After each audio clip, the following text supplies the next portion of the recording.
Narrated by Reader's End. Chapter 1. What do I have to do for you to love me? Athanasia looked up at the person in front of her with a tear-stained face. But her father, Emperor Claude, coldly looked at his daughter, who was crying at his feet. Should I become like Jeanette? Then will you love me? Then will you warmly call my name, if I just work harder? Her beautiful stepsister. As if it wasn't enough to take what little honor Athanasia possessed, she also stole Claude's love. Athanasia was at her limits. She didn't know what else she needed to do. Will you hug me in your arms instead of pushing me away? Over my dead body. How come? But Claude didn't hesitate. He didn't even blink at the sight of his usually obedient daughter crying with despair. But I'm also your daughter. I was with you for longer than Jeanette was. Athanasia begged with all the courage she could muster. This was Athanasia's first and last plea. She had never asked for anything else, but her king, her father, was cold like ice to the very end. Foolish being. Claude pushed away the frail hand that was holding onto his leg. He looked at her with contempt. A cruel voice crept into her ears. I've never considered you my daughter. Athanasia felt more desperate than she ever had in her entire life. A deep despair was visible in her glimmering blue eyes. From Chapter 8, Twisted Fate. ****. Huh. This was crazy. She dropped the rattle that she was holding because she was suddenly reminded of a scene from a novel. Why did this unlucky scene from a book suddenly pop up in her brain? It was a book that she had snuck a look at when a middle school student had left it behind during her late-night shift. It was an immature and drab book that was fitting of its title. Was it because her name was the same as the unimportant princess who had died on her 18th birthday? Ugh, what a bad omen. Bad thoughts, get out of my brain. Ugh, what the heck? Why does she keep dropping it? A woman that had been soundly sleeping was startled up by the sound of a rattle hitting the floor, and she started to curse. Of course, I was baffled. What was she talking about? I didn't even drop it that much. And babies usually drop things easily, right? Please be quiet and play with this, miss. Wow, she was giving it to me without even wiping it. I didn't know if it was because the knowledge of cleanliness was poor in this world, or because she was looking down at me because I'm an outcast princess. It was probably the latter. Sob, I convinced myself that it wasn't. I dropped the rattle again. So the rude maid started to console me. I could tell she was annoyed. What's wrong? I'm busy because I'm sewing. Here, I'll pick it up for you. Don lick. I don't like this. It's dirty because I already dropped it twice, and it's not my taste. I know I look like this, but do you think I'd enjoy this with my current mental age? Is she tired of it? She placed me back in the crib and left. She probably went to the head maid. If you're gonna come back with a rattle again, just don't come back at all. Young. I lifted my hand in front of the spinning mobile and looked at it.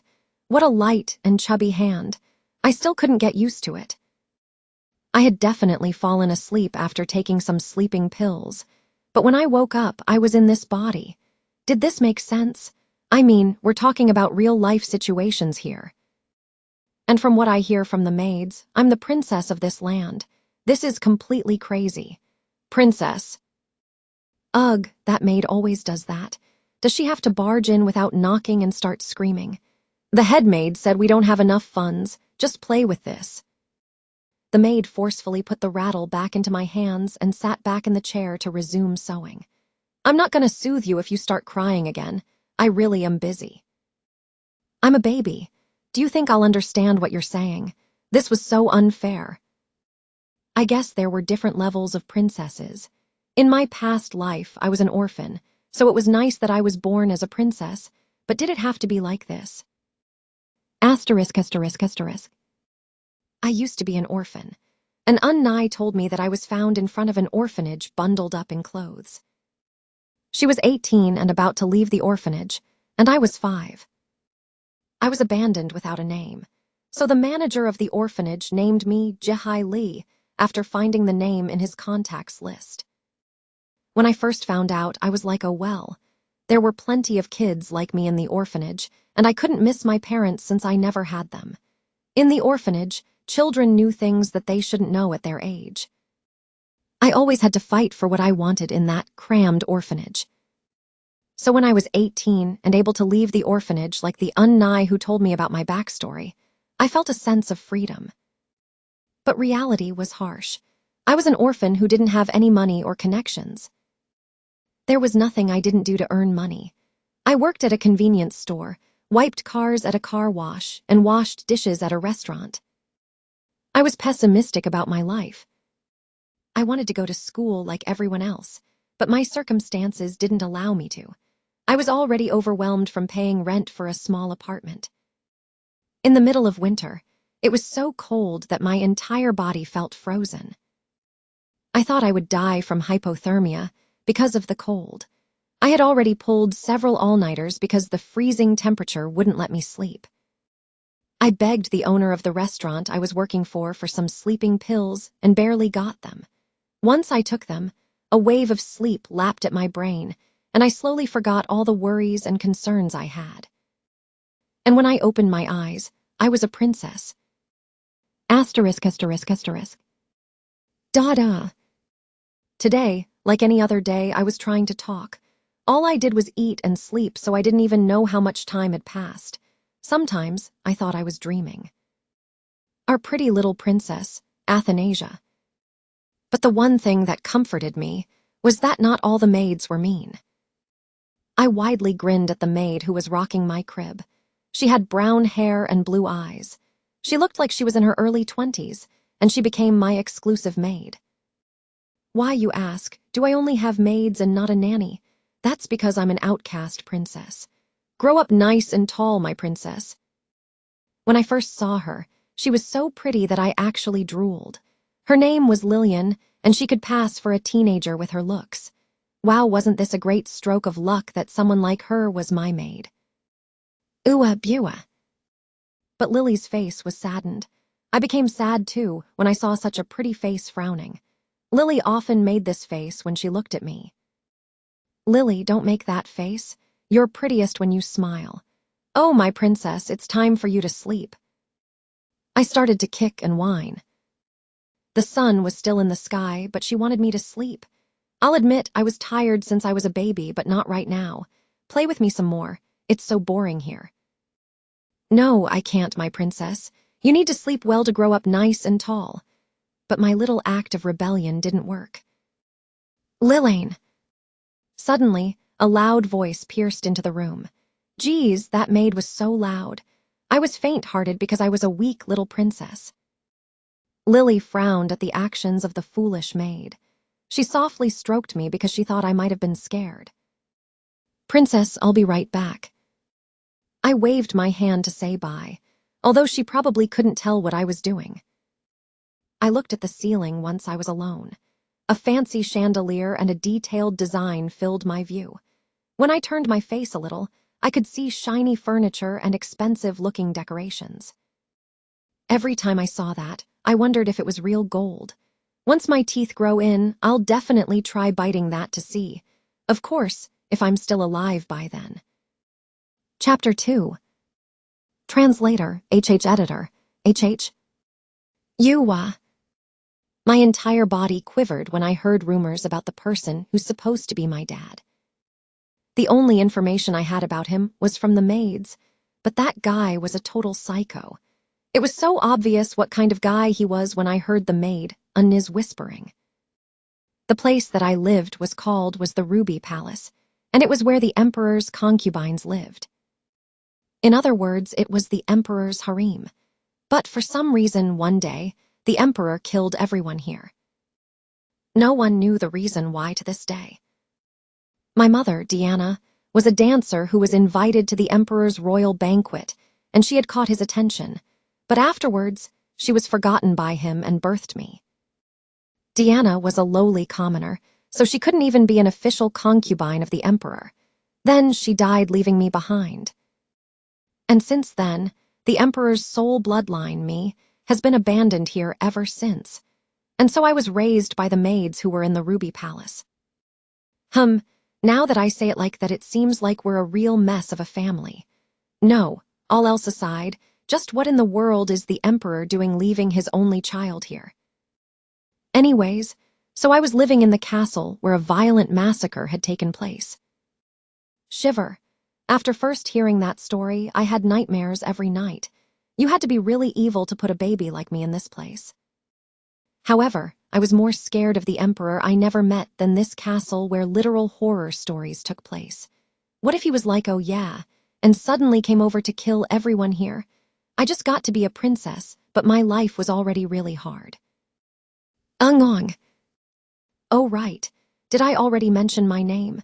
In my last life, the manager of the orphanage had given me a random name that he found in his contacts, but in this life, my mother had named me herself. And that name was Athanasia. It was a fancy name meaning immortal. Lillian told me last night, and I thought it was an extravagant name for an outcast princess like me. And it was also the same name as the unlucky princess in. My mother probably named me that so I would be able to hold my ground and survive against the Emperor, but the Athanasia in the novel had died a tragic death at 18, and the name made me a bit uncomfortable. And she died by the hands of her own father. Yuha. So when I opened my eyes today, I kept on glancing over at the door in fear that my father was going to storm in. At that moment, the door suddenly opened and I was completely scared out of my wits. But thankfully, it was just my maids. The maid Unniz looked over at me like I was a complete nuisance. Sheesh, she's still not sleeping. Do we have to stay here? It's not like she can move. You know Lillian will make a big deal out of it. It's so annoying. There they go again. They always bully me like that. It's not like you're much better than me anyways, since you're stuck here too. We can just think of it as a break and leave later. What if she starts crying? Rock her cradle so she starts sleeping. Wow, if someone heard them, they would think I always cry. If there's a baby as nice and quiet as me, I'd like to see if there is one.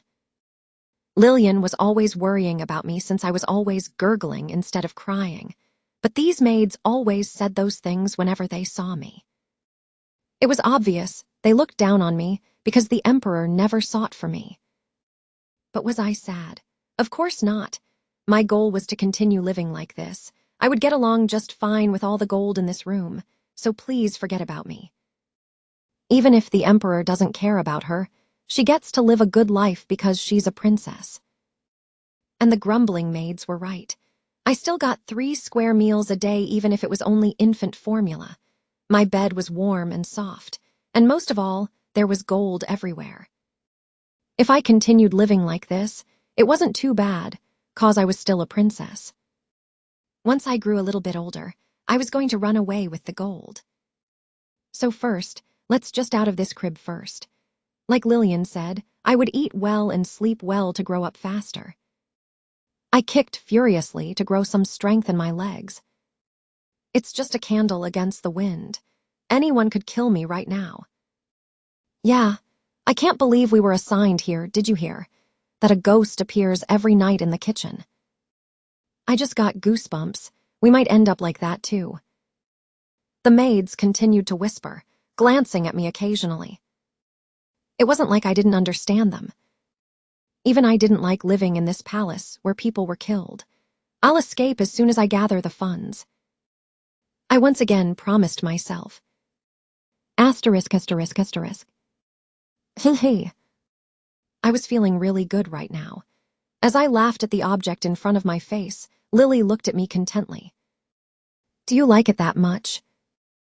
Ah, lick. Shiny gold, how pretty. I was so excited about the gold ball Lily gave me. I screamed in laughter and made cute gestures. Lily kissed my cheek as if she was happy. As time passed, I was able to crawl around the room. I look at the objects around me in greed. It seemed like a palace was definitely a palace. There was splendor everywhere, and it was overly fancier than it needed to be. But this was all real gold and jewels, right? As I kept trying to touch the gold decorations and jewels, Lily thought I liked shiny things. And after that, she brought me a gold rattle and a mobile. My eyes widened.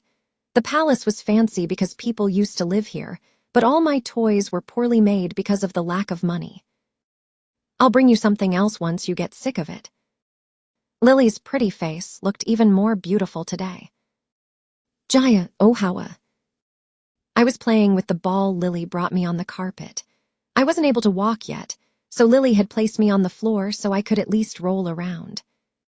I'll take good care of this ball so I can take it with me later. Hee hee. Oops, I drooled. The days in the place were peaceful. It seemed like the emperor really forgot about me. The maids were all nervous, but now they were all relaxed too, although the ghost story about the ghost in the kitchen continued to be told.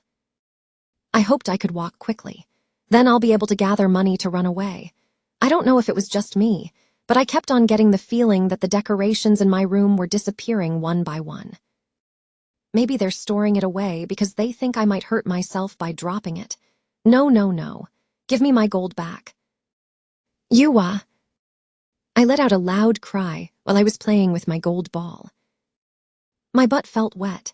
It's embarrassing, but I gotta get my diaper changed. Asterisk, asterisk, asterisk. The magician of the tower is the strongest out of all the magicians. I was in Lily's lap, reading a fairy tale. But it wasn't just a fairy tale. It was basically a condensed history book with lots of images. I liked reading it since I was curious about this place, but usually kids my age didn't understand information like this. Seems like Lily's interested in early education. But the book Lily read to me was super interesting, so I was quietly listening, especially the existence of magicians. There's magicians in this world. Wow, this world didn't seem normal, and it really wasn't. Ooh, wah. I pointed at an image in the book. There was a black top that was covered in thorny vines. They say that, if the magician of the tower wants to, he can easily get rid of an entire empire. I was excited about hearing about magicians. I want to see magic. And that's why they intentionally freeze their own hearts. Finally, the boring history book seemed like a fairy tale. What Lily told me about the magician of the tower was super interesting. I had something else I definitely wanted to do. I'm going to see a magic with my own 2 eyes. I listened to the other stories Lily read to me with a pounding heart. Then something caught my eye. Wadis. What's this? Chapter 3. Chapter 3. Translator, editor, I pointed at the image in the novel. There was a man planting a sword in a large throne. Oh my, do you recognize this person? How am I supposed to know? Yes, you're right. It's your father, my princess. Wait, what? The bastard who completely abandoned his wife and daughter. Baga Tash. Bad guy, trash.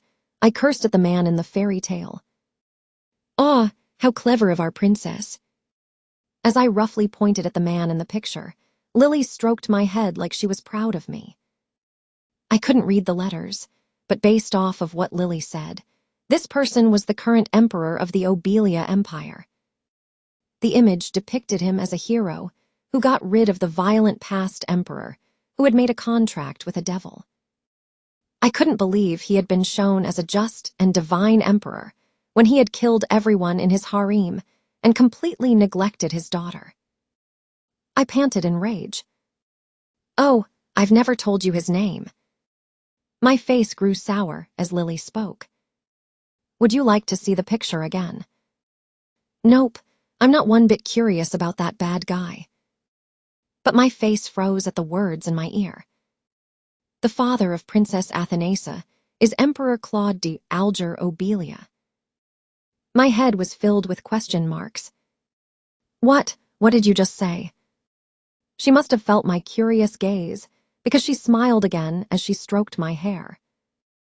And you, princess, are Princess Athanasia de Alger Obelia. Ha! Even my full name is the same as the princess in that novel. I remembered the name because it was my first time reading a romance fantasy novel, and seeing such a long name. Usually names of the royal family aren't repeated, but when the emperor saw you, he gave you the middle name. So you are definitely loved by the emperor right now. Wow, even that was the same. How uncomfortable. But was it just me, or did anyone else feel something was off? Haha. Asterisk, asterisk, asterisk. Let's see, how did the novel go? Lovable Princess was a famous romance fantasy internet web novel. Or that's what the middle school student who left If Behind said.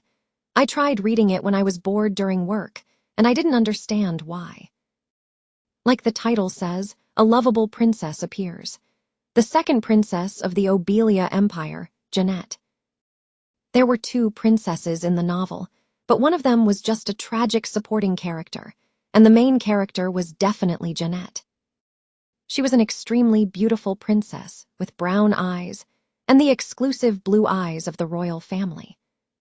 Jeanette was as beautiful inside as she was on the outside, so she was loved by everyone. Not just the citizens of Obelia, but all the males of the continent fell in love with Jeanette. And one of the people who loved her dearly was the emperor, Claude. Isn't it obvious that a father should love his daughter, you ask? Well, you don't know Claude. Claude was an extremely cold and rational person who killed his own father and the original heir to the throne, his brother, to become the emperor. Claude was revered as a savior because the past emperor always flung violence around, but that didn't mean he was nice. Evidence being that he massacred everyone who used to live here. But anyway, Jeanette was the lovely princess who managed to melt that cold human's heart. Claude discovered Jeanette's existence when she was 14. Until then, Jeanette resided at one of the 3 pillars of the empire, at the Duchy Alpheus family's home. Jeanette's mother, a marquess, was Claude's fiancée, but she died after getting kicked out from the palace during childbirth. So Jeanette's aunt, a countess by marriage, decided to ask the Alpheus family to take care of Jeanette because they owed her a favor. It was dangerous to reveal Jeanette's existence to the mentally unstable Claude, slightly psycho.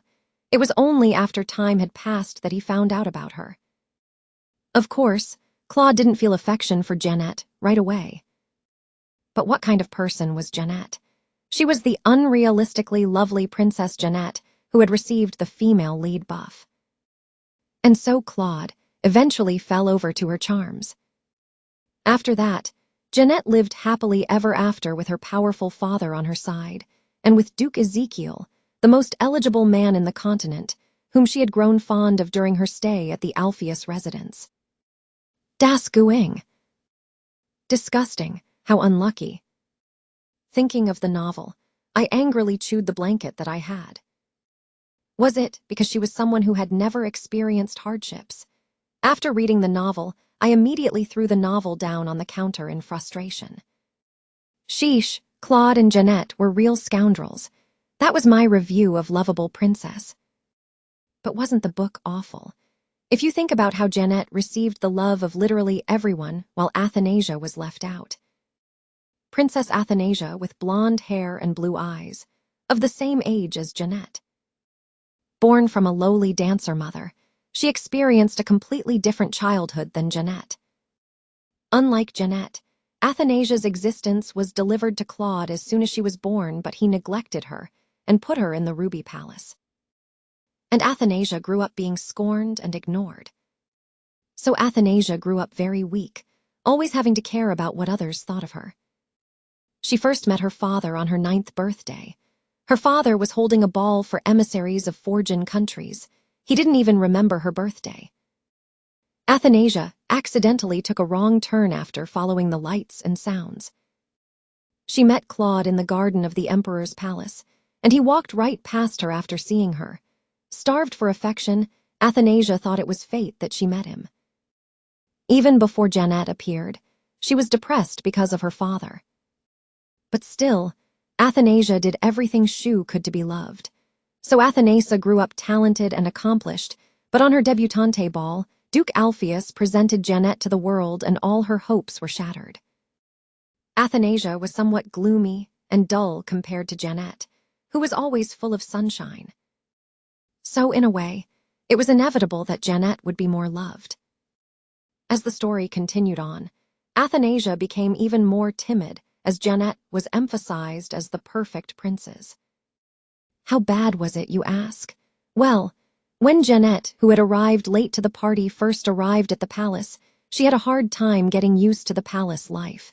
Even Claude didn't pity her at that point, so the person who helped her was Athanasia. Gosh, what a stupid girl. She should have been worrying about her own life, not taking care of her rival. The naive Athanasia got Claude's love that she so desperately wanted taken from her by Jeanette, and she ended up being killed by her father.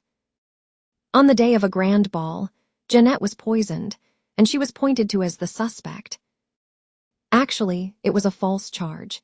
It was a trap set up by Jeanette's aunt, the Countess, who considered Athanasia an obstacle in her niece's future to become the next empress. Athanasia wasn't even an obstacle, however, because she didn't get an ounce of attention from Claude. And most importantly, Athanasia wasn't bold enough to do something like that. If she had known the truth, she would have drunk the poisoned glass herself to save Jeanette. Because she knew that Claude would be sad if something went wrong to Jeanette, Athanasia was that pathetic and pitiful. All the Countess expected was Athanasia to be incarcerated or dethroned from her spot as the first princess. But what kind of person was Claude? While Jeanette was on death's door, he killed Athanasia, who wasn't even confirmed to be the culprit. It was her 18th birthday. It had been exactly 9 years since she first met Claude. Wasn't it quite ironic? Later, it was revealed that the Countess was actually the culprit, but Athanasia had already died, falsely charged. And Claude, who didn't love anyone other than Jeanette, felt no remorse for Athanasia. The angelic main character Jeanette felt responsible for Athanasia's death, and she was riddled with extreme guilt, but with the consolation of her lover, Ezekiel, she was able to move on. Chapter 4. With the story ending happily ever after, you can only imagine how frustrated I was. Arg! I was getting angry just by thinking about it. I didn't know what the author was thinking by putting in that supporting character, just for her to die in vain. The middle school student, who was a passionate fan of the book, fervently said it was to emphasize Claude's love for Jeanette. And she continued to blabber on about how it was the epitome of romance fantasy novels, and how it captured all the dreams of women perfectly. Of course, I didn't listen because it seemed like bullcrap. And it wasn't like I sympathized with Athanasia, it was that she was better than Claude or Jeanette. I did think that people should always prioritize themselves over others, but that was a separate matter. Why? Because I felt like I became Athanasia from the novel. Yuang. I burst in tears because I felt sad again. I kept trying to convince myself it wasn't true, but there were limits in escaping from reality. There were too many similarities to that novel. Even if they're coincidences, how can they all be the same? I tried to ignore this uneasy gut feeling, but it wasn't easy. Princess. Lily opened the door at the sound of my anguished tears. Why is our princess crying? I buried my face in her familiar arms and kept crying. I was on an emotional roller coaster these days, and I became sadder when I saw Lily's face. Are you hungry? Lillian York. The only person who had believed in Athanasia's innocence until the very end in Lovable Princess. As a result, she had died along with Athanasia. Lillian was the second daughter of an influential count family, so she didn't have to be Athanasia's maid. But she volunteered to be at the Ruby Palace and became a nanny to Athanasia. The reason was because of Athanasia's mother, who had passed away.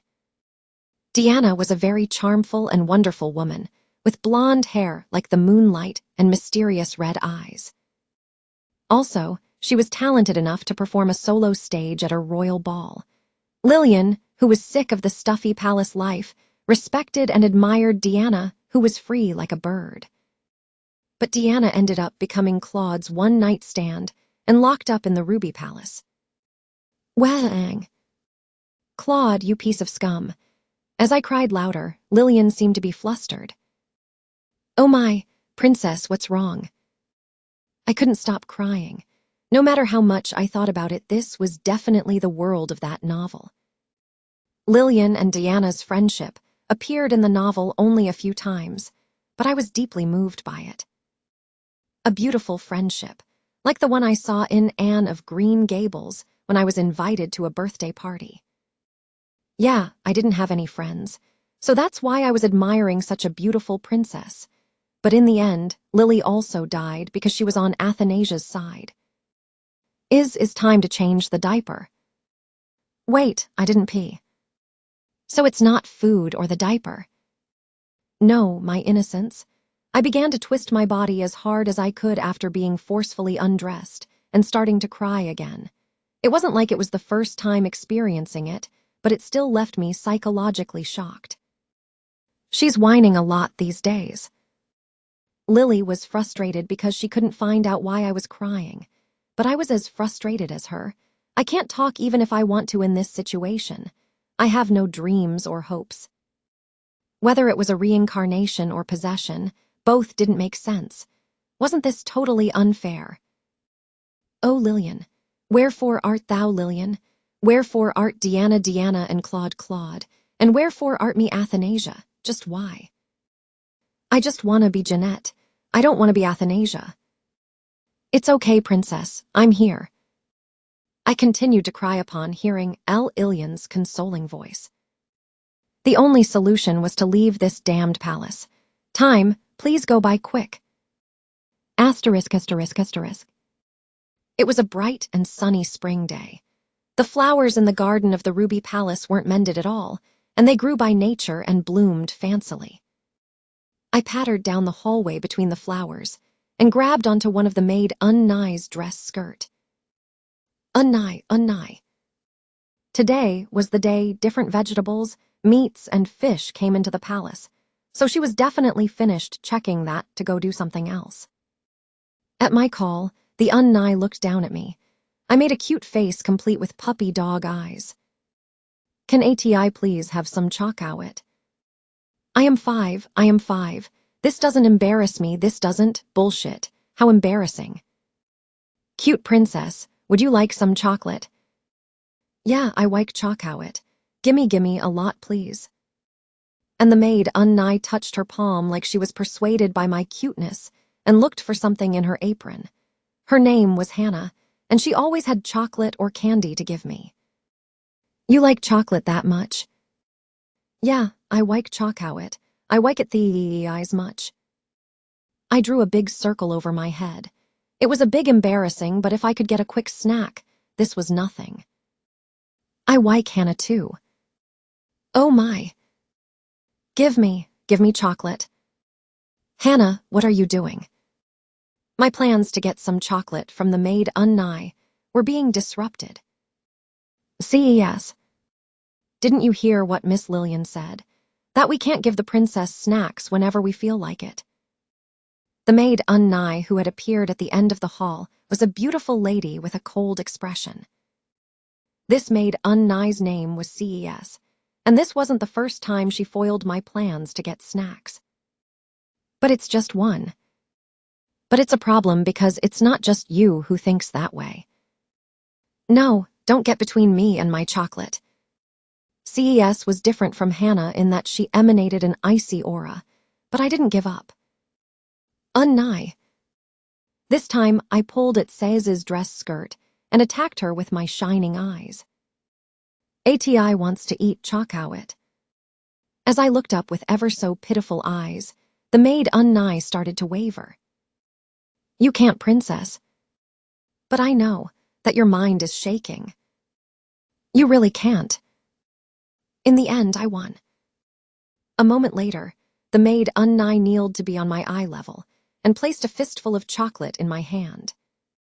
It's a secret from Miss Lillian, okay?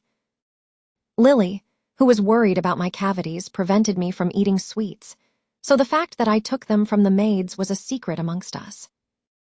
Thank Wu Unnai. I made a big smile as I kissed her cheek. I saw her loosening at my cuteness. See, this Unnai only looks cold. She actually has a warm heart. Yay, a cold beauty who was only nice to me. It's nice. Hey, CES, that's unfair. You did this on purpose, right? Humph, what are you talking about? Do you think I'm like you and have secret motives for doing things? Then why are you giving it to the princess? The princess's kiss was mine.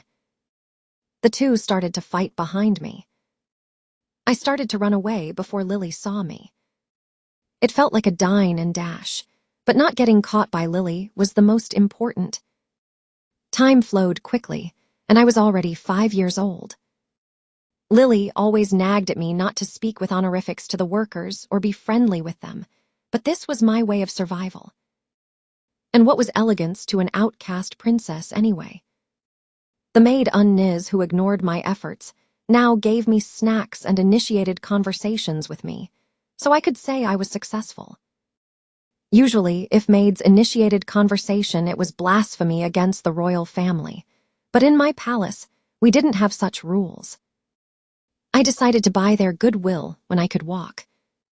Before that, the maids were so annoying that I accidentally spilled water on them or played jokes on them, but I realized that it was more beneficial to me to be nice. I was barely hanging on to my life because of Claude, so there was no reason to listen to them speak behind my back as well. If this continued, there wasn't anything different from the original story. The deciding factor in me being nice to them was because I discovered that things really were disappearing from my palace. Everyone who worked here was from a noble family, but they were all powerless nobles like barons or viscounts. At first, they were all afraid of Claude when they were first assigned here, but when they realized Claude didn't care an ounce about me, they started to slowly take things, one by one. Chapter 5. And they felt more emboldened to do so, because there weren't any more women coming to the Ruby Palace or Claude's harem. At first it was hard to tell, but then it became so obvious that if you couldn't notice, you were most likely blind. They even started taking the decorations and jewels on the wall. Wow, these people. I guess they felt invincible since Claude hasn't been killing anyone these days. I noticed before Lily that things were disappearing from my room. Because every day I observed my room, looking for things to steal away. But my plate was slowly becoming smaller and smaller. I wanted to tell on them to the emperor, but it wasn't like I could go up to him and say daddy. They looked down on me, and he would ask who looked down on my precious daughter. Rather, he would have been like, you were still alive, and take my life right there. Oh, of course, this could all just be in my head, but I didn't want to gamble on my life because I matter. So I had to do nothing and watch my gold disappearing. All I could do as the maid Unniz came into my room and slipped something like a gold plate into their apron was vehemently wail. But once Lily noticed, she became wildly enraged and went to the head, made herself to fix the problem. I could slightly tell from the fact that the other maids used honorifics when Lily was around, and that she brought me the gold ball. But Lily was probably the most powerful person in the Ruby Palace, even including me. So those maids were kicked out of the palace. They were supposed to return what they stole, but I never got any of it back. I was suspicious of the head maid, but there wasn't anything I could do except cry, so I couldn't do much. I could tell something was off about her from when she said she couldn't get me a mere rattle because we didn't have enough money. If there was a silver lining, it was that there were so many missing things that no one noticed when I took a few more. No, let me rephrase that, since technically this is my palace. I was just keeping it safe. Yeah, I'm safe keeping my precious jewels and gold. But there were limits to that too, because it seemed like Lily was carefully looking around the palace these days. Even I could tell the palace looked emptier than usual. Did I gather too much? If Lily saw the incident from 3 years ago was repeating itself and searched the palace, I have to stop for a while. Princess, where are you going? Hevet, I'm going to see Lily. Ho ho, before that we better wipe your mouth. Was the chocolate good? Then, the passing maids wiped my mouth with their handkerchief. On the handkerchief, there were clearly visible chocolate stains. I guess I ate it in a hurry to finish them all before Lily came.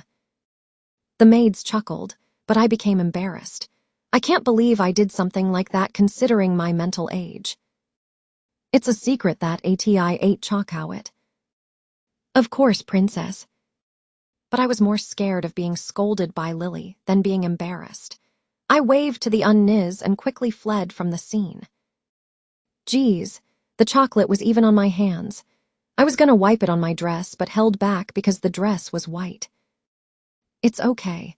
There were places I could wash my hands like a fountain. Of course, it wasn't in a good condition, but... I passed a few more maids before I got to the fountain. The naked statue on the fountain was so seductive that it was more of a coquette than an angel. But all the statues in the palace were like this. Was it because this was where the concubines lived? It wasn't a good place for kids. Of course, I got to see eye candy every day, so it was good for me. Asterisk splash asterisk. I washed my chocolate-covered hands in the fountain. I couldn't go down to the lake in this body, so I had to settle with standing on my tiptoes in front of the fountain. But when I leaned over, I must have been careless because I almost fell in. I fumbled because I was surprised, but I saw a clear reflection of myself in the water.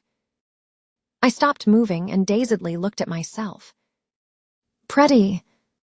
It sounds like narcissism, but I was a little bit too beautiful. Wow, I can't believe this cute and pretty baby was me.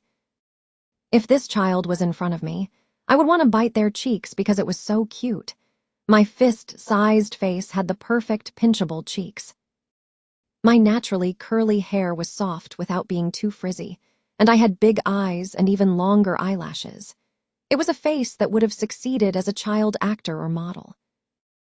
My hair and overall features resembled Deanna, but my eyes were from Claude. I lost track of time looking into my eyes. Hey. I was definitely a beautiful baby, but my eyes were on a different level. Lily said my eyes were the jewel eyes that were passed down the royal family, and the author of Lovable Princess had described Jeanette's eyes with lots of praise. When I first read the book, I thought it was an immature description, but seeing the eyes for myself, the description was true. When the light shone from different angles, my eyes changed color. There wasn't anything as mystical or awe-inspiring like this. I heard that only Claude and I had these eyes. But that was wrong, because Jeanette, who was receiving an abundant amount of love in the Alpheus family, existed as well. No, but I still didn't lose hope that maybe this world was different. Anyways, I heard that everyone had their own magic in this world, but the magic structure of the royal family was so unique that this was why they had these colored eyes. Princess, watch out. Suddenly, someone lifted me. I was surprised for a second, but I realized who it was right away. I said not to go around alone, and you didn't listen to me. I hugged Lily and beamed at her. I am you, Lily. Lily let out a sigh at my flattery. She still had the youthful face from 4 years ago. I tended to like people with pretty faces, so I always acted cute in front of Lily. Princess, you ate chocolate today too, didn't you? Although. My smile froze. How did she find out? I heard from Hannah. No more sweets for 1 week. Nuo, I can't believe I can't eat chocolate for a week. Hannah, you betrayer. But no matter how hard I tried to make my face pitiful, Lily didn't change her mind. Asterisk, asterisk, asterisk. A moment later, I was picking flowers in the palace garden. Princess, could I have a flower too? No, bad. Hannah had traded shifts with someone, and she was following me around because she didn't have anything in particular to do. I could tell she was getting bored. Hannah always adored me when giving me snacks, but it looked like she wanted the flower in my hand. If it was any other time, I would have given it to her right away, but today was different. Because she told Lily about me eating chocolate. Hannah said it wasn't intentional, and Lily had heard her and CES arguing about CES stealing my kiss, but that didn't change what had happened. The princess is unfair. Even when Hannah was making crying noises, I pretended not to hear and pick flowers. I was going to make a flower crown for Lily. Actually, it was more like I was going to bribe her into doing something about my chocolate ban. I was gathering white flowers, but I realized it looked kind of dull. A bright colored flower would do the trick. Hannah, what color flower do you think would fit? Hannah brightened when I stopped the silent treatment. Ha, she really adores me. You're giving it to Miss Lillian, right? I think blue or purple would be nice. Maybe yellow too.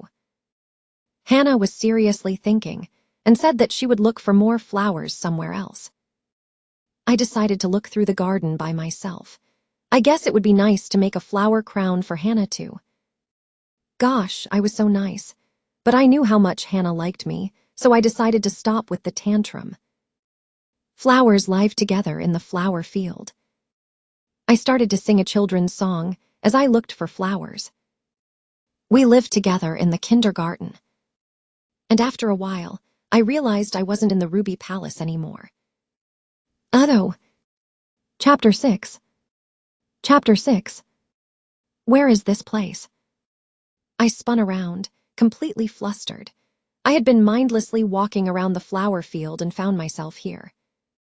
I knew the palace was big, but not this big.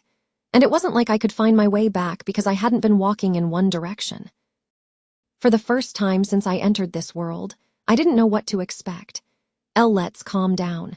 Since my area in the palace was big, I could probably see it from here. I was right. When I lifted my head, I saw the wall of a castle. I quickly scurried over with flowers in my arms. What this? The place I arrived wasn't the Ruby Palace. It was an empty place. There wasn't a single hair visible. No, it was much more empty than my palace. Did no one use this place? It seems clean, but there's not even a single rat here. I was completely baffled, because I had only been trying to find pretty flowers, but I ended up here. Wait, no one uses this palace. Oh-ho. My eyes widened. If no one used this palace, I could use it, right? I was looking for a place to hide my treasure, and this was a perfect place. There were limits to hiding it in my palace, and I felt uneasy because Lily had gone to meet the head maid this morning.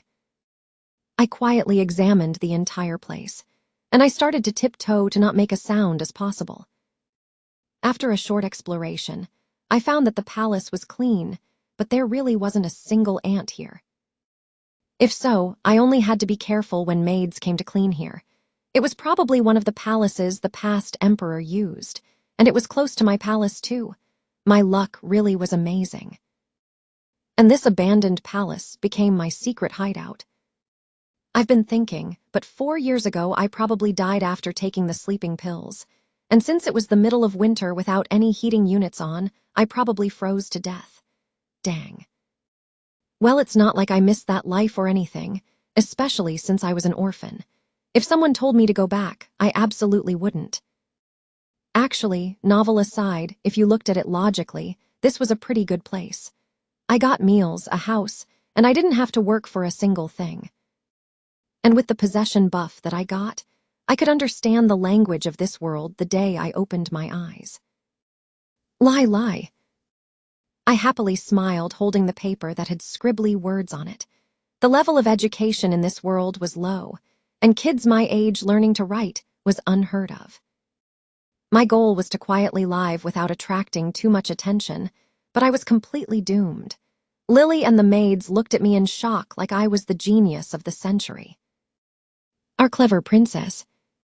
And after that, they started to officially educate me. The maids that used to adore me were burning with a passion to teach me things, and they started teaching me basic manners. I learned later on, but children usually started learning manners when they were 8. I'm sincerely happy that I can be by Princess Athanasia's side. It pricked my conscience that I was considered a genius when all I was the possessor of this body. But I didn't mean to, so I intentionally got grammar wrong and spilled tea to appeal that I wasn't smart. It seemed like it wasn't working, though. ATI is so happy to be with Lily, too. The silver lining was that the Ruby Palace was pretty isolated, so news from inside didn't spread to the outside. That was a big relief, because I'm not going to meet Claude when I'm 9 years old, and I'm going to leave before I turn 18. I'll do anything to avoid Claude. I don't know where it is, but I won't even look at the Emperor's palace. It was probably the fanciest and extravagant of them all since it was where the Emperor lived, right? I just had to avoid that kind of building. Princess, would you like some milk? Yeah, I didn't like it cold. Yes, I'll prepare warm milk for you. Once Lily left the room, I got up from the floor where I had been writing letters, and I got out 2 pouches that I had prepared beforehand from under my bed. The pouches that I had gotten from Hannah, by using my puppy eyes, contained the funds I have saved up so far. Once I made sure the weight of the pouches were about the same, I quickly lifted my dress. I could see my cute baby underclothes in the shape of pumpkin pants. I quickly tied the pouches to my thighs before Lily got back. I had asked for warm milk to buy some time, but I was still short. Why won't this be tightly tied? I tried to think of all the methods I could safely get my treasure out without anyone noticing, but this was the only way. Done! With my chubby fingers, I had managed to barely tie a knot, and I got up from where I was sitting. It was heavy for my body, but I could still do it. If I did this several times, I could probably get all my funds out in a day. The reason why Lily went to meet the head maid was to talk about cleaning the entire palace. She probably wanted to fix some things up since I had grown up a bit. Considering the personality of the head maid, it would be hard to get some extra help from her, but the head maid had to say yes because of the rules in place of the palace. After Lily told me, I had shivers down my back. I needed to quickly carry out my plans. So I was planning on sneaking out of my palace under the pretense of a nap. By pretending to fall asleep, I found that Lily doesn't enter my room when I'm taking a nap, probably because she knew that once I fell asleep, I would only wake up when I was woken up by someone else. Princess, have sweet dreams. When Lily thought I had fallen asleep, she kissed my cheek and quietly left the room. I laid in bed for a while, listening to the sounds outside, and I slowly opened my eyes. Ouch! My legs were under the pouches. Because the items inside the pouches were hard and sturdy, my legs would probably have markings on them. It was hard to move my little pretties to safety. I closed the door as quietly as I could and left the palace. I had run through simulations of the maids working and knew all their trajectories, so I was able to get to the garden without being caught. But it was okay to get caught as long as it wasn't Lily who caught me. I hurried my feet past the flower field. I knew which way I had to go because I had investigated beforehand.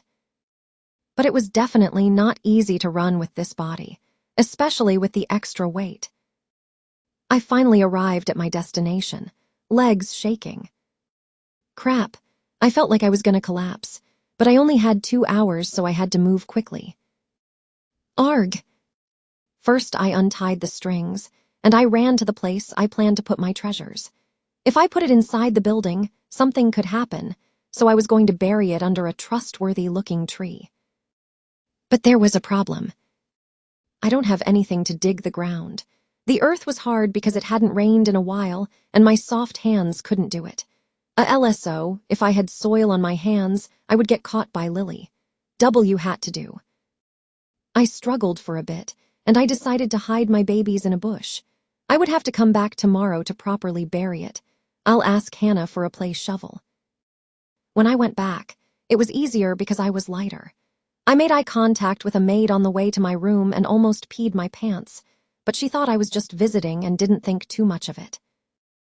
It was a good thing I usually wandered around my palace. I returned to my room, and I felt like I was going to die because I was so exhausted. Our princess, time to wake up. Ooh, okay. I was actually really tired, so I moaned from the stress. Lily thought it was because I was still sleepy. Why are you drenched in sweat? At Lily's surprised voice, I froze.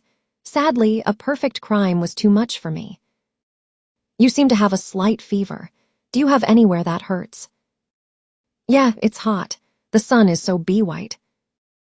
Lily glanced around my room and swiped the sweat on my forehead with the back of her hand.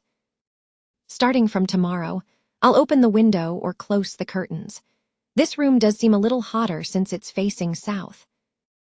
ATI wants milk. Cold, please. You already drank some before your nap. Despite saying that, Lily left the room to get some cold milk, and once I was completely alone, I fell back in my bed. Asterisk, asterisk, asterisk. After that, I left the Ruby Palace about 2 more times. I thought I might get caught by Lily, and it was tiring going out every day, so my secret absence took place once in a few days. Chapter 7. Chapter 7.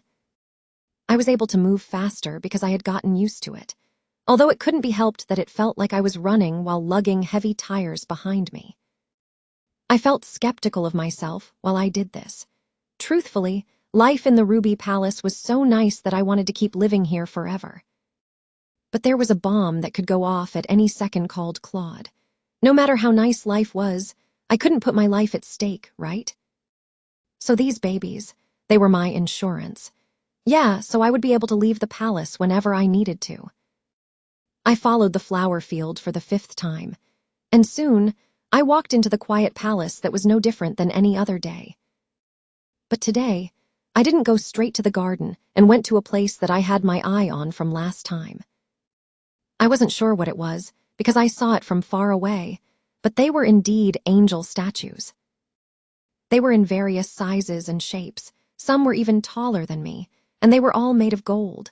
Gosh, everything in my palace was marble but this gold. I was exhilarated. There were so many statues that no one would notice if one went missing. Once I got older, I would be able to swipe one of these. But this is real gold, right? I examined a statue that was close to me in all its nooks and crannies and bit into the butt of it, since my teeth were pretty strong now. But suddenly, I felt someone's presence behind me. I was frozen with my teeth still biting the butt. When did insects like these start living in my castle? A cold voice entered my frozen ears. Asterisk, asterisk, asterisk. My whole body shivered when I heard this voice. I turned around instinctively and stepped back, bumping into a statue. When had he gotten this close? 2 people had soundlessly approached, and one of them was so far away that I couldn't see his face, but he seemed to be a knight based off of his outfit, and the person in front of me was. Asterisk, crash, asterisk. Once I confirmed his face, my body lost its strength. As the pouches in my hands fell to the floor, its contents spilled out. The funds I steadily gathered for 3 years are all sparkling on the floor. The man standing in the back looked down at them with a strange expression. But the man in front of me didn't look elsewhere and kept his eyes on me. That face, his low voice and coldly glimmering eyes pierced through me. Mysterious eyes that had a strange color. It was like looking at a mirror, but his eyes didn't have any expression, so they looked like real jewels. I feel like I've seen it before. I had never seen his face before, but I knew at a glance. Gold hair scattered by the wind, the eyes that only the royal family had, the expressionless face looking at me, and a beastly aura. Claude de Alger Obelia. She was Athanasia's father, and the emperor this land. Yes, the dancer from Ciudona. You look like her. At the unexpected meeting, no words came out of my mouth. My head became blank. Is this what people called a mental stupor? This guy, he's that one. The one that kills Athanasia when she's 18. No, but why was he in front of me right now? I'm 5 right now, and this isn't even the garden of the emperor's palace. Claude, who seemed to be in his mid-20s, quietly looked down at me. Well, it doesn't matter. I couldn't even afford to be curious about what that meant. I blankly looked at the man, who slowly raised his hand. Your Majesty. And the knight that had been standing behind him called out in a calm voice. I looked stupidly at the hand extended to me, and his hand stopped midair. It seemed like his emotionless eyes were discerning my face again. Unbelievably, a faint smile appeared on the face of the man who had been emanating a certain light. Now I remember. His eyes changed from a black to a deep navy color. The name that girl gave you. And I let out the breath I had been holding when he said my name. It was Athanasia. To me, it sounded like a death sentence. My heart that had stopped beating from shock was now palpitating like it had just realized the situation. You were a blood-covered thing that couldn't even protect its life. So Claude had met Athanasia 5 years ago. That thing's name is Athanasia. In the novel, it said Claude first met her when she was 9, but their first meeting was actually right after she was born.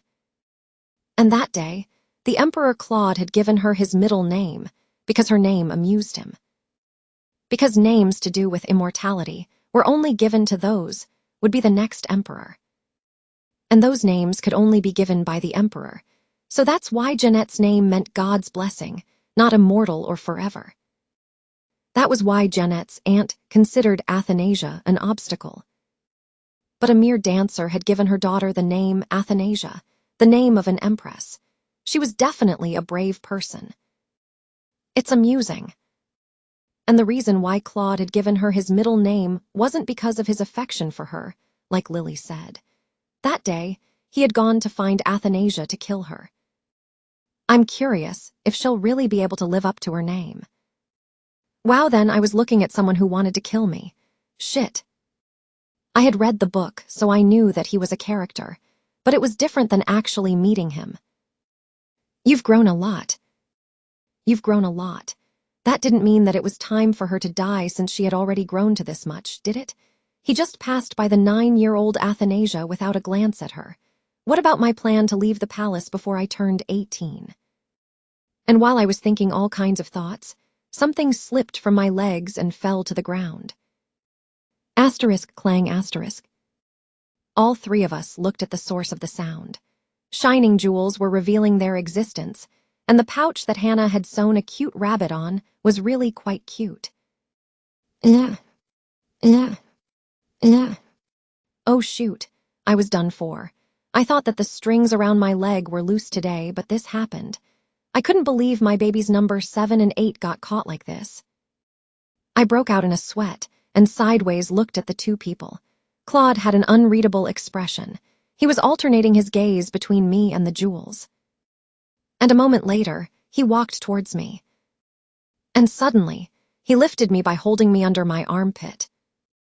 I looked into the eyes that were now on the same height as me. I was so surprised that what I was going to say got caught in my throat like a rock. You're heavy. I thought your cheeks were on the verge of exploding, but I didn't know you would be this heavy. This crazy bastard. How dare you talk to a woman about her weight? I'm not heavy at all. No, other than that, why are you talking to me // You're the cold dictator, father. You only love Jeanette. But what were you doing in my palace? My face crumbled when I heard what he said. His palace? Well, technically, all the palaces in the imperial palace were his. But based off of his loungewear, this was probably the palace that he actually used. I had stepped into a minefield. Was this the emperor's palace? But it's emptier than the Ruby Palace. This was crazy. Claude looked past me. Sweat dripped down my back because I knew what was behind me. His knight turned his expression to the butt of the angel statue that had the markings of a bite on it. It seems like she thought it was a toy, sir. Ack, are you gonna kill me? Huh, because I entered your castle without permission, because I left bite marks on your angel statue. I guess you got lost because you were busy playing. I was still in shock that I didn't register him turn while carrying me. Felix. Yes, Your Majesty. Hold it. My body was swapped arms midair without my consent. The knight who held me was quite good-looking, but as he looked at my face, I saw a mix of surprise and confusion. It was expected that he was surprised since Claude just handed me over like that. Chapter 8. Chapter 8. We looked at each other with shaking eyes. "I'll have to have some tea with the guest." And Claude's words came as a great shock to me. Asterisk, asterisk, asterisk. What kind of situation was this? My back was wet from all the sweat. Was I really in a closed-off room having tea time with Claude, with this guy who was going to kill me in the future? Shoot, I made eye contact with him. I quickly cast my eyes down because I thought he might kill me if I didn't. Claude was the only one who seemed perfectly fine with this situation. The night Appa shifted his feet and didn't know where to look. "I hadn't heard you were deaf." As Claude lifted the cup from the table, I hiccuped from his words. "It's not fun because you're too quiet." I thought it would be fun, but it's not, so now I'll kill you. Is that what he was trying to say? I didn't expect a warm welcome, but he regarded me like I was some kind of object. Yup, I was drinking tea with him right now, but I could be killed any moment. "Have you always been deaf?" "I can talk." Hey. I tried to fix a smile on my face. What could I do? I had to do whatever he asked of me. He wasn't making any notions to kill me, but I was scared from all the stories the maids had told about him. "Now you speak. Why did you not open your mouth until now?" He kept on asking these questions like a 5-year-old was supposed to answer them. What was I supposed to say? That I couldn't talk because I was scared? The night Appa saved me from replying. "Your Majesty, I'm sorry to interrupt, but I heard children of that age are shy." "Really?" "Yeah. What reason needed to exist for a child to be shy? Also, children and adults alike would both be speechless in front of you." But when our eyes met again, I pretended like I didn't know anything and just laughed.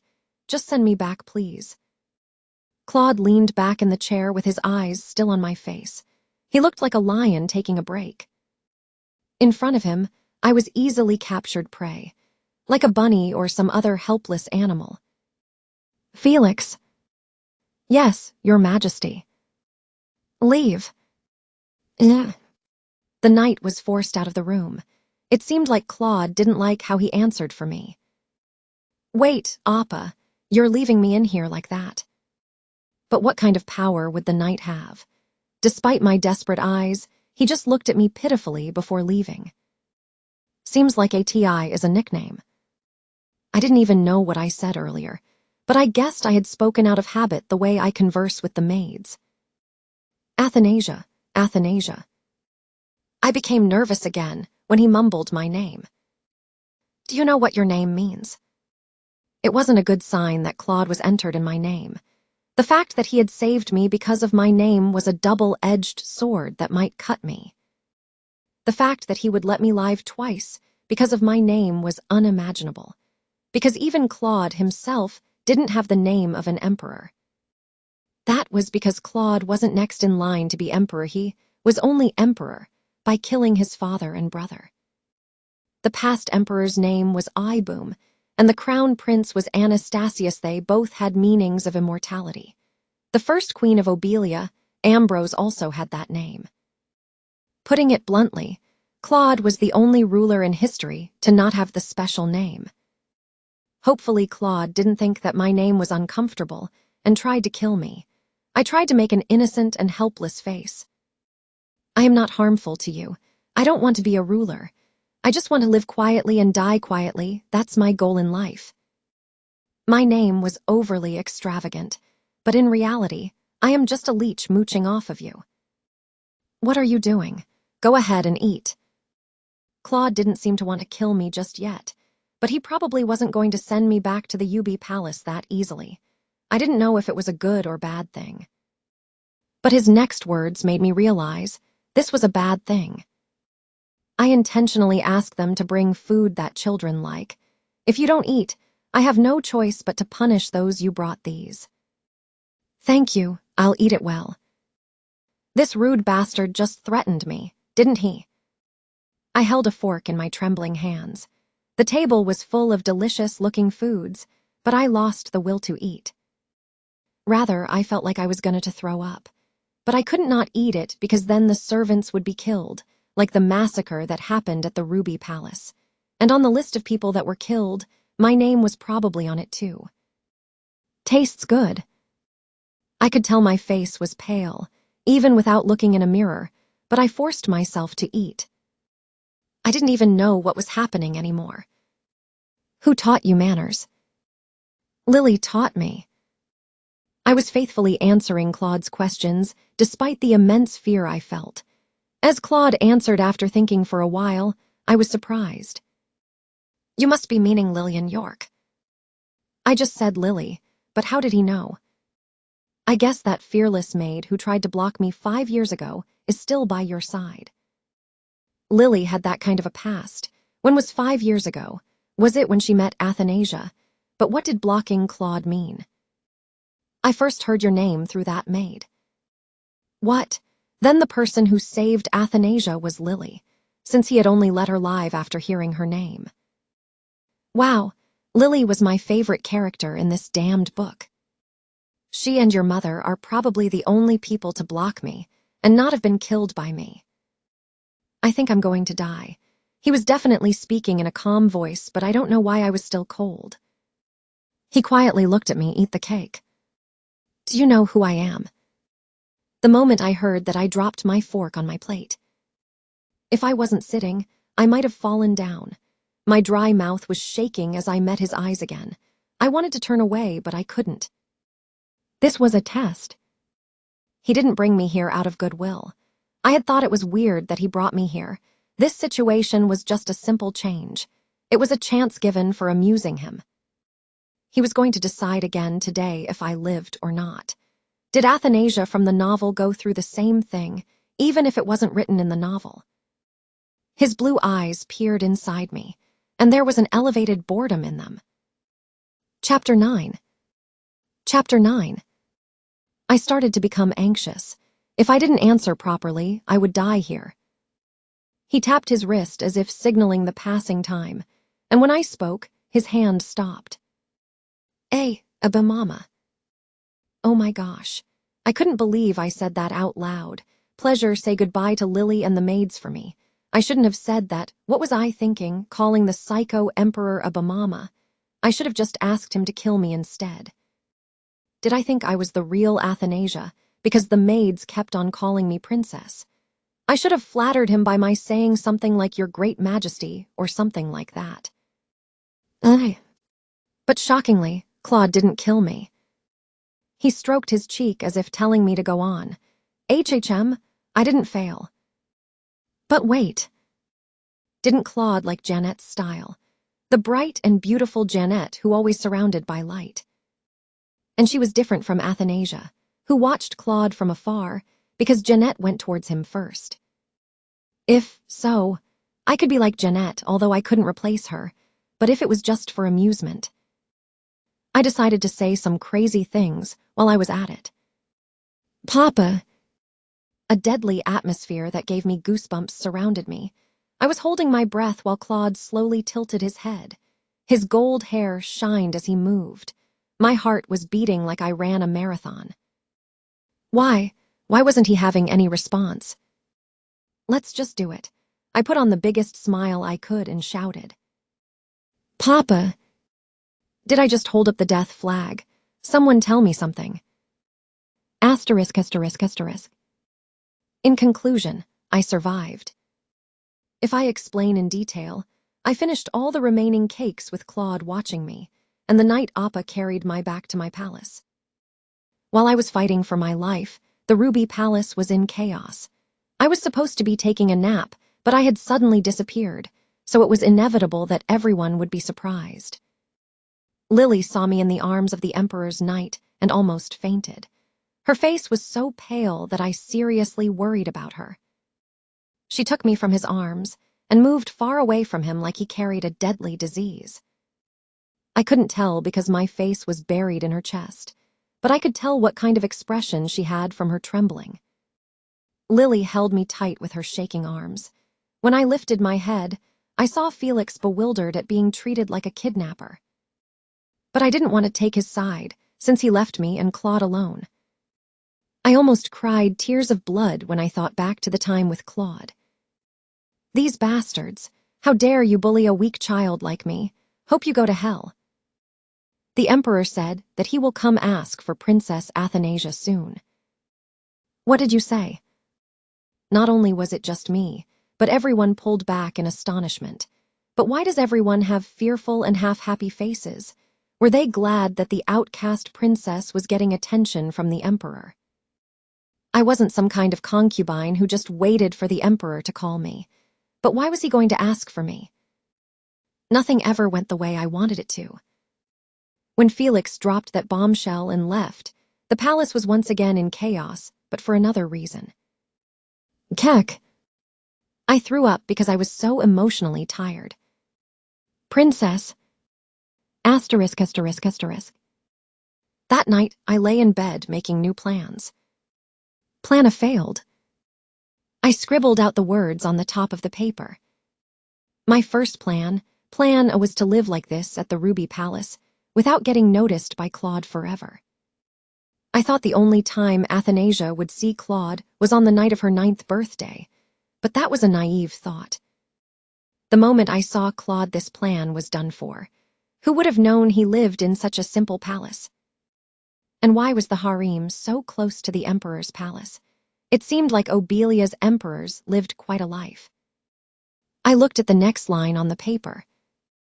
Plan B. Leave the palace before I turn 18 and collect funds until then. This one was still possible, since Claude killed Athanasia when she was 18. I couldn't be sure that that was the same since the time I met Claude had been pulled forward by 4 years, but Claude was probably going to keep me alive for the time being. Would my plan to gather my pretties like that be able to continue? When I left the palace, I would have to leave as a maid or some other way. Well, I'll keep this plan for now. And the last plan, Plan C. Pick up Claude's heart by acting cute. When I read what I wrote, I could already feel the stress piling up. Ugh, I needed to escape from reality. I can't believe I was planning on picking up Claude, of all people. But even if I can't make him love me, couldn't I at least make him not want to kill him? And he sent me back with my head intact when I called him Papa. I was debating whether or not I should erase that, but I just crossed my arms and looked at it with a forehead creased. But this isn't completely impossible, is it? I kicked the blanket high in the air as embarrassment overcame me. Did I really say Papa? The fact that I have to keep doing this in the future is more embarrassing.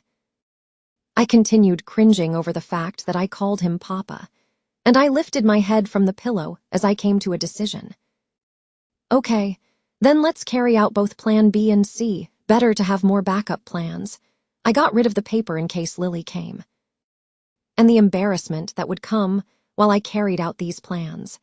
I would just think of it as an investment for the future. Princess, it's time to sleep. Lily, come sing for me. And I swallowed my blood of tears by listening to Lily. Asterisk, asterisk, asterisk. Lillian York, it's been a while. I didn't know why time went by so fast when you didn't want it to.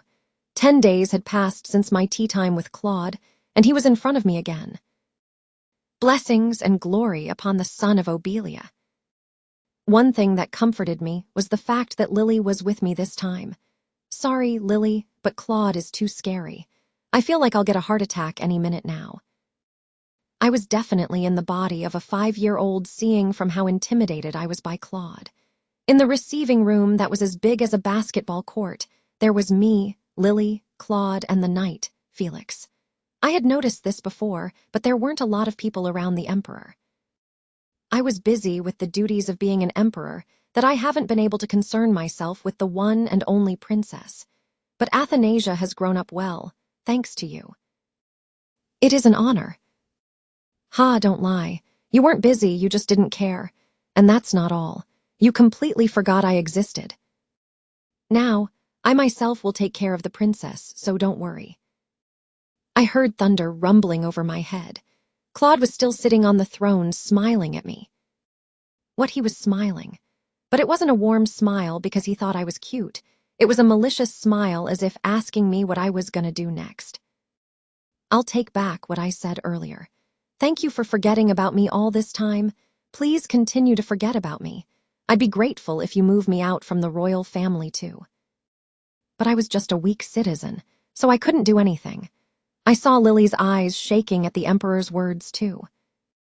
Chapter 10. Chapter 10. From today on, Athanasia will exercise her rights as princess. But you don't acknowledge me as your daughter.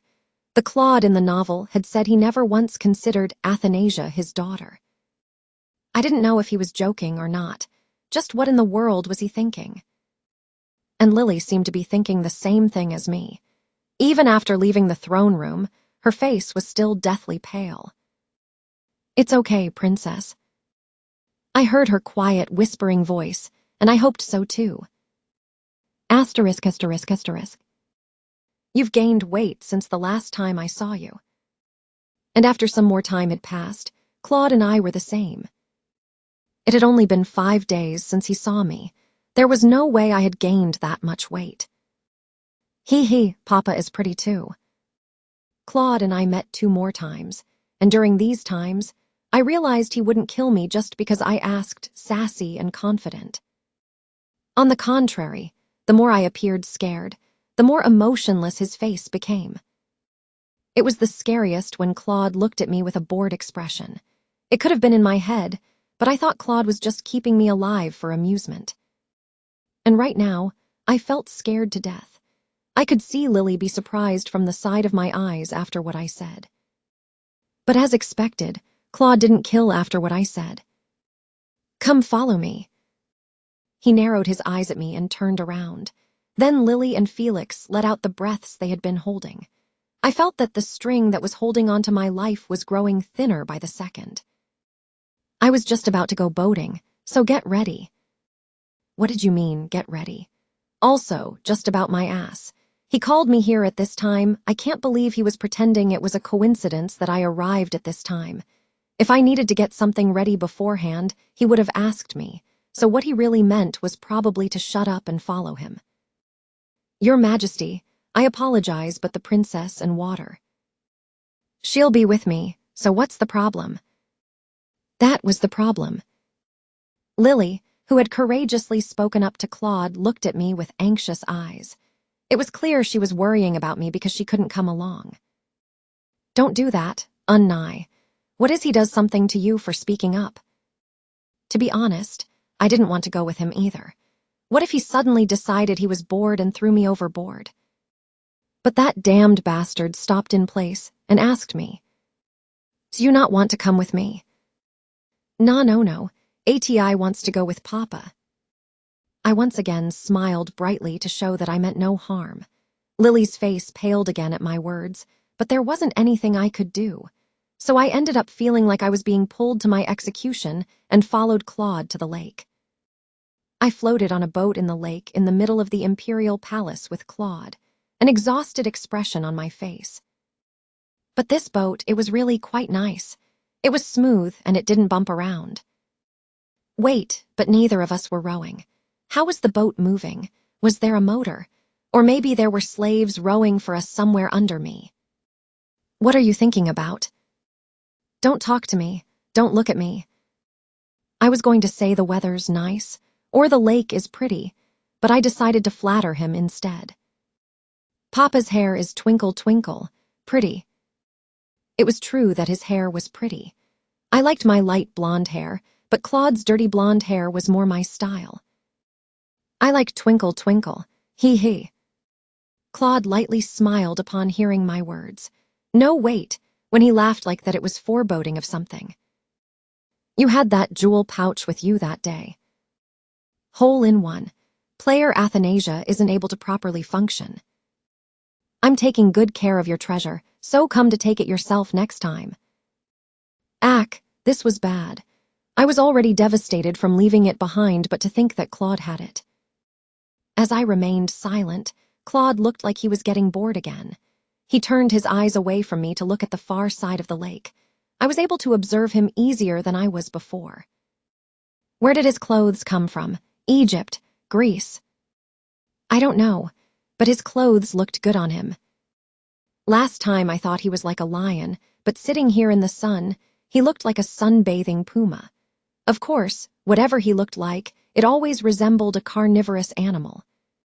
When I first saw him, I was so surprised that I didn't know what to do, but he really was handsome.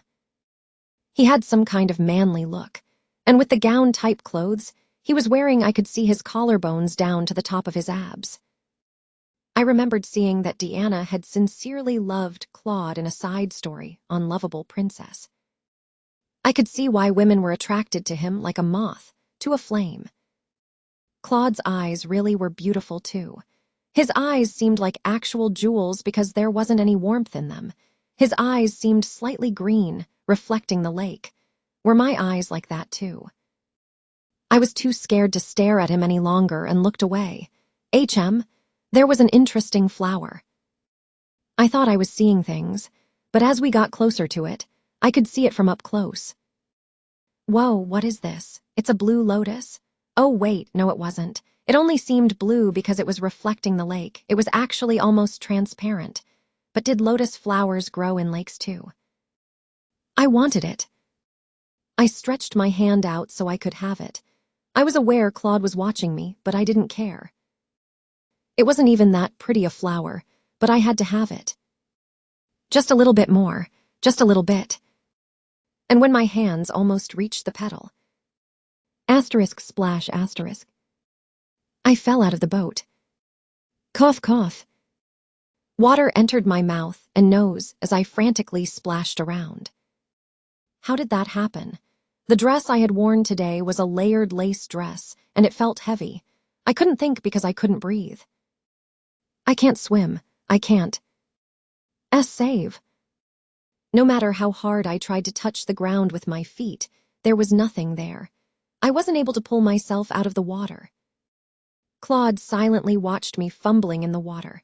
I could tell the moment I saw his pitiless eyes. He's not going to save me. Even if I drown like this, he'll just watch me. The moment I realized that, the strength left my body. Something wrapped around my ankle and pulled me down. The feeling of water pouring into my lungs was horrifying. Death by drowning. The thoughts I had before I got on the boat were happening.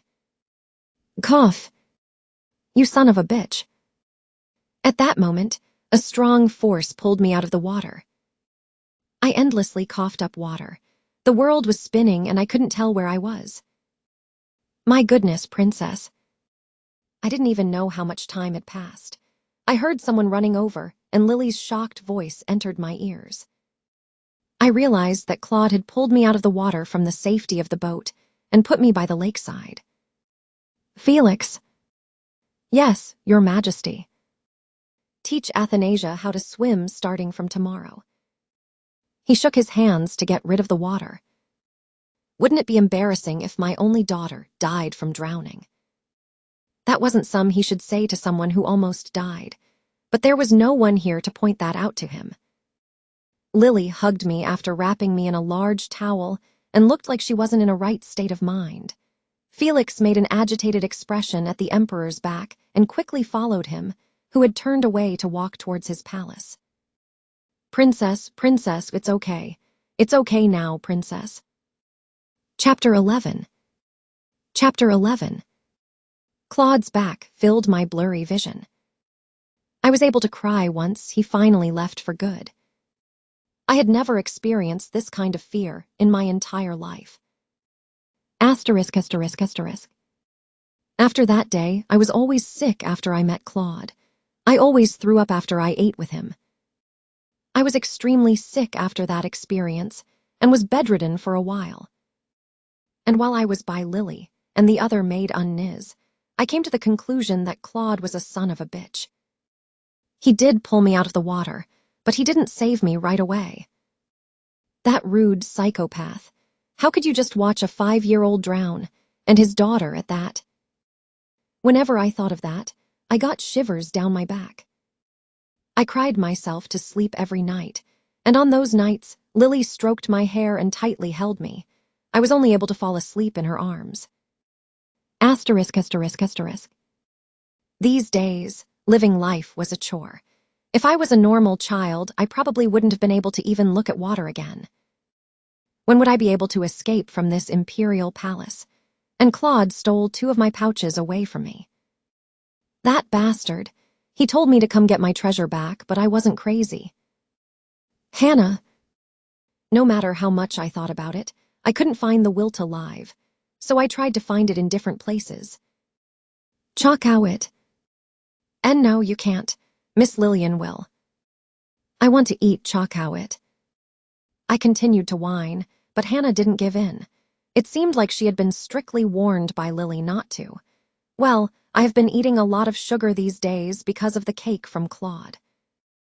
Dang. Then it was time for the last resort.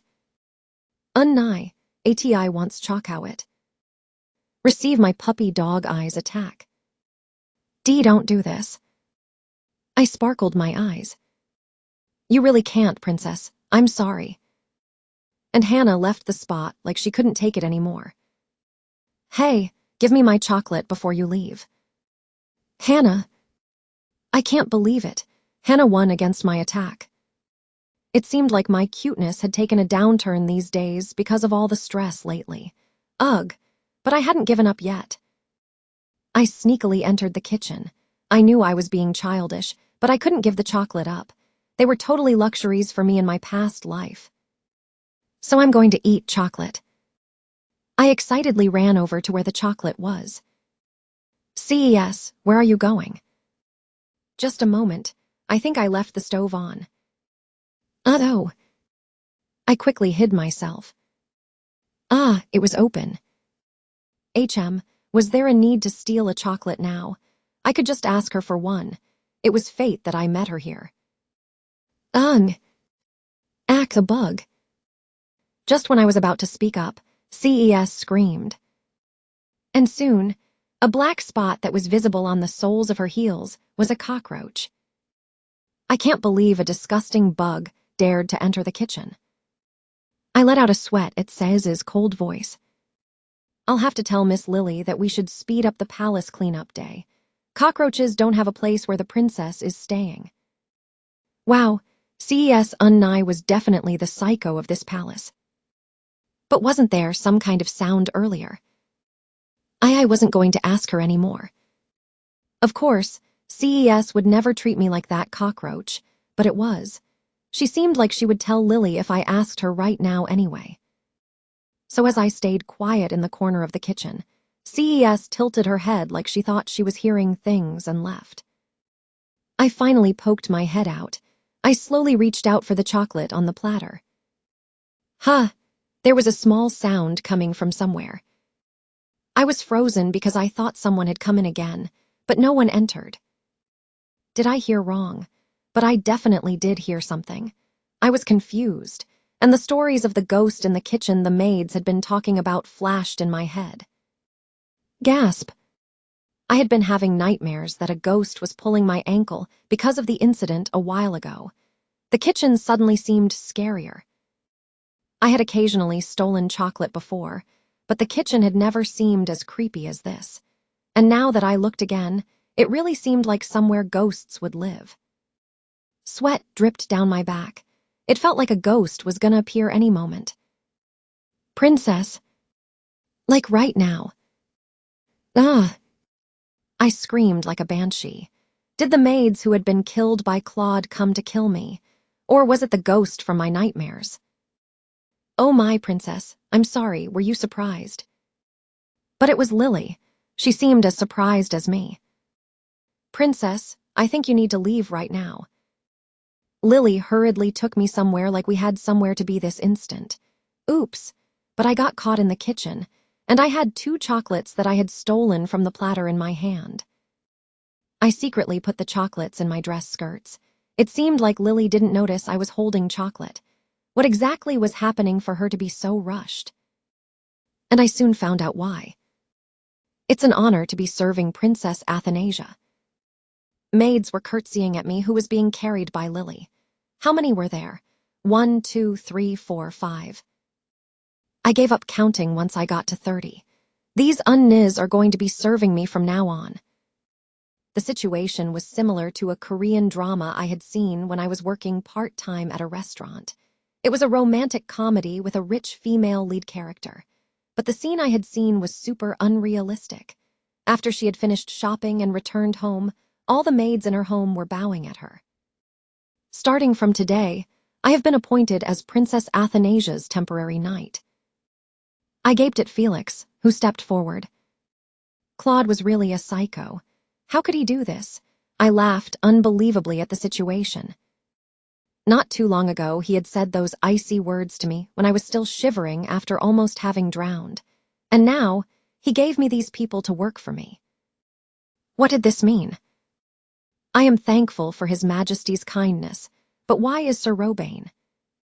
Lily looked like she hadn't heard about this either, and had a shocked expression, and Felix looked at me and smiled. Chapter 12. The knight and I stared at each other in an awkward position. I will have a small break time without guest. That sentence came afterwards, was the least thing I have wanted to hear in the situation other than die.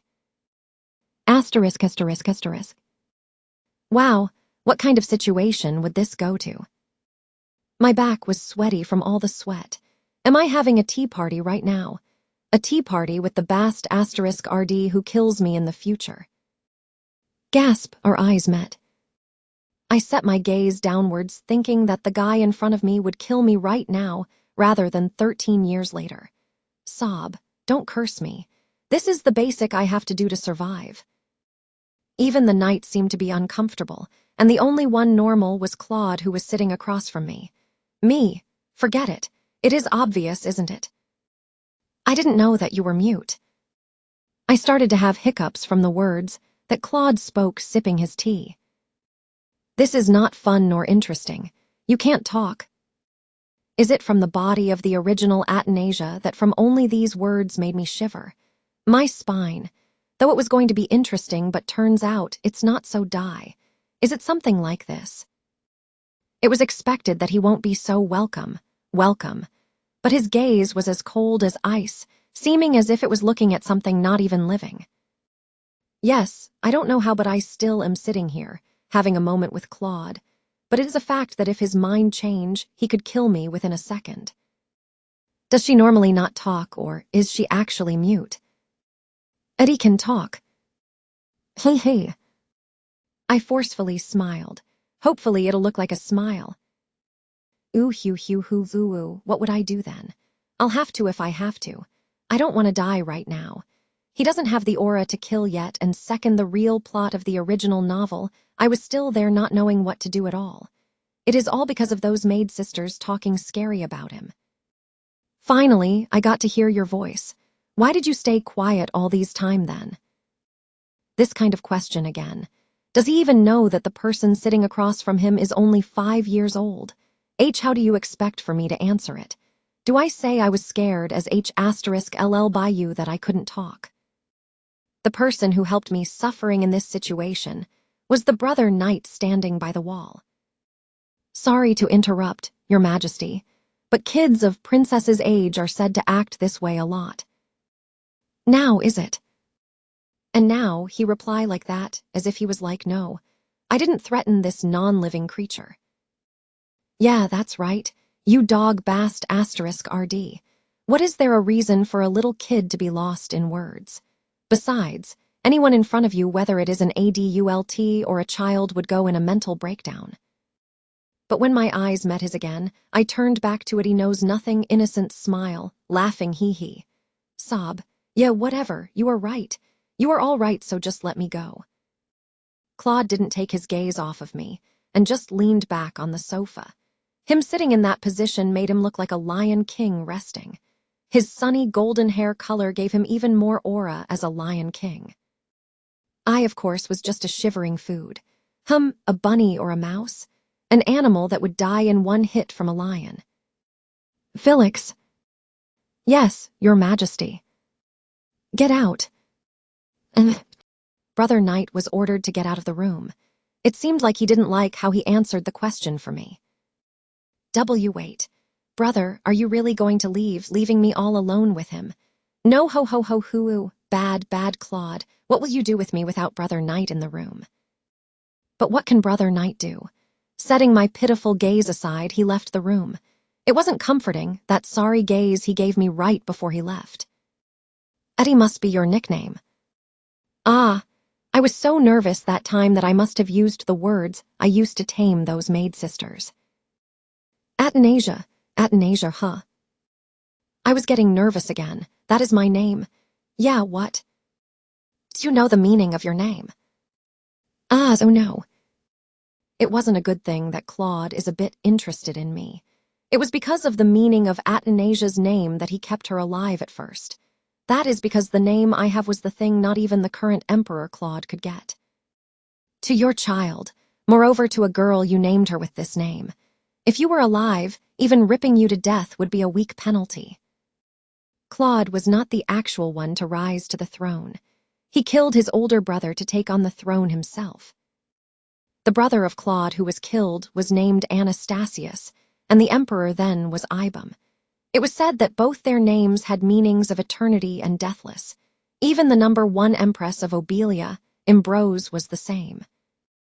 To say it a bit more simply, out of the emperor, only Claude was not able to get the name with those meanings.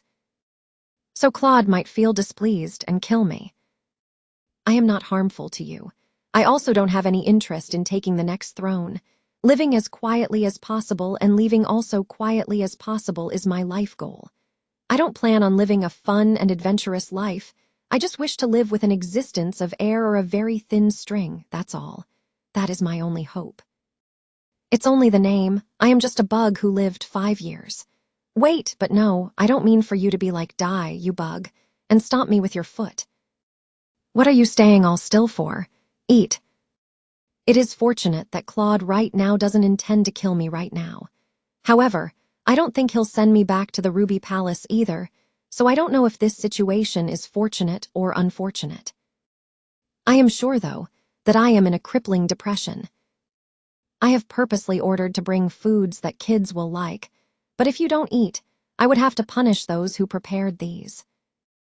Thank you for the food. This bast asterisk RD, did he just threaten me? He did, right? I reached for the fork laid properly with my shaky hand.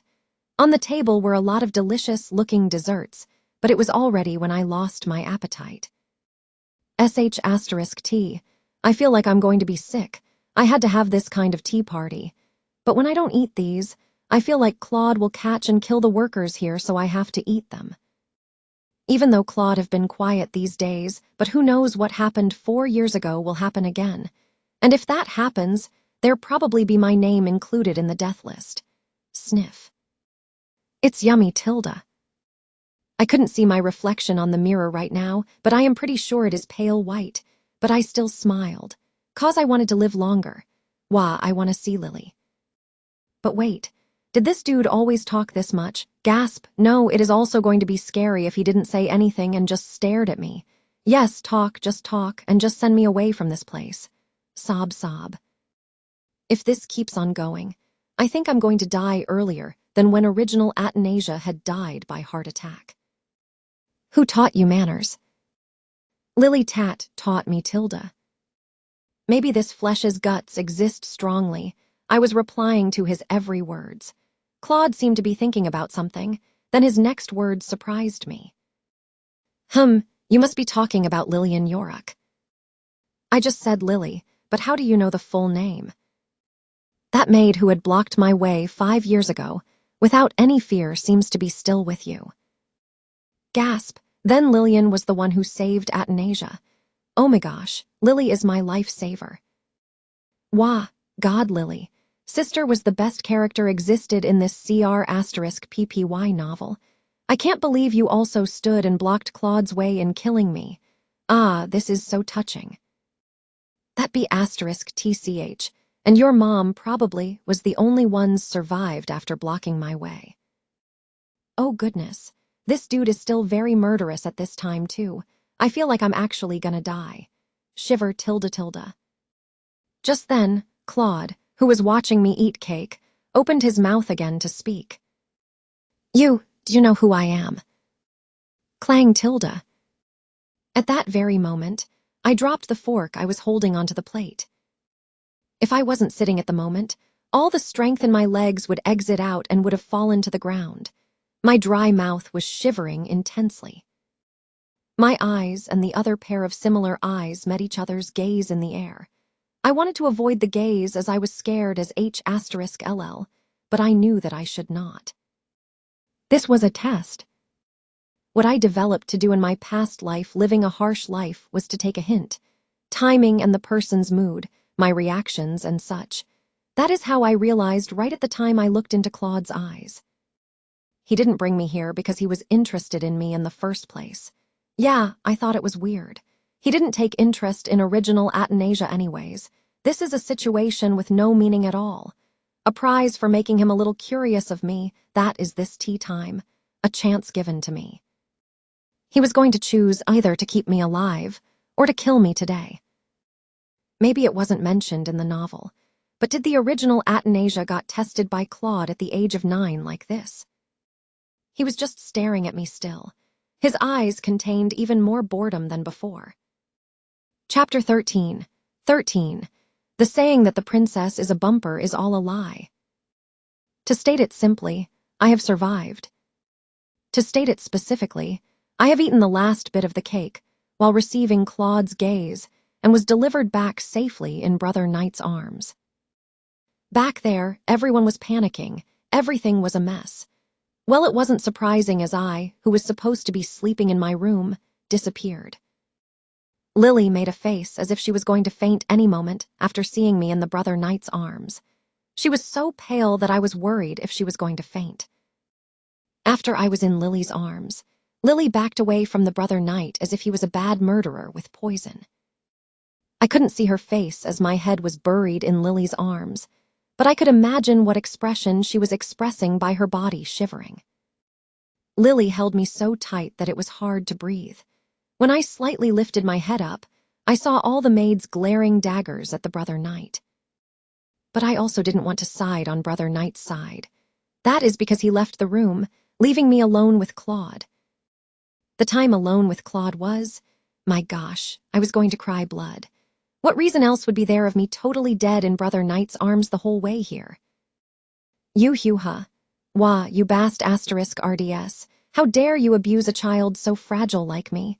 Get a real big punishment. You huh, wah. His Majesty had said that he will be calling for Princess from now on.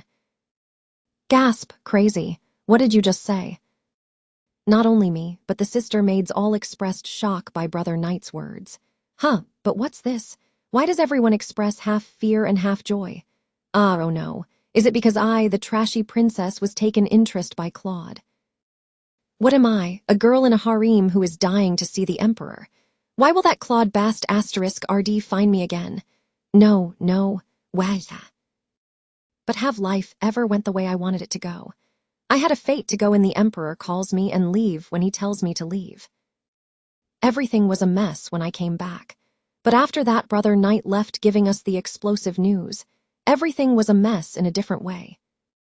I wanted to faint. I was tired mentally. Bleg. Princess. Before that, let me empty my stomach. Asterisk. That night, I lied on my bed, replanning the plan. Plan A failed. The wrinkled white paper was slowly being colored by following my hand movement. I knew it would be bad if someone saw this, so I used Korean to write. I crossed out the plan from the sheet of paper. My plan was to live in Ruby Palace until my very last day without being caught by Claude. I thought I only had to be careful on my 9th birthday when Athanasia and Claude was supposed to meet, but that was very foolish. This plan was a fail ever since I met Claude. I mean, who thought that bland palace was Claude's palace? I mean, it is not the Empress's palace but a harem. Why is the distance so close? The emperors in this world must all be so. No comment. I complained a little mentally and moved my gaze on the writing lower the part I crossed out. Plan B.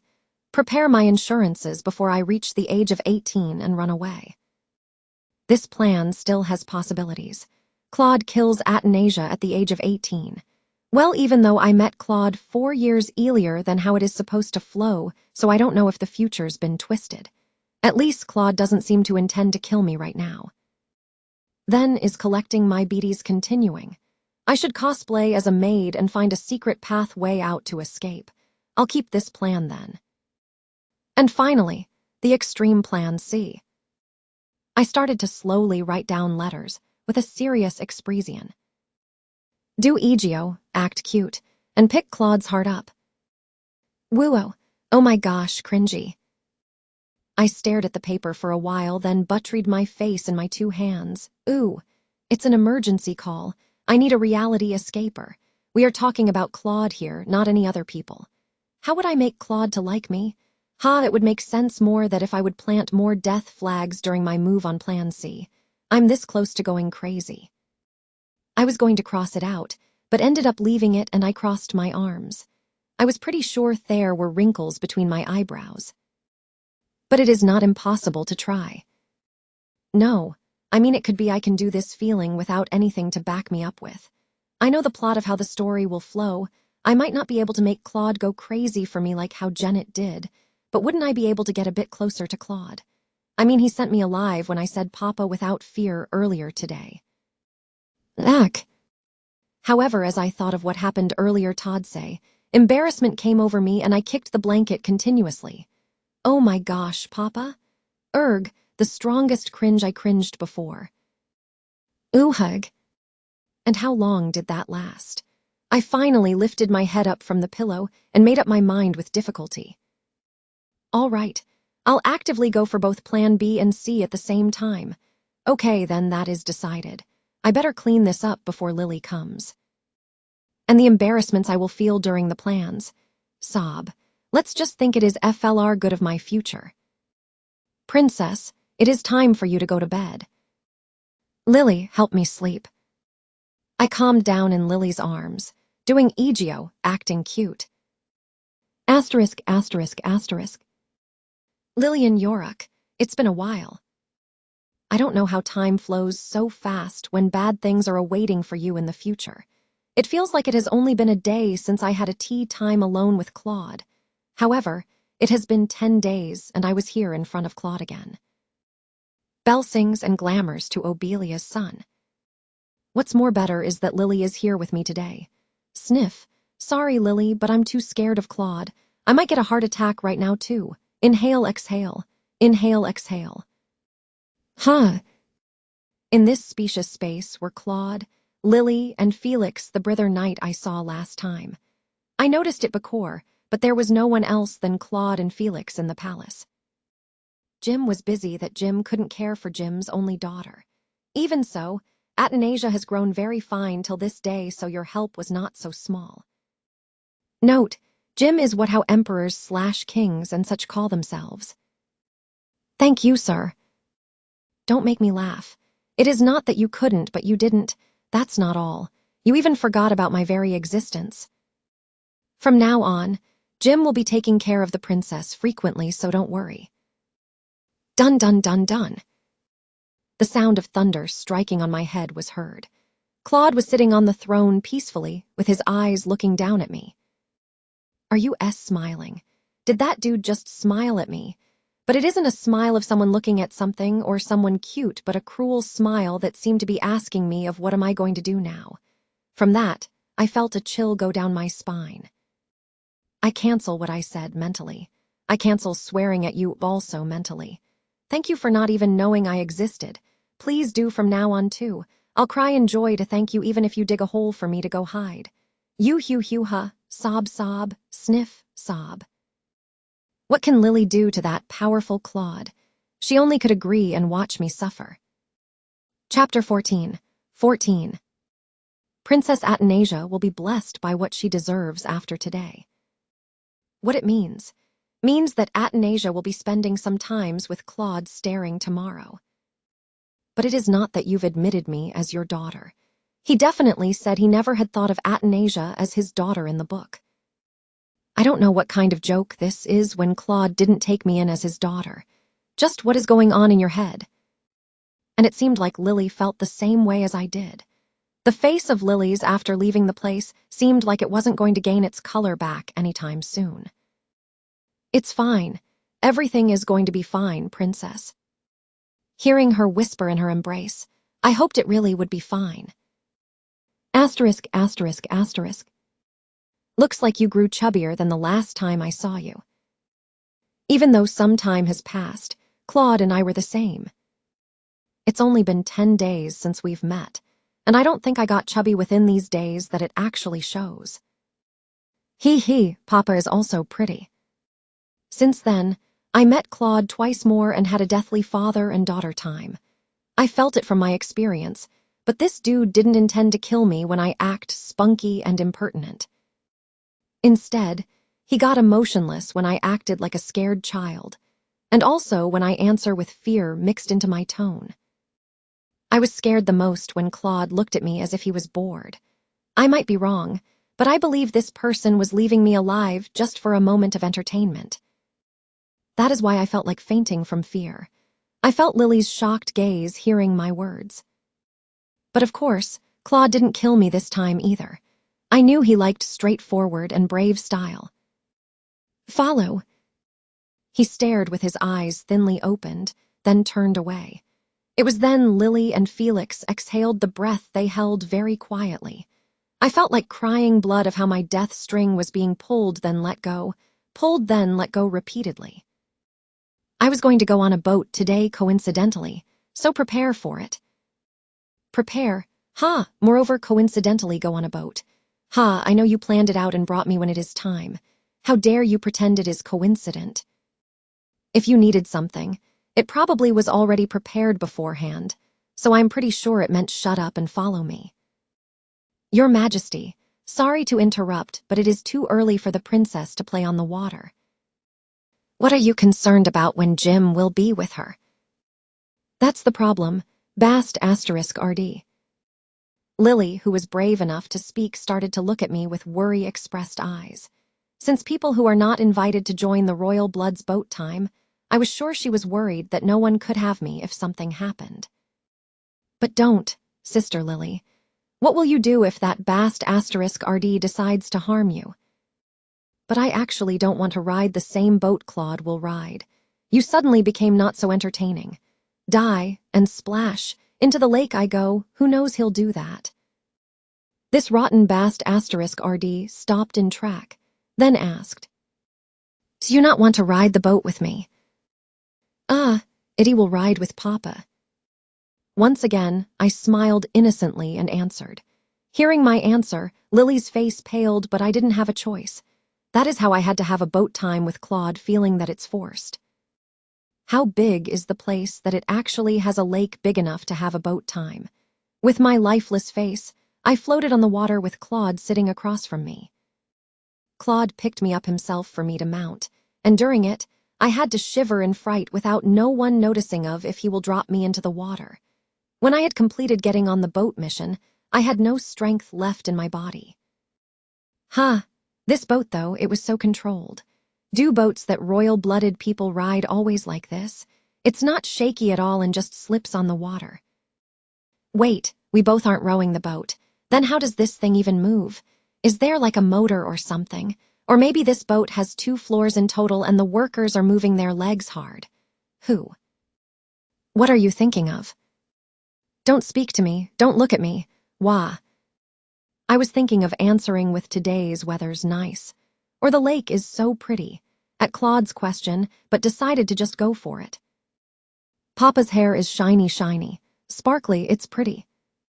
Well, it was true that Claude's hair was pretty. My light blonde was pretty too, but Claude's honey-like dark blonde was more of my style. Ah, did I get too addicted to gold? Sniff. Sparkly, I like it, he. Claude smiled very faintly at my response. No, wait. If he smiles like that, I feel like something bad is going to happen. When I look back, you had some pockets full with gems that day. Done. It's a goal. Competitor Athanasia is in the first stage for mental breakdown. I am storing your treasures well, so come next time yourself to take them. It's mine. Everything is mine that I can't avoid it. Ah. I was in shock. I left my pockets filled with my beauties, but who knew that Claude actually took it? Ah, crazy. I really don't think I have a future of a peaceful death. When I was lost for words, Claude was already emotionless. He's bored. His eyes were set on the place across the lake beside him. That gave me the opportunity to examine him a little more freely. Which country is Claude's clothes from? Egypt, Greece. I don't know. Forget that, but anyways. This kind of big and loose clothes suited Claude very well. Last time I saw him, he looked like a lion. But now he looks like a leopard resting in the sunlight. Well, either way, he is still a wild carnivore. I didn't realize it at first as I was too shocked, but Claude was very good looking that anyone would gasp when they saw him. *T, I don't want to admit it. How to describe? A handsome man with a wild aura surrounding him. He was wearing a gown-like clothes like always, so the way his muscles show. Gasp, no, I felt blood gathering around my nose. I found out that Athanasia's mother, Deanna, truly loved Claude while reading lovely Princess S after story. I didn't get it at first, but now I feel like if girls saw him, they would fight for him like a fire-giving spark. Claude's eyes that are looking elsewhere than my eyes were very beautiful that even I could compliment, because his blue eyes with no warmth at all looked as if they were really gems.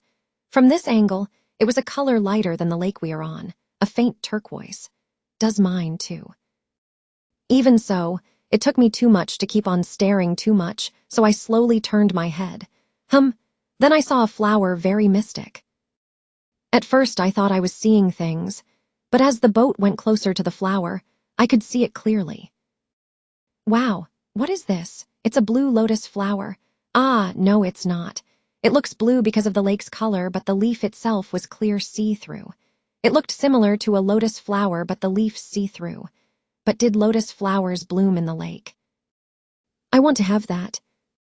I had a feeling I could reach it if I reach out my hand, so I moved to the very edge of the boat. I knew Claude was watching me, but even that couldn't of my interest leave the flower. Even though it was mystic, it wasn't that pretty. However, I still felt like I had to get that thing in my hand. Little more, just a little more. And when my fingers was about to touch the leaf, splash! I was thrown off the boat. No, Claude didn't push her off. She just fell by herself. Pff. The water entered my mouth and nose with a speed. I just crazily flapped my arms and legs. What is this? How did it turn out like this? I was mentally crazy as I couldn't breathe from the water. The heavy many-layered dress sister maids dressed me up with, as the day I am seeing Claude was all wet and heavy. Wait, I can't swim, I can't. Help. No matter how hard I flapped, I couldn't get a hold on anything. I could only scratch the boat with my two wet hands. I didn't even have the strength to pull myself up from the water. Even though I knew that, I was continuously flapping to reach in fear. And when the eyes, which were as calm as always, met with mine, my body, which was already cold, seemed to freeze till the very end of my toe. Claude was just quietly watching me flap in the lake. The very moment I looked into the calm eyes of his, I knew. He's not going to save me. That man won't save me. He's going quietly to stare at me drown like this with those emotionless eyes. Splash! When I realized that, all strength in me gave up. The thing that was wrapping itself around my ankle was pulling me down. The time it took my head to completely go underwater was quick. Water filling my lungs felt terrible. I can't believe this life's death is by drowning. The thought of mine before I rode the boat became real. Is this what they mean by words you speak becomes real? Even so, you. Pfftiac. DOGGY rotten stinky bada asterisk s bast asterisk rd. The continuation of the paragraph above. Gasp, cough. Just then, a strong pressure pulled me back up the water. I coughed uncontrollably as I coughed out the water. The sight was blurry, and my head was dizzy. I also felt water stuck in my ears, so handling all that, I couldn't fully control my body. My goodness, princess. I don't know how much time has passed. I thought I heard someone running to me, and then I heard Lily's worried voice entering my ears like a dagger. I then realized that Claude took me out of the boat that has reached the land just now. Flelix. Yes, Your Majesty. Teach this princess swimming starting tomorrow. He shook his wet hand once, then turned away from me. Wouldn't it be embarrassing if Jim's daughter were to die drowning? This was not something to say to a daughter who almost died drowning. However, there were no one here who could argue with that. Lily looked busy calming me, who was shaking, using a big towel to wrap me around and hugging. Felix was speechless from the Emperor's words, then followed Claude's back with a shock-filled expression. Princess, princess, it's fine. It's all fine now, princess. Chapter 15. Hands of Lily's. The whispering voice of Lily's were shivering badly. The sight of Claude getting further away was seen from my gaze. You woo-woo. I was able to open my mouth after Claude was completely out of my sight. Why? From my long life, and this short life, I have never once cried before in fear. Asterisk. Me, who was very healthy, that didn't get sick easily, was having a hard time after I met with Claude. It was normal to throw up after having a time together eating, and sure, I was used to that. But now, I almost died from drowning in the lake. After the incident, I caught a cold I've never once caught before. The time when Eddie was sick before was not cold, but just a light fever, and was lying down with blankets wrapped around me. During the care of Lily and the other sister maids, I had my final conclusion that Claude is one true adogggy bast asterisk rd. I know he saved me in the end, but I'm pretty sure that bast asterisk rd didn't save me right away, even after seeing me flapping.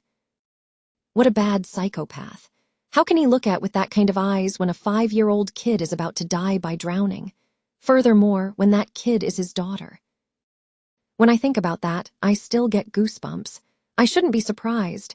It is normal he'd be like this. He even killed Athanasia without any hesitation in the novel. Sob, sob. I suffered nightmares every night after the incident as I cried sorrowfully. Then Lily would not leave my room and sit beside my bed and rub my head. She would hug me too. Those days, I was able to just barely go back to sleep in Lily's warm arms. Asterisk. These days, I wonder what living means. I was helpless in a complete different way than my last life. If I was any other normal kid, that incident would definitely stay as a life trauma and would not be able to face water ever again. I just want to gather more gold and get out of here as soon as possible. I think Plan B would work out for me better than Plan C. How do I make that wicked psychopath fall for me? Wow, I feel like all of my tries till now were all for nothing. I will be able to escape from this palace one day, right? Ah, now that I think about it, my 2 beauties were already taken by Claude. This bad bast asterisk rd. He told me to come myself to get it back, but am I crazy? To go in that evil place with my own 2 foot when not even being called. Hannah. No matter how hard I think, I cannot get myself to think of an inspiration to make me keep on living. That is why I was trying to raise my life, well, that is already touching the very bottom, by using this life's good points. Give me Choco. Who thinks this is a mood? Hannah expressed panic, but I am not in the mood to do Egeo act cute. My inside is already painted pitch black. Choco. I can't, Miss Lillian said. I will eat Choco. Hannah didn't hand me Choco that easily. Seemed like she was scolded harshly by Lily. Well, it is true my desire for sweets are increased by Claude giving me sweet cakes unlike Claude. Ha, fine.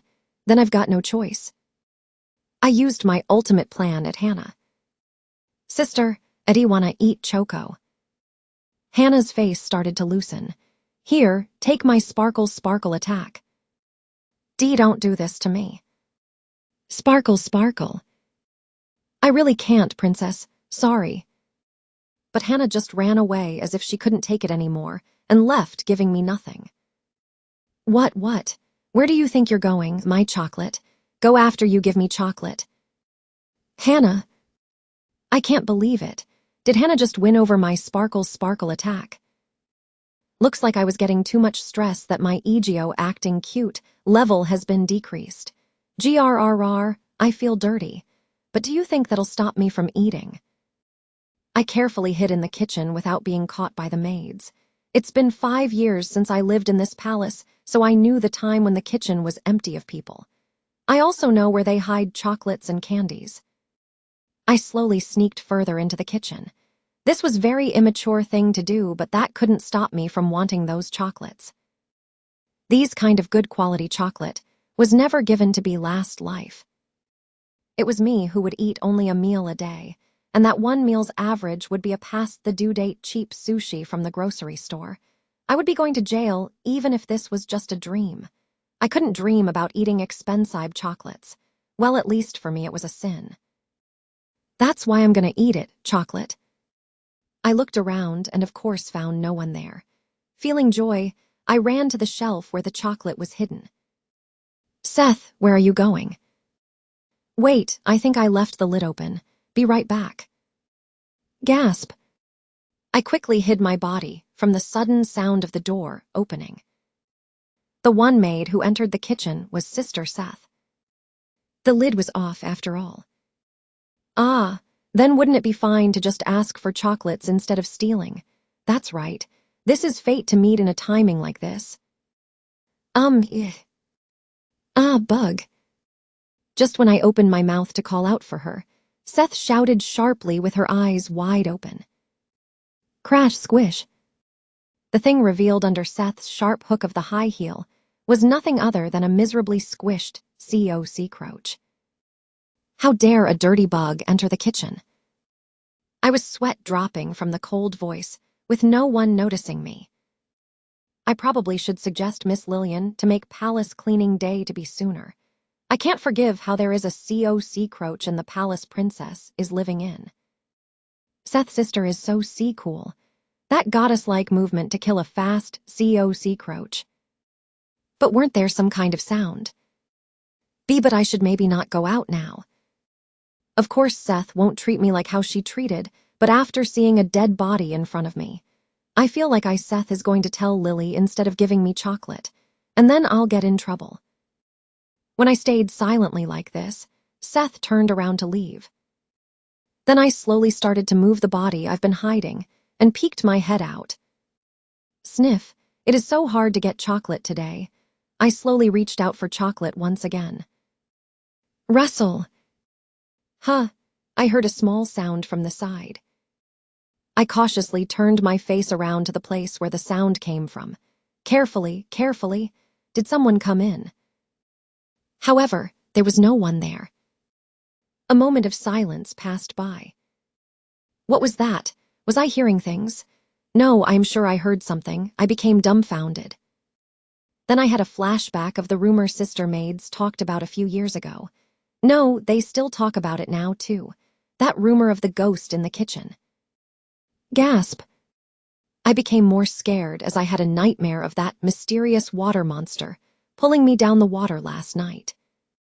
I thought it was only because of Claude's doing all these years, but now, this feels like something else. It looked more haunted as the kitchen was dark and quiet without any sound or anyone. The light was going on and off faintly, and it was dusty. I have come here to steal some chocolate without Lily knowing, but it wasn't this scary. Now it looks like there actually is a ghost living here. I sweat dropped.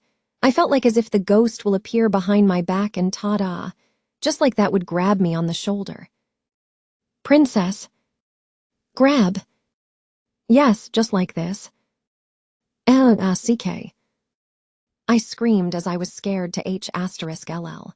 It's a ghost. Ghost grabbed me on the shoulder. Did a dead maid who was killed by Claude come to get me? Or did that water monster came here to catch me? Oh my, princess, I'm sorry, were you scared?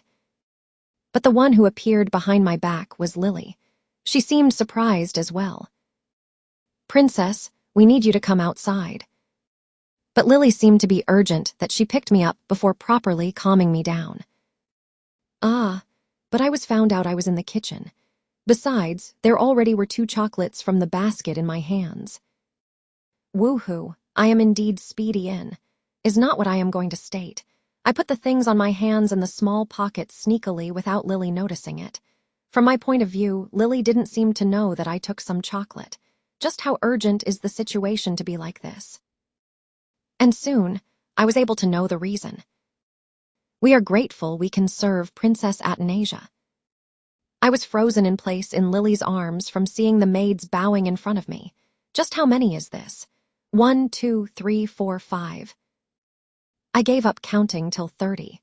Well, these sister maids will be serving me from now on. Deja vu. This was like a scene from a specific kind of K-drama I saw.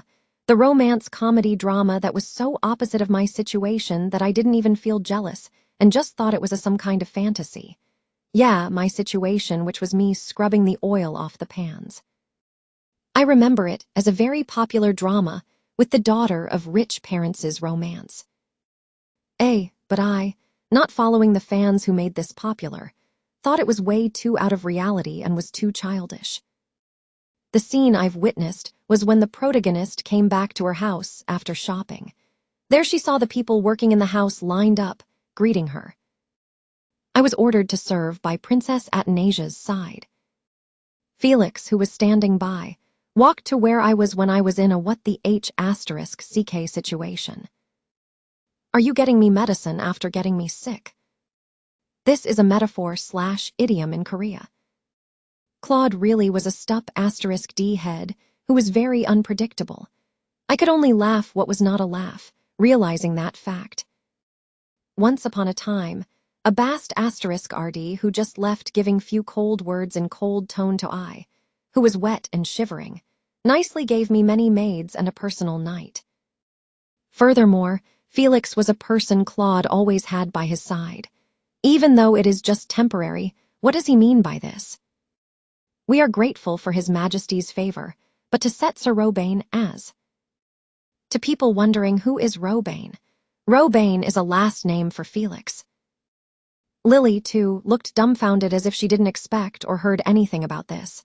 Then Felix smiled faintly, looking at me. Chapter 16. It seems like he kinda cares and treasures the princess. I almost sprained my bones when Felix said that. Look here, brother knight, you said kinda treasures and cares. Ha, who would believe that? Is that so? See, Lily never stumbles over words. Yes, His Majesty is currently looking for a personal knight to stand by Princess's side, besides me, who is doing this permanently. Felix smiled while saying that. So, I'm looking forward to work with you, Princess. Anyways, that is how Claude's knight, Felix, has become my personal knight, which was unexpected. ******. Now I see that recruiting new maids was not that good. I realized that Claude didn't give me extra maids, but replaced them with the previous maids who worked here. That means the maids I put a lot of effort into making them side with me, aka. Chocolate training equals making maids fall for Eddie's cuteness and gaining chocolate. We're all gone. I heard that lightning, shocking news that day at night when the new maids came. Even though I begged hard that I wanted to see the previous sister maids to Lily, she only made an apologizing face. I heard that the maids who were replaced with all left the palace this morning and were hired to another palace. I was mad when I heard that. Claude, who didn't give a glimpse when the maids stole Ruby Palace's beauties, now is replacing the workers here. I was also very upset by how the maids left the palace without any last words, even though it was that emperor's command. I know it is not a thing to be so upset about, but you can't do anything about human's heart. Not literal heart, but mind. I was even more upset when the new sister maids showed no affection to my Egio, acting cute, and just went on doing their job. Even though they were still maids, is there a difference between the maids who were abandoned to work here and the maids Claude had picked himself? Do you know how hard I worked to make all the sister maids to side on me? Sob. I want to see Hannah and Seth.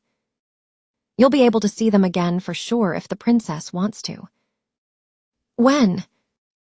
In 10 days. and I didn't believe in that kind of a DULT words.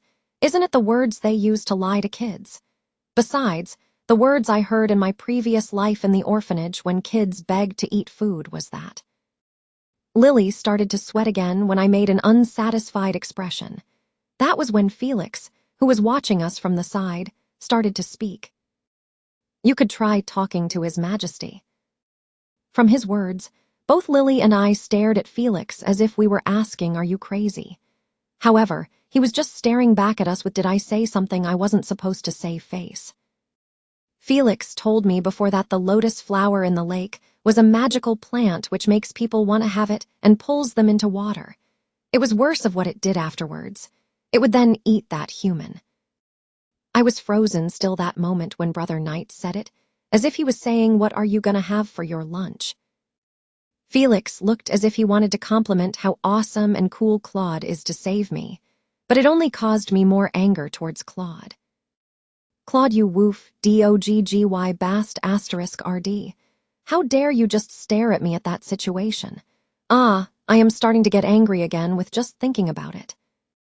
By the way, His Majesty said that he wanted to have his feast together with Princess." Nonetheless, the anger that had risen was now gone cold by what Felix just said. With a pale face, I buried my face in Lily's arms. Wouldn't it be better if I die and be reincarnated again? Ding! I request for a logout. Logout, logout, GRRR. Asterisk, asterisk, asterisk. Princess, why don't? No. I ignored Lily's pitiful expression and turned my face over to the other side. But it will be the day you'll meet up with His Majesty. We were talking about my outfit. Lily was trying to make me wear a dress to go to the feast with Claude, and I was stubbornly declining it. Lily seemed to be overwhelmed because of me in a state like this was a very rare thing that never happens. But why should I dress up nicely to meet that bast asterisk RD Claude when I'm lazy? Well, it is not that I have given up on Plan C, but is it because of that day on the lake? I wasn't in the mood of dressing up to look good in front of Claude. Moreover, the dress was the reason I drowned faster in the lake. Also, the dress I was wearing now was also on the fancy side, so I didn't find a good reason for changing. It was because the sister maids were all over my clothes and what I was wearing, saying that you won't know when he'll call you. Sir Robane, help me do something about this too. Lily requested help from Felix when I just stubbornly sat there, pouting. HMPH, I won't fall for whatever you say. Since I am 5, I have the rights to act this way. Felix was like, what? For a moment before smiling brightly. Princess Athanasia is lovely no matter what clothes she wears. Of course, His Majesty will think the same way. Cough, I know I am cute and lovely, but this is just... No, there is no way Claude will think that from seeing me, that ice dude who doesn't have a single drop of blood or tear. Well, that is true. But Lily now was also starting to agree. Then I'll only do your hair. She gave up and came to do my hair. Her hands moved fast as usual. I felt a bit guilty watching Lily's sad face, but no was no. GRR, why do I have to do EGO, act cute, to that dude who just watched me drown with those dried eyes? Sniff, dirty, bad dude. But I couldn't stop Lily from putting a lot of effort into my hair. There, let's go, princess. After Lily's job was put to an end, Felix lifted and held me up. He was planning on holding me the whole way since the distance between Ruby Palace and the Emperor Palace was like a 2-house in a townhouse. It was a simple way on carrying a princess, but it was better than anything too fancy. I waved my hands at Lily and the maids bowed. Then Felix and I took off. I realized that the path that led from Ruby Palace to the Emperor Palace existed other than the one I took to get there last time. Felix took me there going through the real path, where there was nice fountain placed on the way. At first it was embarrassing to be held in this brother knight's arms, but as time passed, I was used to it. Felix also improved much as he was. Now he holding me was very stable. Your Majesty, Princess Athanasia has arrived. But this palace, it is really plain. I always think about this when I come here, but why isn't there a single worker? Furthermore, I don't think I am visiting Claude right now, as there wasn't a single guard guarding the door to his room here. And see, Felix is announcing that I am here himself. Brother. I can't. I'm too curious. Why isn't there any brother knights and sister maids in Papa's palace? I asked to Felix, who was just about to report again that I am here, when there was no response from the other side. Then he stopped and faced me to answer. The reason why there aren't any workers is because His Majesty prefers to do everything himself. And the reason why there aren't any knights is because... I became even more curious when Felix smiled at me between his words. He doesn't need one. What do you mean he doesn't need one? Wait, why does he not need one? Aren't there supposed to be a lot of workers and people, since this is Emperor Palace and there are a lot of works need no be done? Perhaps they are smart to know that Claude is a St. Asterisk pid head and are avoiding him themselves. Yeah, that makes sense. And you can't call me like that. Please call me either Felix or Robane. Felix turned his head back to the door to his room. Seems like His Majesty is taking a break right now. The H*CK, you sleepin' when you called a person. Really this poop manner. But it may be fortunate. Since this is all Claude's fault for sleeping, isn't it okay to go back to Ruby Palace? Felix here can be the witness. Then did he want to go back? How about? But what Felix said, after thinking about something, was something crazy. Do you want to try and go in? I'm hearing things, right? I've been feeling not so good these days, so His Majesty would be more enlightened if Princess wakes him up herself. Click. Felix opened the door before I could react. I was so shocked that I stood still even when Felix gently pushed me in. Then I'll be waiting here. Click. Felix's smiling face disappeared when the door closed. Wait. Shock went for a moment before I started to push the door open. However, with my strength, it didn't move an inch. Fell. I was about to call for Felix, but stopped in track as I came to realization. It would wake Claude up if I scream now. Wow, Felix, you bad. I, without a choice, turned around to look around the room. Then the blandness from outside, the room came into sight. Rotten. I seem to have entered the room of the final boss. Chapter 17. However, inside the room was as silent as if one could hear a needle drop. It was fortunate that Claude seems to be a heavy sleeper, because he is not aware of the sounds. Wait, now that I think about it, do I really have to wake Claude up? If nothing is happening for a long time, wouldn't Felix come in to see what is happening? That thought made me decide to wait until Felix comes in. I looked around the room. It has an emperor feeling in it, only large in size. Is this really the Emperor's room? Why is it so simple? It is even simpler than my room in Ruby Palace. Weird. Is this not the room the previous Emperor used? Well, from Claude's personality, he isn't likely to use a room other people had used. The room was very large, like a field. It was also very empty, so I was able to spot the bed right away. I couldn't see the insides because the curtain was long, though. But wait. Isn't it dangerous if the bed could be seen this easily? Isn't it supposed to be murderers if he's that emperor? This is just like Try to Catch Me game show. Whatever, it is none of my concerns if Claude dies or anything. Anyways, that thing on the wall. A map is getting my attention. I slowly walked to the map that was catching my attention for a while. Gasp. I couldn't help but to bring my 2 hands to my mouth to keep the sound inside. What was it? I keep staring at it no matter how much I looked at, yet I couldn't take my eyes off from it. The frame of the world map was all made of shiny and pure gold. It didn't look like it was only the surface, but the whole thick frame. Wow, I didn't see anything like this before. This is so touching. Kaya, of course. This is the Emperor's palace to keep this kind of thing on the wall. I don't need gold candles or gold toys when I have just one of this. Is that thing on the wall also made of gold?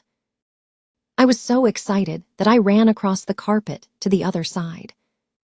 Claude, he must have some kind of thing for collecting artworks. The room contained no decorations, but frames with arts in it. Even though most weren't as big as the world map one, it was still big and valuable. There were arts with very pretty sisters with angels, the arts which looked to have memorable moments drawn in it. Ah, this art stores the moment of the greatest empress Imbrose in her coronation. I saw something alike from a book Lily had got me to study before. Anyways, the arts were all very big, making them to need bigger golden frames. Is it enough if 3 men widen their arms and connect the arm lengths together? And to see that this is all gold. Even the broken frame in the corner was also gold. Huh, but why aren't you throwing these dusty frames out? If you are going to throw it away, can you give them to me? Licking my lips for desire, I once again turned my way to the world map to have a good look at it once more. No, I was going to. If there wasn't anything that had caught my eyes. I took a step forward to the frame I just saw, to examine it. Unlike the others that hanged on the wall, the dusty and broken one was in a corner of the room. That was a woman's portrait. The smiling face was not the prettiest, but it was beautiful and charming enough. She probably liked to dress herself pretty. She had a lot of accessories from the top to the very bottom. From that, you could even believe if she was to be an empress. The hair tied up was in color of chestnut sweet brown. The eyes which complemented her smile was grass green. I have only read some explanation on the novel and had never seen her before, but I could tell who this woman was. Was it because of that? For this dirtily stained black frame to catch my very interest? I shouldn't have seen it. I frowned from the feeling of dissatisfaction. I felt like I saw something I was not supposed to see. I'll just act as if I didn't see it. I didn't look at anything just now. I don't know anything. It's real, it's true. And when I closed my eyes and shook my head, no, when I turned around to move away. Gasp. Surprised, I held on my beating heart and took a few retreating steps. Why? Why is Claude here instead of the bed? Silky golden stuffs were laid, not too organized, on the black leather sofa. Claude was lying there, on the sofa, with closed eyes. Because of my location from the Golden Frames world map, you could only see the backside of the sofa. However, from the other side, I could see Claude lying down so clearly. My heart's gonna fall. I thought he was sleeping on the bed, but how dare he do this kind of fishy thing, you fishing me. What do you think would have happened if I got a heart attack? But unlike me, who didn't succeed in calming my heart down, Claude was sleeping peacefully without moving an inch. I hate him. I want to slap him once. I want to punch him once. Just once, can I? Feeling unfair, I approached the sofa where Claude was located, and I felt weird looking at his face from my height. Sleeping like a prince. Claude's sleeping looked unbelievably innocent and kind. Of course, after thinking I had goosebumps and shivered. Did my eyes go crazy just now? Now who looks innocent and kind? This kid. Not any other person but this psycho Claude. But it was believable that this sleeping face looked like one of the artworks on the wall. If he stays like this, he is pretty much my style. Can you just stay like this, never waking up? Feeling weird again, I used my hands to wave above his face. Seeing no reactions from Felix's call from outside and my approach, I was sure he was deep in his sleep. What would you do if I was a murderer who came to kill you? Whatever, it is good. Get slapped for once. I don't know when I would have another opportunity, so this was my chance. I didn't forget about the lake incident. I'm a girl from a far back place, unlike you who is at a far forward. Why you do this? Note, why you do this is not a mistake. I was thinking of where I could hit. The face would be too showy, so I held both of hands up and aimed at his body. Whoosh, tick.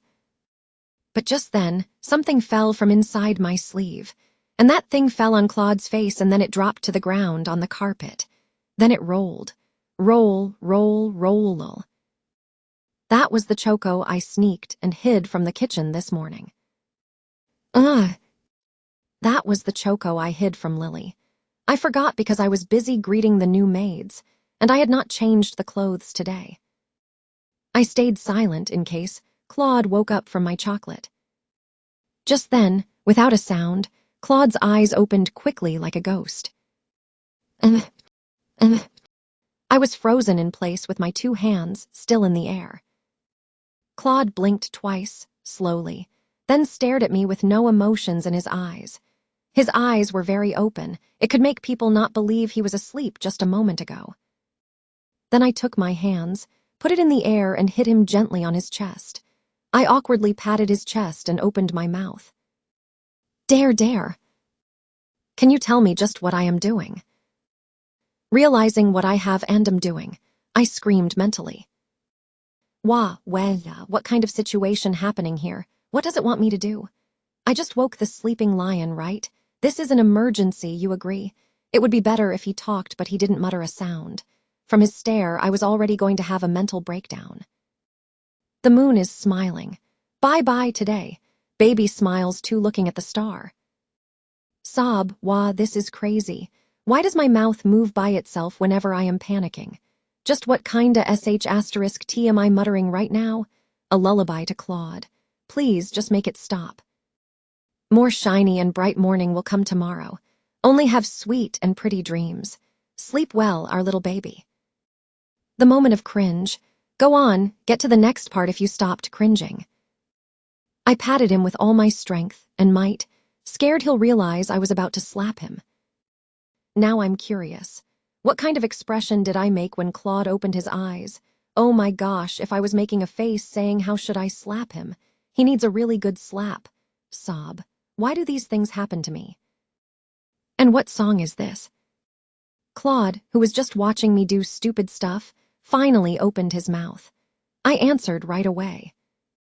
It's a song that helps you say bye-bye to bad dreams. This dude, does he not know what lullaby is? From the sister maids, I heard every citizen in this country grew up listening to this song. It was too, awkward to just say it is a lullaby, so I explained it the way my head wanted to explain. I smiled, hiding my pitch-black head and mind. Papa, good morning. Claude then made a face weird. It was for a split moment, though. The words Claude spoke with an emotionless face made my smiling face twitch a bit. It's not morning. Good dinner time. Can't you just deal with it? Did Felix send you in?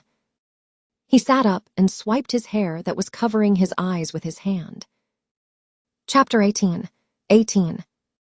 Since he just woke up, his hair was spread more naturally than before, and the clothes he was wearing was slightly open, revealing his well-built body.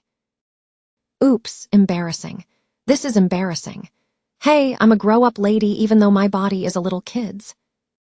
Claude didn't notice what I was thinking and turned his gaze out the window on his left. The sun was already setting down, leaving an orange-yellow sky visible. He slowly stood up to stretch like a psycho does.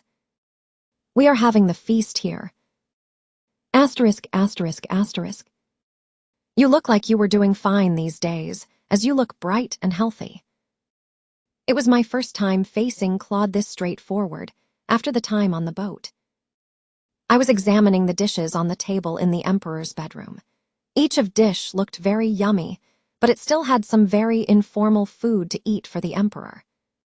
I was just thinking it was very unusual, but lifted my head right away when he said the weirdest thing he could ever say right now.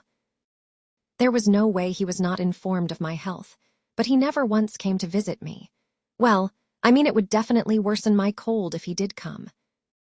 Anyways, I was speechless to this dude who didn't even come to visit his sick daughter and just say, "Oh, you look fine." I didn't even expect a lot, not even warm words like "I heard you were very sick, are you okay?" or "You look tired. Rest well." But isn't this a little too much? Yeah, right. This is Claude I'm talking about. Papa also looks pee-wetty. But I'm just a good old weak sunfish. Let's not forget. It's plan C. Even if it's for plan B, it is important to extend my lifespan this way. There is nothing more important than life, even though it is dirty and unfair. I ignored Claude and smiled brightly. His eyes showed interest at this. Yes, yes, is it interesting to see a girl who was sick by yesterday because she fell in the lake to be smiling oh so brightly? Claude was just staring at me from across with his chin set on his hand. But why do you look like you are trying to look handsome? This is Eddie's misunderstanding. Claude definitely is not trying to look handsome. Are you trying to make me fall for you? Ha, yeah, what a talent. I may not fall for you, bast asterisk RD. Listen, I have only prepared foods you like. So this is meat. You're making fun of me 'cause I'm chubby, right? You are humiliating me, right? Thank you for the food. But it was not me if I didn't eat. I decided to ignore Claude's gaze and focus on eating. Whoa, it's melting in my mouth. You eat this kind of food every day. There were expensive dishes in my palace too, but the quality and taste are incomparable. This is a difference. The silverwares were too heavy for me to grasp. Also, the steak was not pre-sliced, so I had to slice them myself. Furthermore, this table is too tall. Clank. And my silverware ended up making this horrible sound of this plate and silverware scratching each other. Gasp. I held my breath that moment. Forget the embarrassment, Claude's reactions are more important. He's not going to be mad by this, is he? He isn't going to throw his knife right at me, is he? You should work on your education more. But Claude didn't say a word and ignored. Ha, I'm alive. I will send a person over to your palace tomorrow. You are very uneducated than I expected, probably, because no really educated people had taught you. Wah, did you just make fun of my dear maids? Uneducated. Those sisters are all nobles. What is wrong with you? Get some professional educational help from now on. Ah, yes. Mr. Yu, aka Claude Yu, was royal-blooded. It was hard to keep the poker face on, but I was fortunate that he didn't seem to notice. We were on the end of the table, far across from each other. Ah, what a relief that the table is luuung. Hoo-hoo-hoo. That somehow made my anger boil and want to explode, but I smiled brightly as I could instead.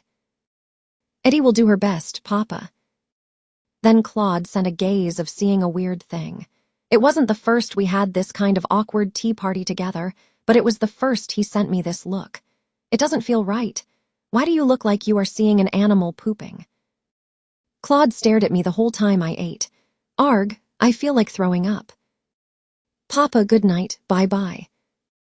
I was a package being delivered by Felix to the Ruby Palace after the feast with Claude. He told me to have a good night like he always did, but today I just answered with HMPH. From that, Lily frowned a bit, but I was very mad at him today. I mean, it was like Uo Luuk, the dog emperor is sleeping. You should go and wake him up, and just literally pushed me in his room when I was not even ready. Shivers if I thought back on the events occurred today. I wouldn't even feel sorry for Felix when I displanted. All his hair out his head flesh. AKA, pick his hair out, make him bald. Sob, I trusted you. How dare you hand me in over Claude's hands just like this? Felix, with a face that says I know nothing, made me even more mad. Lily, lullaby. That night, I begged using Egio.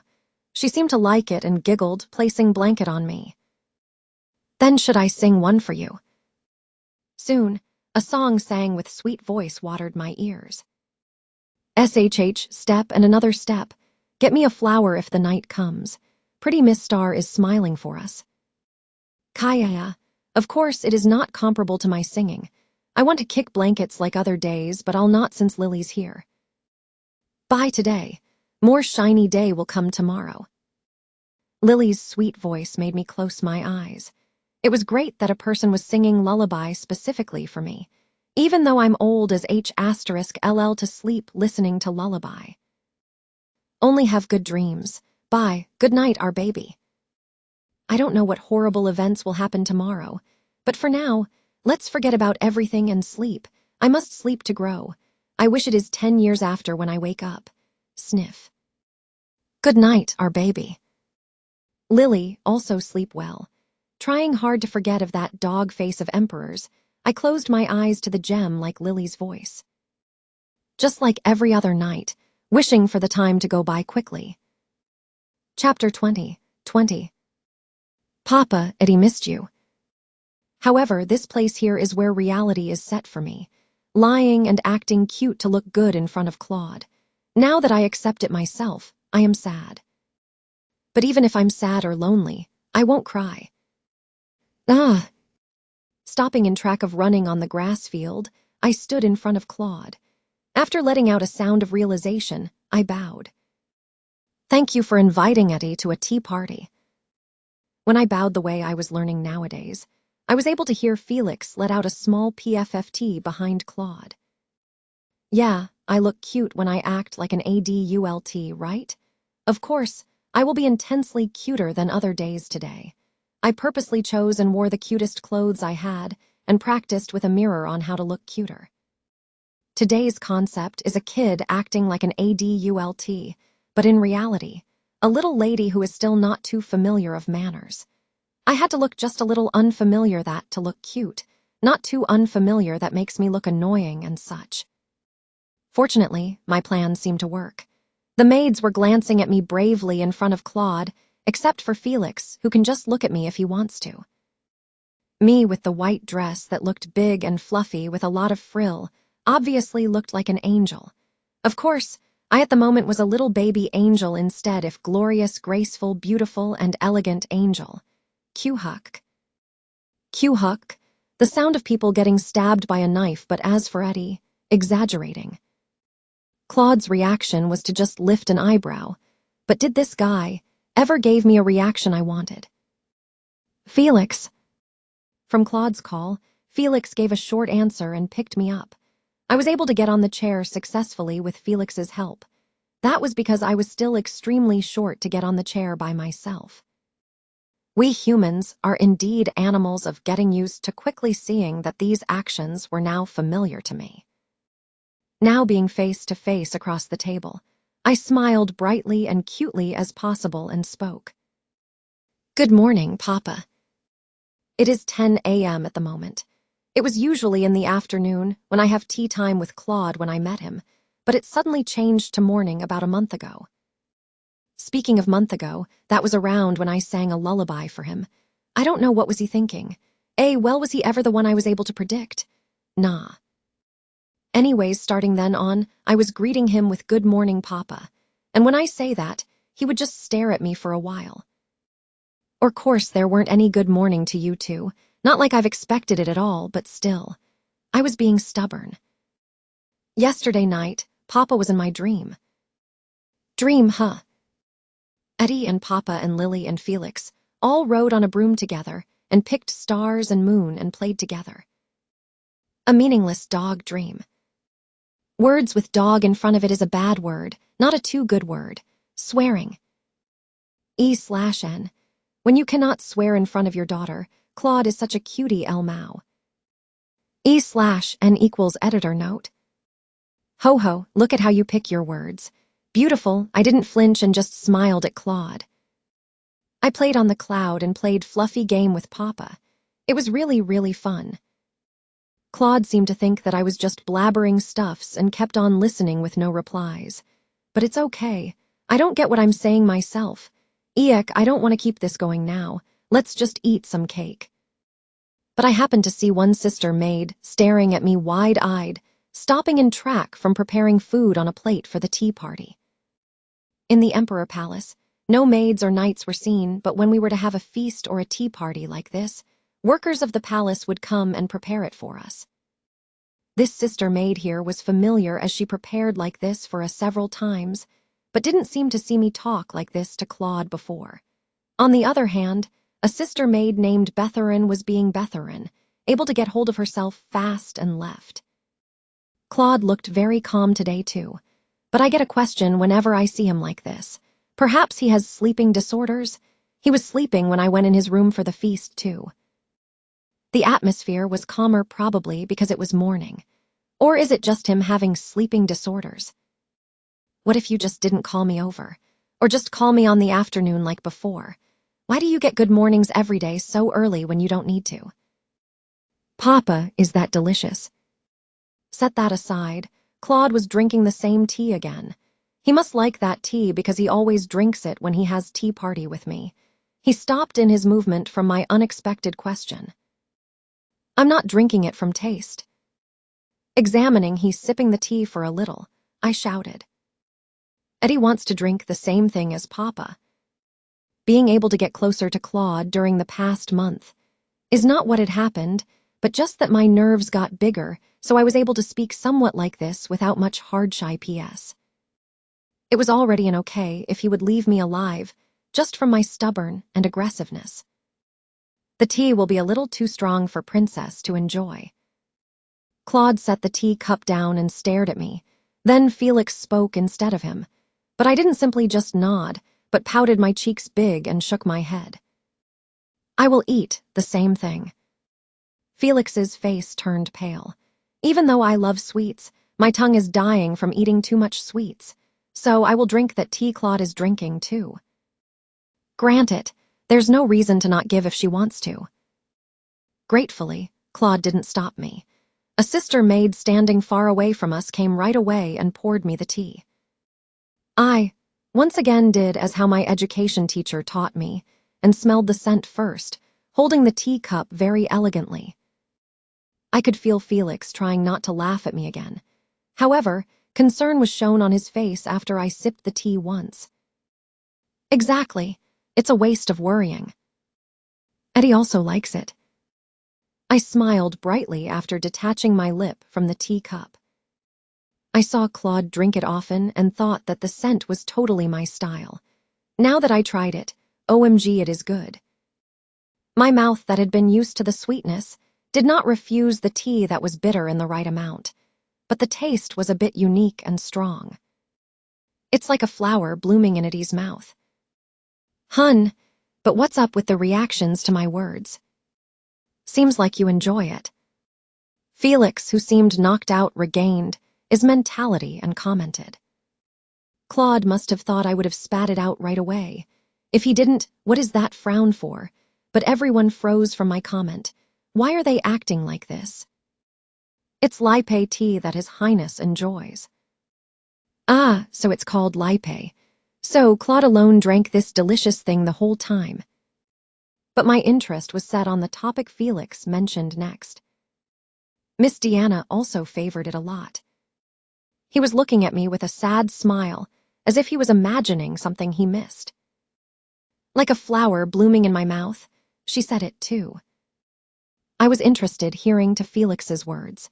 It was true that topic of Athanasia's mother, Deanna, was rare to hear. Searching for the words, I tilted my head a little and asked like a kid who knows nothing. So, Mom and me spoke the same words. Yes. He was smiling gently, as if he was thinking of Deanna. It's because of Miss Deanna that His Majesty had tried this tea in the first place. Lipe tea's main ingredient comes from Sayadana. Ah, they also had a tea party together, her. I do not have memories of anything like it. However, Felix's sentences were cut from an icy cold voice. Claude wasn't frozen shocked like a moment ago, but sure looked cold, emotionless, and cruel. You babble lots of nonsense today. It's noisy. Leave. Felix left without any words, even from the sudden order. On the other hand, I was just staring at Claude without satisfaction. What's up with this bast *RD? Are you saying that you don't even want to listen of it because you think of it as a past that had come and left him? So just that woman who he fell in love with, just by an accident one night, you made me. Bast *RD. Really a DOGGY bast *RD. When you can't even throw that women's portrait. My mood went downhill, even though Deanna was not my real mother. But I smiled again from the sudden twist of Claude's gaze on me. Ha, praise my great survival ability. Milk would be nicer as tea is a little too much for a little kid. He, Eddie also likes milk. I felt like I shouldn't say no to this, so I smiled and agreed with him. ******. I was currently learning basic manners from the teacher Claude had sent. She was Ulwa the Countess, a famous professional. But she didn't know kids well, and since I was 5, younger than 8 when kids usually start studying, She went easy, and I only had to listen to her words. But the Countess seemed surprised and shocked from how well I follow without errors, and do what she told me to do. Looks like she came expecting naughty, dirty, crying little 5-year-old girl, but I am different. Hey, I only learned basic noble manners. When you think about it, it is already surprising for a 5-year-old to just sit still and pay attention. Chapter 21. Lily bragged a little, saying that I started writing at the age of 4, which caused Ulwa Countess to be shocked. And she then increased my homework and the speed of learning. I was now learning basic manners, beginner official Pascal language, history of Obelia, and the world masterpieces. Kaya, it's a lot more enjoyable than I thought, but I feel like eating sweets now that I started studying since I'm not used to it. Princess, no more chocolates in a while. Done. Well, I got caught by Lily stealing chocolates. It was when I started stealing Choco, since the new maids didn't even dare to touch a single Choco and give me some. There were no people to give me Choco, since Hannah and Seth were missing. That is why I had to take risk and steal Chocos when the amount she gives aren't sufficient. Hing, I really ate a little. Hing, an egio/actung cute, informal version of expressing something like pouting or shame. Now, Princess, hand me all the Chocos you have right now. I will give it back when you finish your homework. I hesitated, then started to take the Chocos out, depressed. 1, 2, 3, 4. Lily looked at me with a face seeming to say, is this all? But really, this was all. If you eat too many of them, your teeth will go ouchy, ouchy. Sob, I know that, but how if I like them so much? I'll give you one if you're done your homework. I frowned. It was depressing I couldn't eat whatever I want and how much because this age, but I was also embarrassed that I felt this sad for this little matter. I turned back to my homework after Lily started to leave, but Lily's mumbling was heard with my ears. I saw it just now that the basket was empty. Now I'm worried there are cavities. No, wait, I didn't eat that much.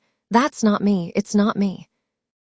Lil, even though doing your homework well, very well done, our princess. I watched Lily smiling and leaving with a face of a depressed child. What do you mean the basket full of candies were empty? There were some left the last time I grabbed some. Who? Who ate my chocolate? Who, which made unnigh? Wah, I didn't see them this way, but stealing a child's snack. Wah, my chocolate, and Lily thinks I ate them all. It was very unfair, but I couldn't argue, as with my reaction with chocolate, no one would believe me. I ended up finishing Alois Countess's essay homework and gained compliments and Choco from Lily. What are you drawing, princess? Stupid Felix, it's the world's most beautiful lily. I was currently drawing while lying down with my belly facing down. Drawing is good for kids my age. Honestly, my drawing was so bad they could ask, but I've been mad at Felix these days. The word stupid came out my mouth from my heart by an accident. Ah, I know this one. It's His Majesty, right? Felix's mood dropped until he regained it seeing the other person I was drawing. Beep, wrong.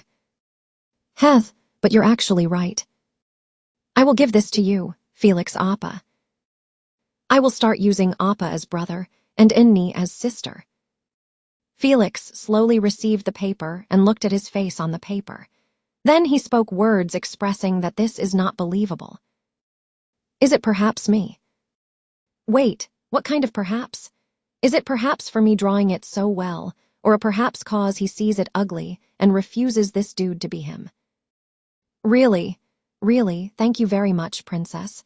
I will keep this as my favorite treasure. Hum, no need to be so touched. Lily, it's a gift. Oh my, am I this beautiful? Beautiful than all the races from the ground to the sky. I also gave a gift to Lily, who was just watching us from the side. Let's see. Is it time to draw that bast asterisk RD Claude now? I started humming and happily drawing Claude. Hugh heheth. I'll draw you the ugliest. You're welcome. His Majesty would be happy if he gets that as his gift. Ooh, no. I'm not giving this to him. He might come to kill me that I drew him this ugly. Besides, he wouldn't even accept it anyways. Done. It's a drawing of His Majesty and Princess playing together, isn't it? Nope, it's me doing a drop kick at Claude. I might look pitiful from releasing my stress from doing things like this, but there's no better way. Let's see. Are there no more people to draw? I thought about it for a while, holding a colored pencil, and started to draw a person who just came up in my head. But I can't go any further after drawing a round head.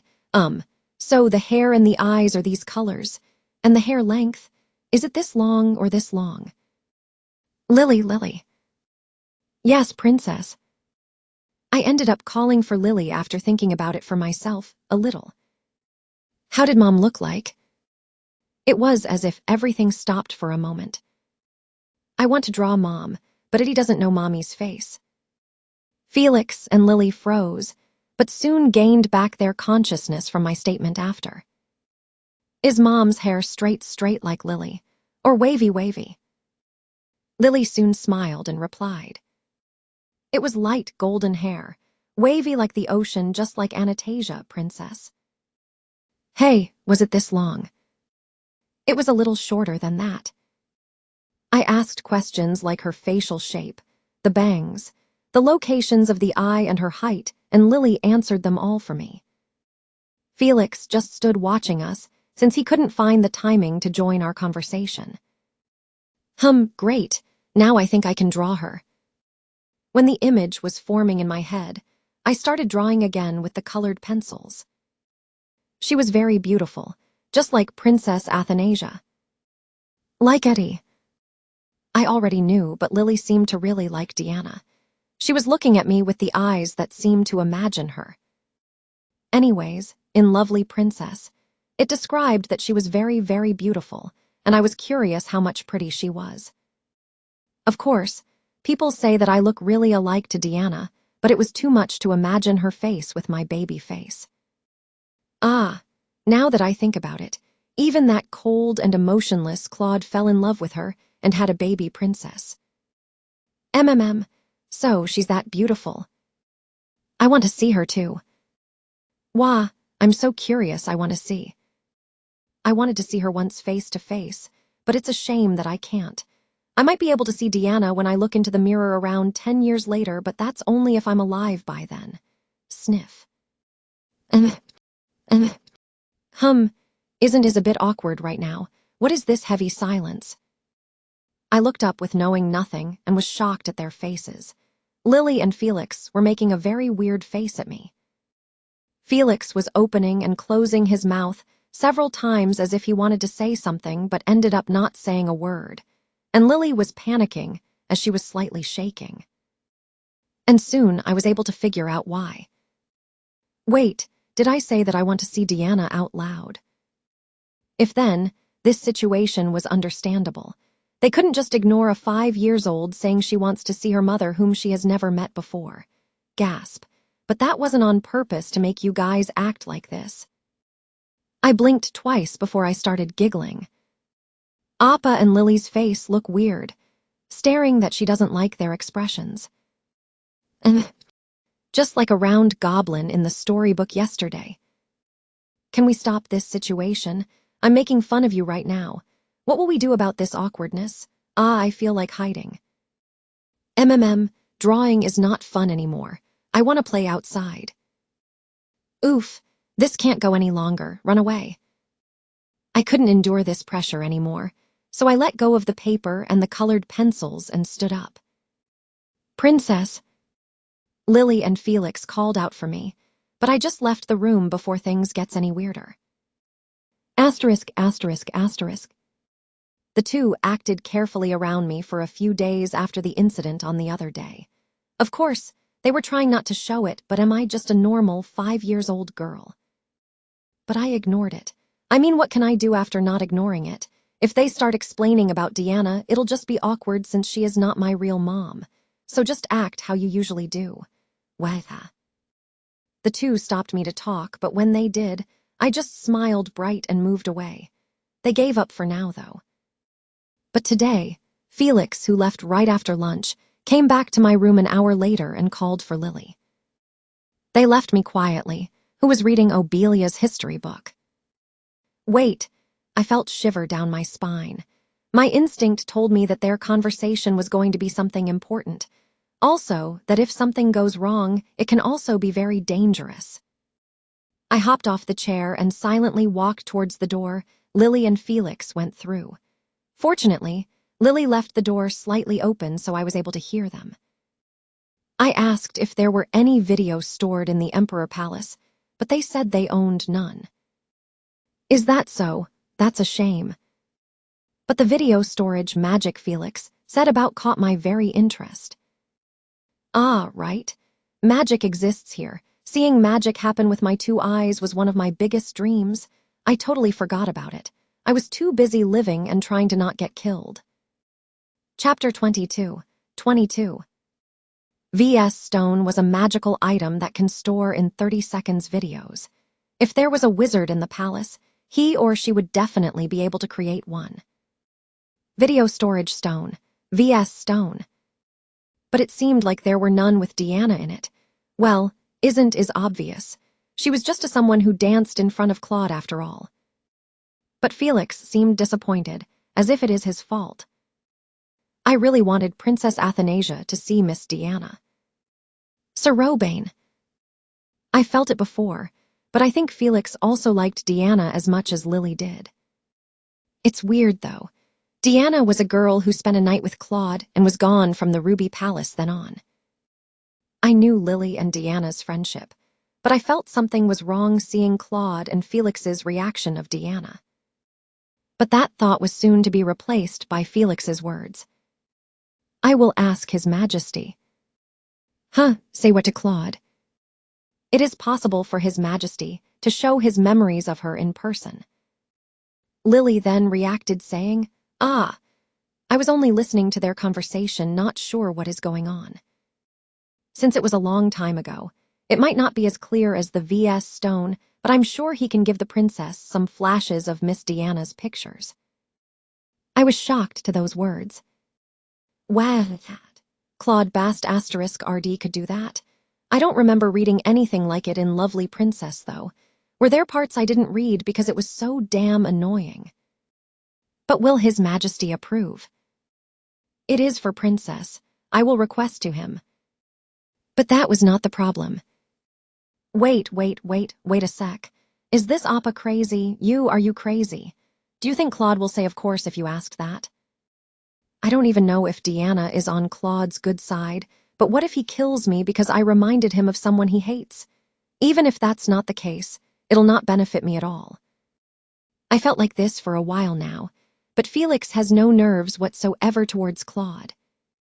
Then I will go to His Majesty right now. Don't. I slammed open the door at the sudden dangerous thing it might happen. Gasp. I think I said it too loud. They both seemed shocked. I calmed myself down and spoke in a tranquil voice. No. Princess. Do not talk about Mom to Papa. When I held onto her dress and spoke, Lily made a sad expression and asked, Why, Princess? I mean, why that expression? I really am fine. What do I need to do to make these people leave me alone? Is there anything Athanasia can say to this? Think fast, me. Papa doesn't like it when it's about Mom. A sudden thought of last tea party with Claude popped up in my mind. Claude got in a bad mood after hearing what Felix said. But if I say I want to see Mom? A mental breakdown that I hadn't had for a while now. Someone help. What if Papa won't like me anymore? Princess.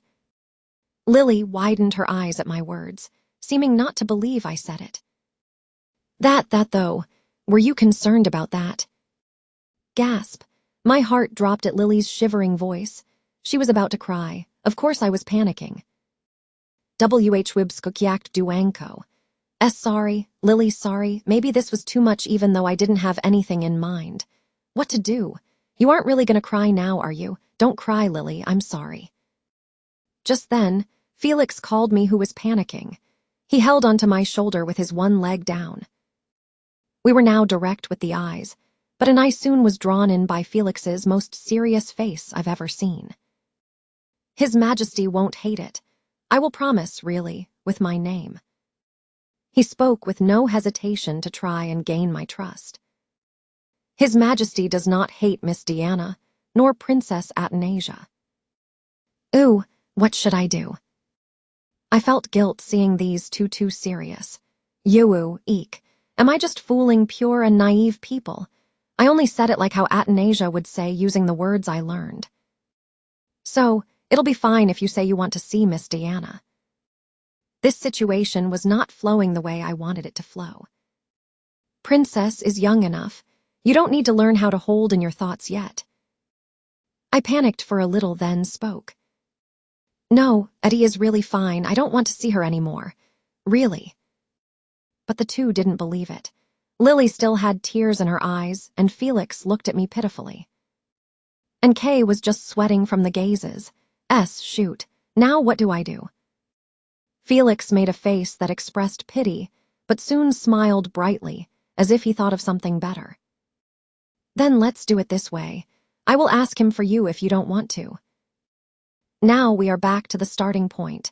What do you think the reason is for me to join your conversation? Did you cosplay to kill me? You don't need to. No, I will defeat. Shoot, I told you it's fine. Frustrated, I screamed as I pushed Felix as hard as I could. No. My hands. Why am I the one to be pushed when I was the one who pushed? I saw him surprised to my motions, and that made me feel even more guilty. Well, if I didn't, I feel like he would really tell Claude. I will not like you if you tell Papa. Really will hate you. I said I don't want to see her now. Felix opened his mouth as if he wanted to say something. However, I didn't want to listen any longer. He's going to say something that will make me even more frustrated anyways, and I was really, very, truly uncomfortable. Gah, I'll run away. I turned around and ran before Felix said anything. Princess. I heard shaking voices from Lily, but that was not enough to stop me from running. So where did I run off is, well, my room. Oof. But there's no better choice. If I went outside, there wouldn't really be a place to hide, and when I leave the palace, Lily will worry too much. I already almost made her cry, and I don't want her to worry more. Feeling moody, I sat in front of the desk with Obelia's history book open on it. Little while after, Lily came in. Princess. I'm going to read this. Sniff, sorry, but leave me alone for now. I've got no mood. Lily seemed to get what I was going to say, and left the room quietly. Right after she left, I buried my head on the book and shook my whole body. What do I do now? I can't focus. Sob. Felix wouldn't tell Claude now that I did this, right? I extinguished the emergency fire, but that fire could start forming again whenever. Somebody does something in this situation for me. Suab. Asterisk. The next day, we met with our faces tired. Guess we all didn't sleep well.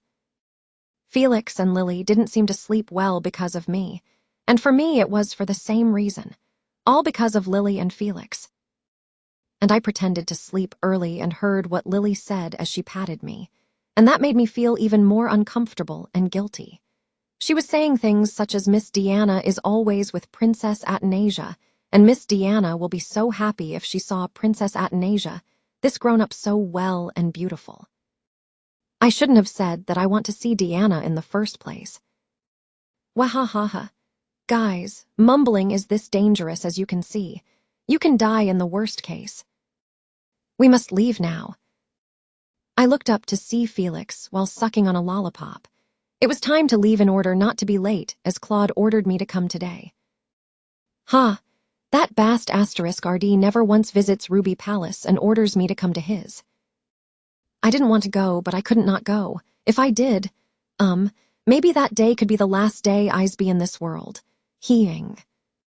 But Felix, who would have picked me up by now, hesitated. I looked up thinking the reason why and I got the answer right after. My. This Appa doesn't know what to do. It should be a big shock I pushed him away and screamed. Felix couldn't reach out his hand easily and was hesitating. Of course, I understand him. Approaching the person who you had a big fight with is hard whether or not you are an adult or a child. Even more if that person is the one who pushed you away. I silently just watched Felix with my lollipop in my mouth. Then I grabbed a part of his cloths and lightly pulled with the hand I was not holding lollipop with. Eddie's legs hurt. No choice. I'll lead us to apologize. It wasn't Felix's fault in the first place, and I went a little too far yesterday, too. Chapter 23. I felt so guilty as Lily and Felix would think that I am an actually 5-year-old kid and am actually heartbroken. Yoo-woo. Piggyback ride. And tilde, I am a kid. Felix seemed to freeze for a second when I acted like nothing had happened yesterday, and a bit after, with a low-pitched sigh, 2 familiar hands picked me up. Lily, bye-bye. But doesn't this look like a daughter and the 2 engaged people? Lily was smiling after witnessing me who was acting like I did every day. The same went for Felix. Wait, they aren't going to fall in love like this, right? No, Lily is mine. I'll take Princess to His Majesty's workroom today. I stared at his back of the head while sucking my lollipop on Felix's arms. Looks like we have to wait a while. It was already twice since I saw this door. Lily and I have crossed this door to the room when I was littler than the current today. Cuck, how long has it been from then till now? No, should I say how short it was? Because I think a lot happened all these time of me trying to live. Anyways, if you are going to make a people wait, at least tell us to wait in the other room. Claude's manners are poop as usual, poop. Now just any poop, a dog poop. Open. But the door opened when I was judging Claude's manners. Oh, is it finally my turn to get in? But it was first for the person who was inside a while ago to exit. I thought that someone very short would come out, as that is how the room door made the shadow to look like. But now that I see this person was not small. He was a man more aged than Felix who came out the Claude's workroom door. But is he white, or is the aura around him white? It was some weird aura around him, and I didn't like it. This man has different kind of charisma than Claude has. He looks young, but his white hair makes him look older. He is an old man with white color hair, not that it has turned white because of age. I examined him for a long while sucking on my lollipop, but Felix and this man seemed to know each other. The unknown white man was the first one to talk. Sir Robane. What the? Seeing him meeting up with Claude in his workroom, I realized he was from a noble, but is Felix a person you would greet so happily with? Is he that close to you, Felix? Duke Mr. Ulfius, it's been a while. But I was shocked by the next word Felix had said. What? Did you just say Duke Ulfius? This man? For real? By Ulfius, his family is the one who took care of Janet till she's 14. I was curious where you were, since you weren't in the room, but you were here. I widened my eyes and peeked out to see the man more clearly. Eek, so his hair was not white but silver. Ha, I see now. Lovely Princess S. male lead Icekeel Ulfius was the one with shiny silver hair and golden eyes, and was the kingdom's #1 husband any girl wanted to have as. Now I see that he got colors from his dad.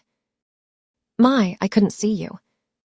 That man seemed to realize my presence after I peeked out. Soon, he bowed in manners. I am Roger Ulfius. Obelia's luck to be with you. He was bowing in manners, but if this person was Roger Ulfius, it was obvious what's in his mind. Janet, who was approved as the second princess, and who became the only one to take the throne after the first princess, Athanasia, has died. And the Duke Ulfius family, who took Janet in, since a newborn baby. Doesn't an image form in your mind just hearing this much? Why would Ulfius family accept Janet from Janet's aunt's request when he isn't connected with Janet's mom in any ways? Well, there hid Duke Ulfius's darkness. Well, it wasn't that she wasn't loved, though. But that Duke Ulfius was more interested on what he'd get in the future. Honestly, Roger Ulfius was one of the characters most greedy. He had a good life using Jennet well. Especially because he got a great amount of power after Icekeel and Jennet married. Now, too, he was just examining me with an innocent face. Heth, what? Are you comparing Jennet and me? Wow, Mr. Stupid, I am 5. I just smiled like a stupid girl who knows nothing. Hee. Hi, Whitey White Mister. Yes, so, is Jennet doing fine? Whitey, WH. Felix's jaw dropped after repeating what I said halfway with nothing in his mind. Seemed like he realized seeing that I was pointing at that Duke Ulfius. Think it went the same with Duke Ulfius as he soon questioned. You are not stating me, are you? Mr. looks exactly like White Dogggy. Wanna eat this? It's a delicious thing. Talking again with a brightly smiling face, I grabbed my lollipop with my spits all over it and reached it out to him. Roger Ulfius made a face like he's seeing something so weird. Why? Looks like Icekeel and Jennet has never done things like this to you. PFFT. But a laughing sound escaped Felix's mouth. Then his shoulders starts to shake. This appa has exploded. I see that you are holding that laugh in, but do something with your shoulders shaking badly. The princess seemed to like Duke Mr. Ulfius. Of course, that was not going to make Roger Ulfius feel better. If it was Icekeel or Jennet who said it, he would be able to get both in trouble, but since he couldn't to me, all he could do was trying to keep his face and twitching his eyebrows like that. And I shook the lollipop as if I was saying, what are you waiting for? Take it. Now his mister's eyebrows were riding a roller coaster. But he couldn't not accept a princess's gift and reached his hand at it. But before it made contact, I brought it closer to me again. Of course, Roger Ulfius now was in a situation of raising his hand at nothing. I again started to suck on the lollipop, staring at his gold eyes, which was starting to express absurdness. Slurp, slurp, slurp, slurp. The sound of J-Jock, J-Jock, J-Jock, J-Jock. Slurp, slurp, slurp. Again, sound of J-Jock, J-Jock, J-Jock. It's great, right? It's probably so absurd, but you could do nothing as you can't teach a 5-year-old me a lesson. Kehef, this is fun. I, who gave and stole again from Roger Ulfius, spoke with a scary face a while after seeing his face express annoy. Slurp, bad mister. I heard that White Dogggy was not supposed to eat this kinda stuff. PFFFFT. Felix was too busy to stop me, as he was busy laughing inside with his shaking shoulders. It must be funny to see Roger Ulfius, who leads the other nobles with his cold charisma, get this kind of treatment from a kid. What a cute princess. Roger Ulfius stayed silent for a moment and then muttered in a low tone. Eek, I should probably stop now. Eddie wanna see Papa. Hum, then let's go in. I said, and Felix cleared his throat, trying to hold in the laugh. He then spoke, smiling, with a completely different tone of when he greeted Roger Ulfius earlier. I'll be excusing myself. Duke Mr. Ulfius, too, have a safe trip. Bye-bye, Whitey White Mister. It was an honor to be able to meet you. Obelia's luck to be with you. Of course he is a duke to not be too thrown off with my words, but what are you going to explain of the ... silence part with? Tusk. Still like a kid even when you are an adult. I just waved, smiling so brightly, as there's a saying that you can't spit on a smiling face. Through the closing door, he tried to smile and waved too, but this couldn't be any funnier. You've come. Right after entering, I saw Claude on his throne with his one hand hanging on the throne and the other supporting his head with his elbow on the side of the throne. You did not greet Roger Ulfius in that position, did you? Yes, Your Majesty. We met Duke Mr. Ulfius at the door. Whitey White Mister. From my statement, Claude questioned me. Whitey White Mister. He looks like Whitey White Dogggy. Claude, who now realized what I was talking about, seemed to lift the edges of his mouth very faintly.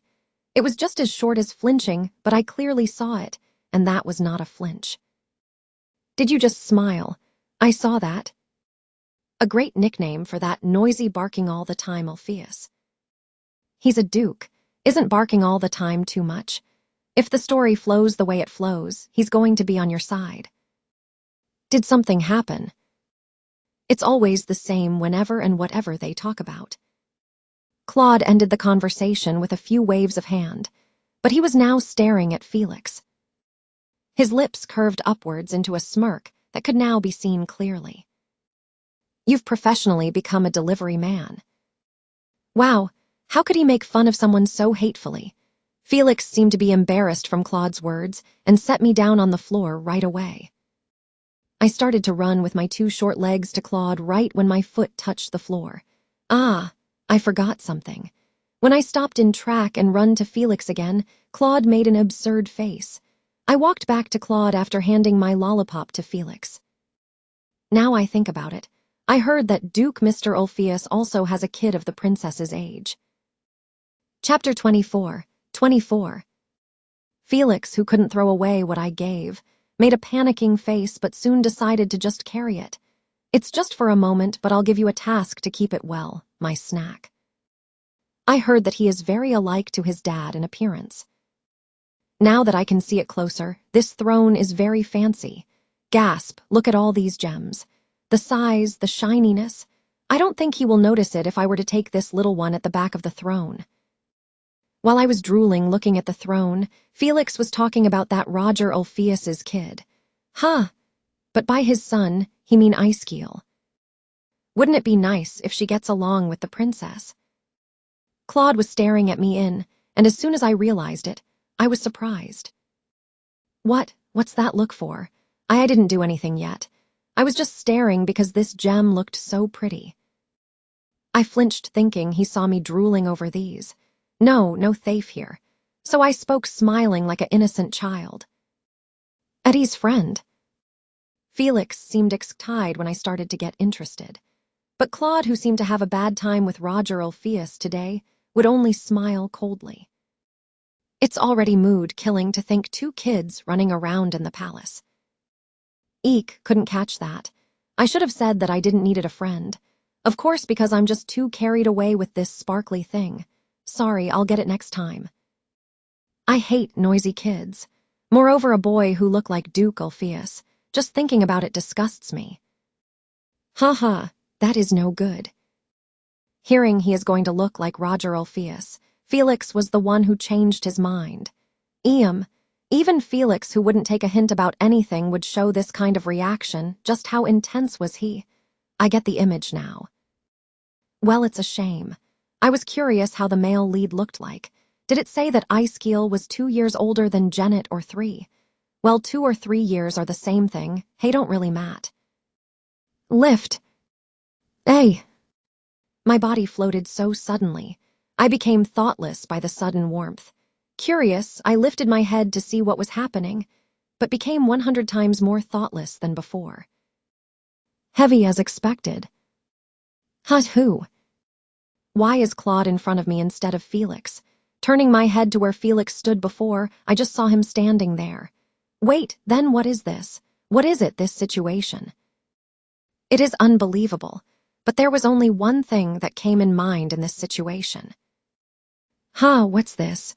Claude, did you just pick me up? He was holding me with one arm against his hip, but that still was Claude holding me. Affected by his walking, my hanging legs and arms were swaying everywhere. Wow, what a shocking thing. I mean, why do you do stuff that you don't normally do? Because that means that that person is soon to die. It was shocking as I was in a mental breakdown when Claude was walking holding me. He calked with me in his arms and moved to the back of the throne and opened the curtain. Gasp. This is not a wall. Over the curtain contained lots of carpets that looked to be fluffy, and on it had lots of cushions that seemed to be soft with cottons stuffed in it. But I became more absurd when he put me down on it. It is tiring to hear noisy dog barkings early in the morning. Early. The sun's already halfway up. And again, a dog barking. Hey, whitey white man is going to be your son-in-law's dad. Tusk, what will you do when this flows where Icekeel marries Janet? Oh, anyways, this cushion is very fluffy the way it looks. What's in this thing? Claude just picked a spot and lied down while I was poking the cushion. Hey, is this place made for him to rest like this? I mean, this room is not any other room but the work room. I turned to look at Claude weirdly, but had to turn back to avoid eye contact. Gasp, wait, don't do this to me. Why don't you wear your clothes correctly? I could see his abs as he was not caring about a thing of his clothings. I felt this a while ago, but his muscles are insane. But even so, a man, you should be more careful. See him lying down anywhere he wants to, see him doing bad things with his clothes. You woo, so embarrassing. Hey, I told you that even if you try, I won't fall for your prettiness. But why am I still glimpsing his abs through the open parts of his clothings? Cuck, I feel like I lost on something. Song from that time. That surprised me. I thought I was caught glimpsing at him. Do not talk so suddenly. My nerves are like a bunny's, so it gets surprised easily. But song? What song? I shook my head trying to remember. Song. You said that it was a song to chase away bad dreams. Sleep well song. Sleep well song. Gasp, an accident. It's not sleep well. Where's the cancel button here? Claude was looking at me with folded eyes like a needle, sharp and keen. Claude takes a hint well. This bast asterisk RD. Why do you still remember that? It was like a month ago. Anyways, that. It was fortunate, though, that he didn't question any further. But the continuing word wasn't too fortunate for me. Sing. Wah, so you want me to entertain you right now? Now I was doubting if I heard it right, but Claude was just still watching me from the same position. His gaze contained some message and emotions I could not explain in words. Ha ha, you doggyyxxxx bast asterisk RD. Even though I would do anything to survive, this is not okay. Even though I look like a 5-year-old, I am an mature adult inside and mentally. Isn't this too much? Eddie don't remember year, though. See war. Last time it was an emergency, but it is too embarrassing to sing it again. With I don't know anything look, I looked at Claude. Yes, I can't sign that song for you. It's not I don't want to, I can't. Forgot. Yes, it's been a month. It's not weird to forget. What to do to make you remember? Just give up, you stubborn bast asterisk RD. Now I remember. There were stupid murderers kneeling in front of me to live. But Claude started to talk about his past out of nowhere. When I caught them all, they were saying things like I don't know a thing. All of them. But I felt chill down my spine hearing it. Claude was actually spitting out events in the past casually, but I don't know why a red light lit up in my danger warning light bulb. So I made them remember using force. SHSH asterisk T. Why does this bad feeling always right? Forcefully making them remember. What does that mean? Why do feel chilly? I know how to make people remember things they forgot with a lot of experience. Probably more than 1,000 strategies.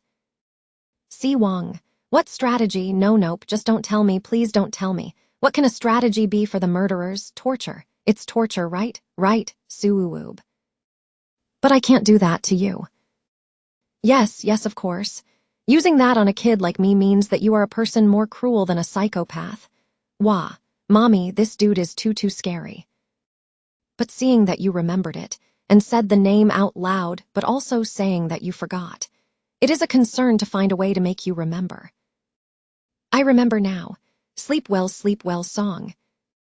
Wah, why does this human switch acting normal then cold every time? You goosebump maker. Don't you feel pity towards your little daughter shaking in fear? Eddie will sing it to Papa. He. I feel like I would die trying to keep my pride. Yeah, if this bast asterisk RD actually do something to me when I act stubborn. Ew, I don't even want to imagine. When the night comes silently, I started singing, feeling like a person going to jail. Pretty Mr. Star greets smiling. Bye-bye today. More shiny morning will come tomorrow. Cuck, this feels so off. Claude, you bast asterisk RD. You gave me self-doubt. But this bast asterisk RD was staring at me as if he was saying, what are you stopping for after I sang the song? Dude, this song is short. This is the whole song. I didn't have a choice but to sing that song multiples of times, and after repeating it 6 times, Claude fell asleep. What the did you order me to do this embarrassing thing so you could sleep? Siwar. I started waving my hand over his eyes to see if he was really asleep. I tried poking his cheek and tried taunticle him by his chest. And when I was sure that he was now asleep, I started to pull his hair like as if I was pulling out weed in the farm. I couldn't not do it. Yak, you think you are going to get away doing this? Ehit, turn bald. Did His Majesty go to sleep? Chapter 25. Ah, that surprised me. I was surprised by Felix's voice coming out behind the bed curtain. When did you get in here? Yes. This is unusual. His Majesty is not the one to put his guard down in front of people. His giggles made me want to hide in a mouse hole. Seems like Princess's song was very effective. You also heard it. Ooh, I'm done for. How do I look Felix in the eyes from now on? Wea, I am embarrassed. Princess. WH_Y. I rolled, kicking cushions. Then Felix called me again. Sniff. Why, what now? Sure, speak if you have words to speak to me. I'm sorry about yesterday. He meant of the incident yesterday. I was not supposed to take action without the permission of Princess. I was short in thoughts. Well, why are you apologizing? Now I feel more sorry. I just thought Princess would be happy if Princess saw Miss Deanna. No, that's a problem because only you and Lily thinks that way. I was the one who said I wanted to see Deanna in the first place. Anyways, the two are taking care of Athanasia, so they must be worried of Athanasia not knowing her mother. Gasp, but I just screamed and abused them physically. Kook, now I know that I'm a trash. Wah. Aadi is also sorry I hit you. I was not going to get into this again, but I just can't stay still hearing what Felix said. I heard little laughters when I hesitantly apologized. It's fine. It hurts, but I'm fine now. Eek, that's a lie. That soft push was not too hard. In fact, my hands were the ones suffering after the push, and the one being pushed back by force was me. But I should stay quiet before another accidental word comes out from my mouth. Kook. But Claude, this brat is sleeping, right? I relaxed myself after seeing that there was no reaction when I poked his nose and made it look like a pig's. Honestly, even though it is not like Princess, I lost my mother quite early when I was a kid too. Go on, I'm all ears. My mother was also His Majesty's nanny. We could be described as a brother taken care by the same mother. Now I know why Claude was being a little soft on Felix than he is to others. Felix's mommy is his nanny after all. No, wait. This is a new discovery. Claude, you weren't the one to go soft on people for those reasons. If I am wrong, be soft on me too. I didn't really like Mother back then. She played more with His Highness than she played with me. Tusk, your mom has been stolen by Claude. Now I know why Claude is a bit nice to Felix. So after Mother passed away. Anyways, young Claude, I can't imagine. I feel like he was emotionless when he was born too. I told people that I didn't care about that woman's death.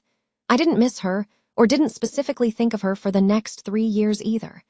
I didn't need to for a mother who didn't spare a lot of time with me. I think I knew why Felix started to talk about his mom.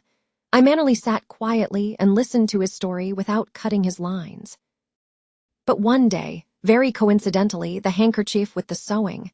So the sewing my mom sewed for me herself. When I looked at that, Felix was saying this as if it was nothing, but to be able to do that, you needed a lot of self-courage and hard-shy PS.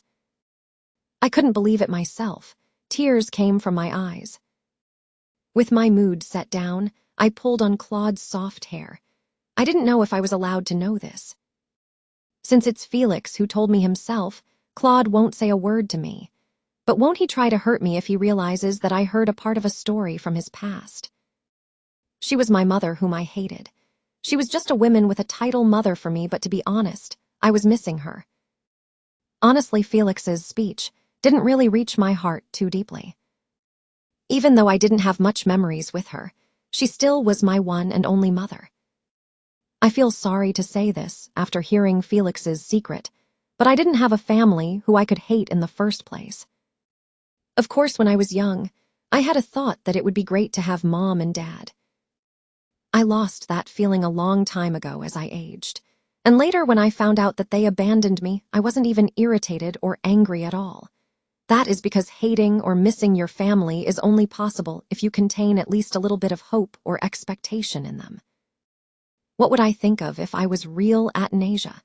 What if I was that Princess Athanasia who lives abused without knowing her mother's face and meeting her dad Claude for the first time? You see, this is a big, big secret. I whispered as if I was only going to tell Felix a secret. Honestly, it was a lie that I said I didn't want to see Mommy. Really? Felix probably knew everything, but replied with a soft tone. But it's not a lie that I don't need to see Mommy. Even though I don't know, if I were Athanasia, she would probably say, "There is Papa for Eddie." If I was actually this age, I would say the same thing. Even though there is no Mommy, I can do sleep well with Papa so Eddie won't cry.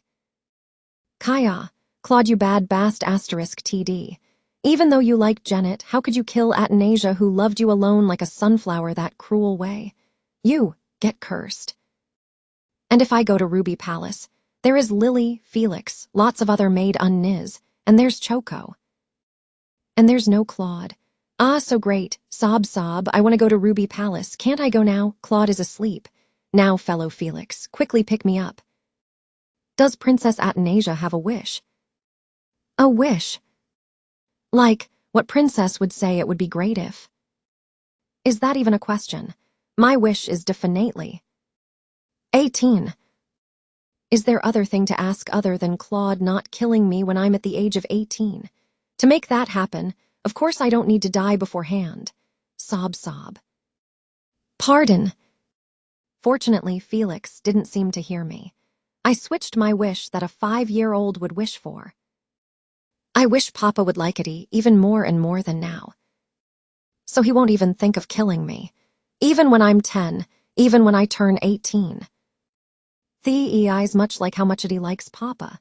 Very, very much. Even though I don't contain nice feelings towards you, but at least I don't think of killing you, Consider of basic logic and please just care for me. Then you'll know that you don't need to get rid of me. Sob. Wah. From my touching wish, Felix finally smiled weakly. That wish will surely come true. I wish, too. Even though he is asleep and unconscious, I hope my wish breaks through his unconsciousness, and that Claude hears my wish in his dreams so that he would please leave me alone. Please, my lord. Thinking this, I once again pulled on Claude's hair. Then I couldn't help but laugh kekik, feeling a bit refreshed, seeing these golden hair getting messed up. Surprisingly, I fell asleep on Claude's side. Probably because I couldn't sleep well yesterday from the big fight. Also, since Claude was sleeping, I let down my guard and my eyelids kept on moving down. I didn't know what Felix was doing being this quiet. Also, isn't it a great time to take a daytime nap? That is why I set my body between these soft, fluffy cushions and let go of my consciousness. And I had a dream of a woman. The first thing to catch my interest was the clear singing melody like a dew at midnight rolling on the shiny plate. I became happy just by listening the sound, and that got me curious of who possessed this voice. But my curiousness didn't last long. When the sight became clear like a fog disappearing, it was a woman visible on a lively grass. Light blonde hair strings likely of a sun swayed in front of my eyes. She was facing back against me, walking barefooted as if she was dancing. That movement was so similar to one butterfly, and it gave me a feeling that the butterfly was going to fly away any moment. I, without thinking, reached my hand at her. But before my hand touched, she turning her head to look at me was a bit faster. Ah, she is smiling. The curved, bright sunset-like eyes was very attractive, but there was still a bit of young teen feeling with her which also gave an aura of innocence. She was a woman unbelievably beautiful that everyone would see her holding their breathes. Hullul and extreme beauty.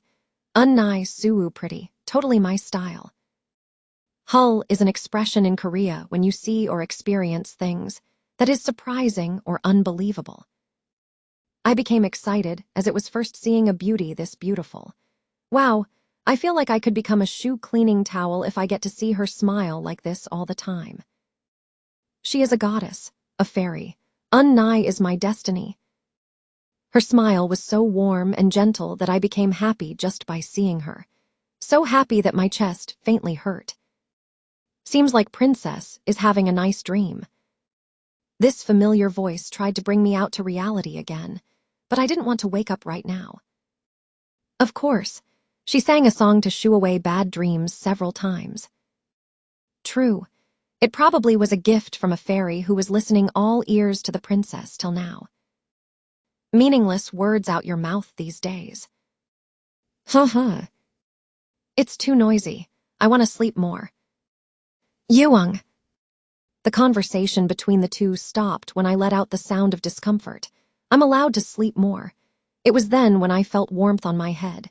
It was very faint touch to barely feel anything, and with it, it patted my head a few times. This is annoying. Sleep. Since the dream I was having right now was so beautiful and made me happy, I took that voice as an okay and fell in a deep sleep again. It was a nap I didn't want to wake up from if I could. Chapter 26. Felix Choco.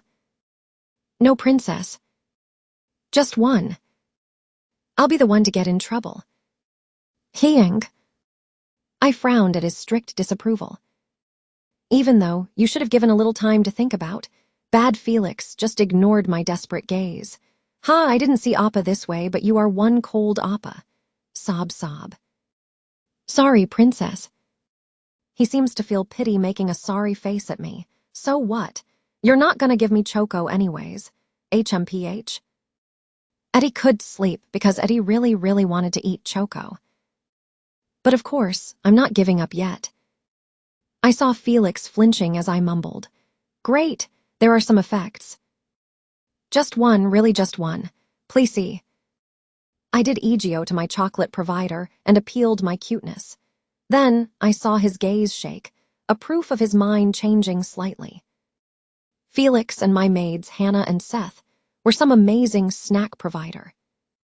But Lily had ordered specifically not to give me any chocolates, so it was a bit hard to gain. Sure, I understand your troubles, so just give. Jiv. I really can't this time. Promise, really, just one. If Miss Lillian knows. I won't tell Lily. She won't know if both of us don't tell her. I begged with my best cute and pitiful face. Now, look at me. Am I not pitiful, starving for Choco? Really, just one. I mean, one could always turn two, and two can always turn three. But, Eddie suffered depression for the past few days because she didn't have Choco. The world is pitch black, wanting to cry. From my mumbling with a big, deep sigh, I saw Felix starting to change his mind. Taking advantage of it, I made a face that showed even more pity than before. And I think Choco will fix it all. Just give E. Chakuwu, I looked up at Felix with teary eyes. Cuck. In the past 2 years handling Claude, things that improved was only this pitiful acting. Felix handing out his both hands with a Choco on it was the proof of how hard I lived these days. Then it's really just one. I love Felix the best.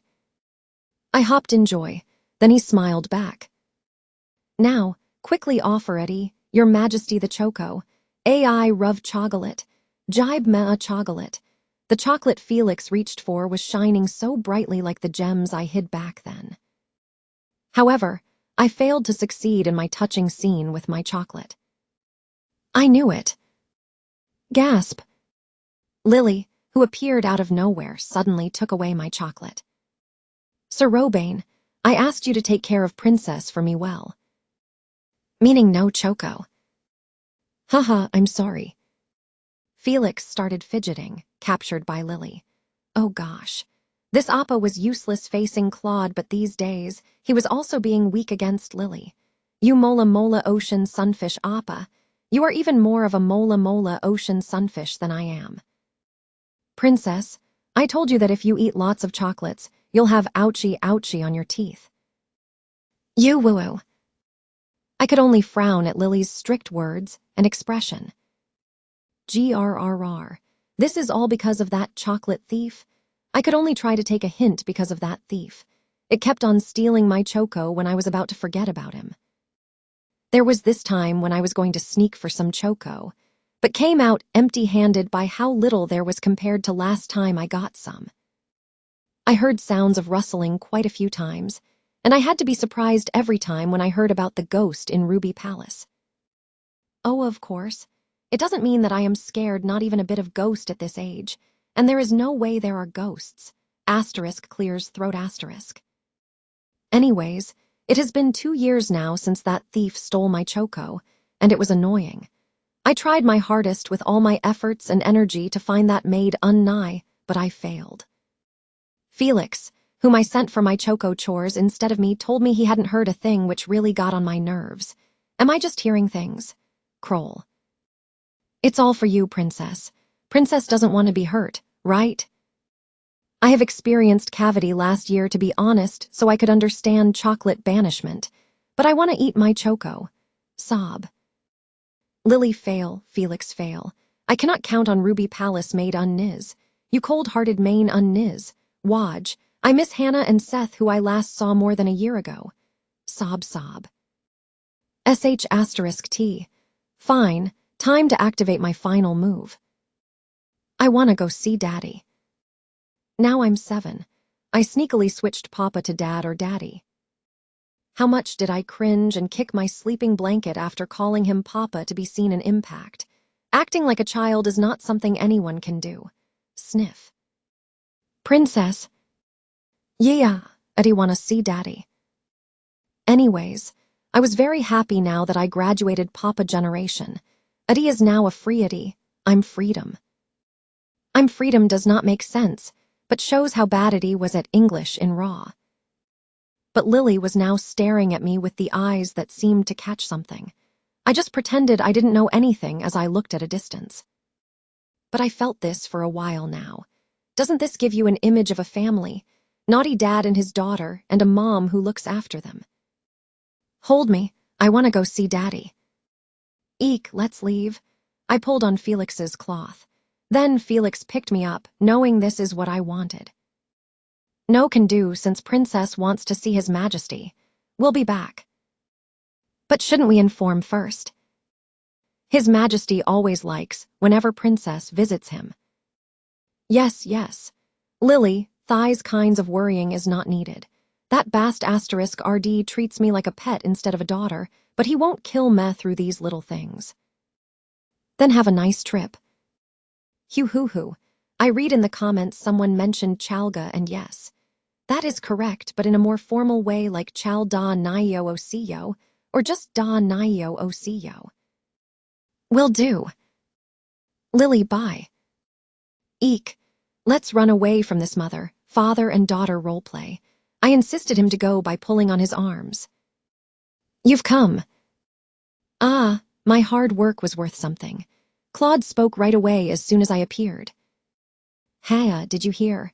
It's not why did you come, but you've come. Of course it was a tone seeming to say you've come again, but it's progress. There it is, my reward for doing Egio every time I saw him. Ah, I'm going to tear up just thinking about my hard work during Thai's 2 years. Dad. I got off of Felix's arms and ran to Claude with a big smile on my face. Now you are visiting my palace just as if it's your house. It's a nonsense. That couldn't happen unless the sky divides in half. Claude tried to shoo me away, while lying halfway on the sofa by doing a hand motion, like he was being lazy. Sigh, I hate you too. But I wouldn't have come here in the first place if I was going to back down just by this little thing. Daddy, Eddie have arrived. I ran with these short legs and put my hands on his legs. Finally, Smile. I came here because I suddenly missed Daddy Thei's tilde much. I could do this without cringing anymore, as this was now one of my daily routine. And today, I wanted something for him, so I acted even more cute than the other times. It's too noisy early in the morning. Claude was still being Claude, not saying a single nice word to me, but he didn't push me off himself when I hug him like today. I'm not sure, but I think he doesn't full-heartedly hates me visiting suddenly without any warning. Hedda. I heard Claude made a tusk sound looking at me, who was smiling like an idiot. Look at this. See? My danger signal isn't ringing red yet. Felix. Yes, Your Majesty. I will call for the maids. Felix answered like he knew what he would tell him to do. Then my eyes became so bright and sparkly like a dog wagging her tail as if I heard a golden bell ring. Woof woof. My cutie's just as precious as my beauties. When the maid Unniz came in through the door, my heart began to pound as if I just met my first love. Ah, this is a touching scene. Those things on the white plates the maid Unniz are carrying? Kaya, what a masterpiece. If I had a tail, I'd probably be wagging it violently. Looks like you are more happy to see the cake than you see me, Claude said as I was staring beautifully at my cake. Ah, why do you have to be so sharp on these useless things? Can't you just pretend you don't know?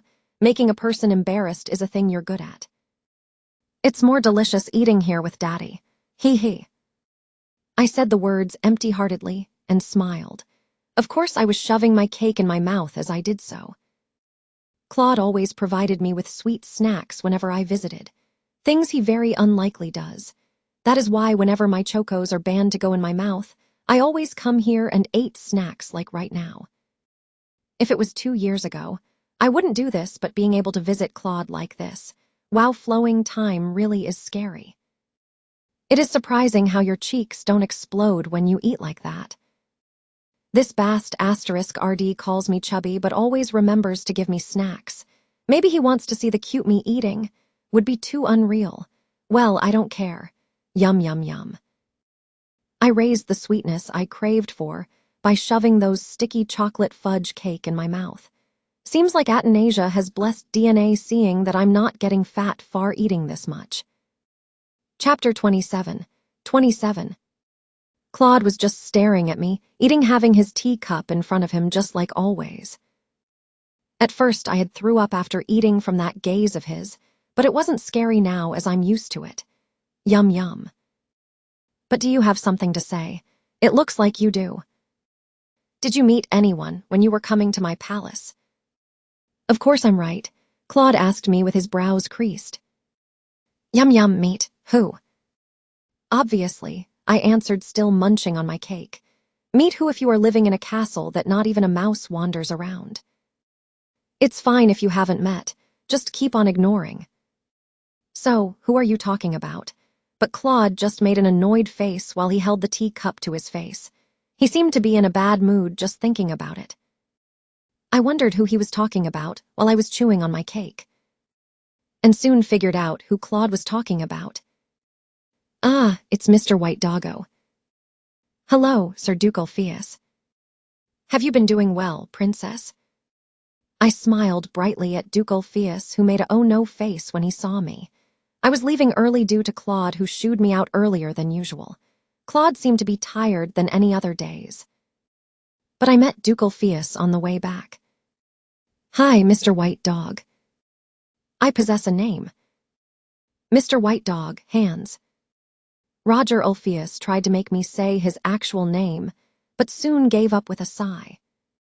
I had met him a few times during these 2 years, and I always had fun calling him a white dog, and Roger Ulfius would always try to avoid me. But aren't I a princess? If he succeeds in avoiding me, then that is that, but he can't avoid me if he and I meet like this and start a conversation.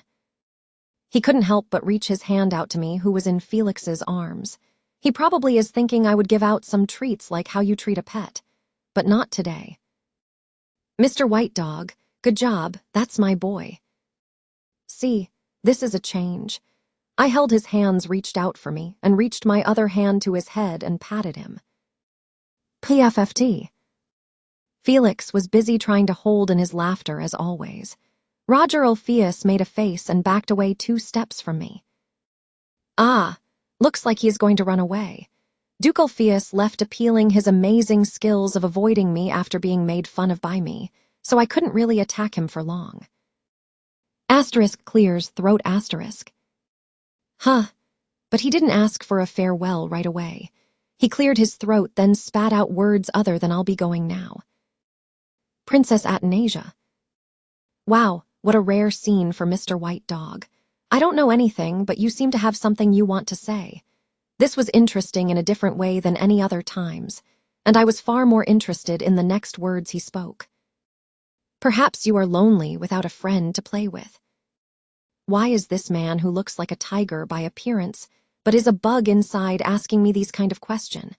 Now that I think about it, Claude had told me to ignore whoever I meet a while ago, but seems like it was this man here. Gasp.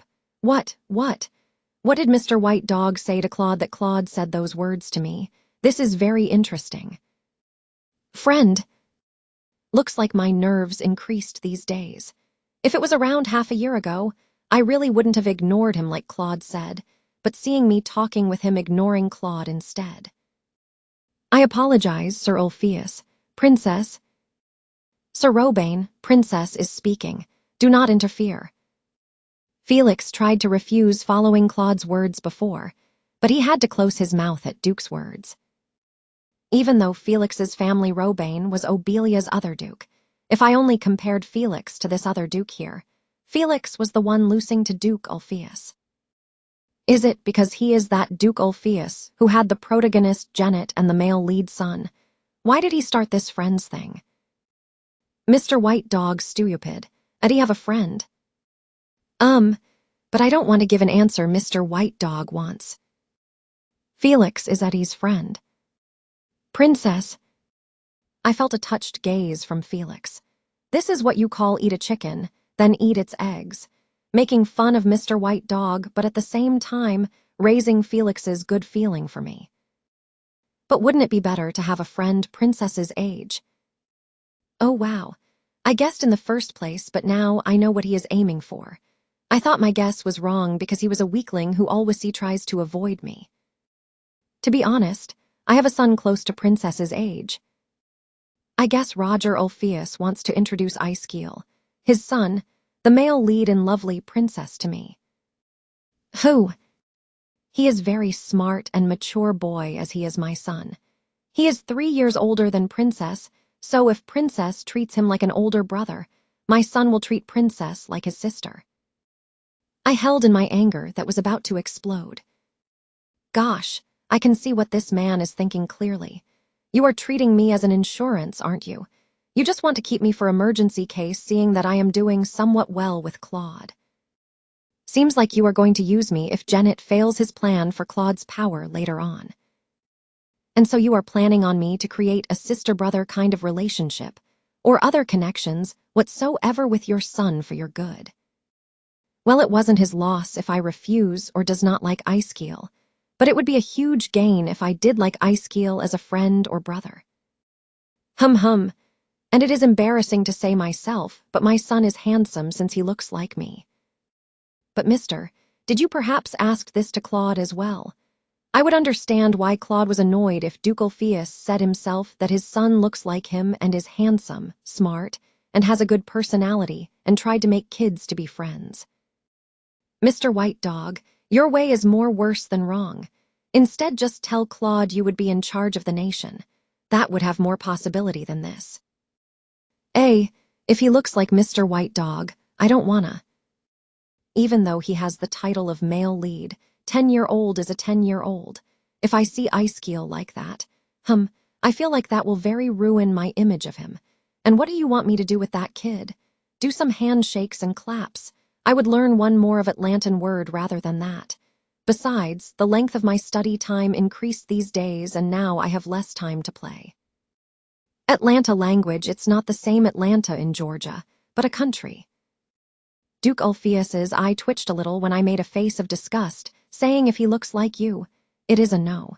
It looked like my words have killed some of his pride. But as if he thought a 7-year-old killing his pride was too childish, he continued on his words as if it was nothing. Then, and I, who saw Duke Ulfius speak, raised my brow. How about a girl of the same age? Is this man crazy? This makes no sense. Ah, you mean the girl living in Ulfius mansion? You are correct. I'm taking care of the last child of my older cousin, who's weak and is at Floria region for it. What a good excuse. Of course, since you can't state she is your daughter to Claude and have to use rightful words. Felix, who seemed to know by rumors, said as if he knew. He seemed to be interested in a girl my age, since he always asked Claude for a friend for me since a while ago. And right now How about it, princess? Was a little too mad at Duke Ulfius. What do you mean, how about it? You crazy man. I was going to spare you because it's Icekeel, but now you try to make me be friends with Janet? Ha! I see myself as an idiot when I act as if I don't know anything. I can't fight back because of it. The reason why Athanasia died in the first place was for Janet to have a happy ending, but what? You want to make me and Janet friends? So what if I become friends with her? Will you try to gain interest from Claude? Well, I know Janet didn't do anything wrong.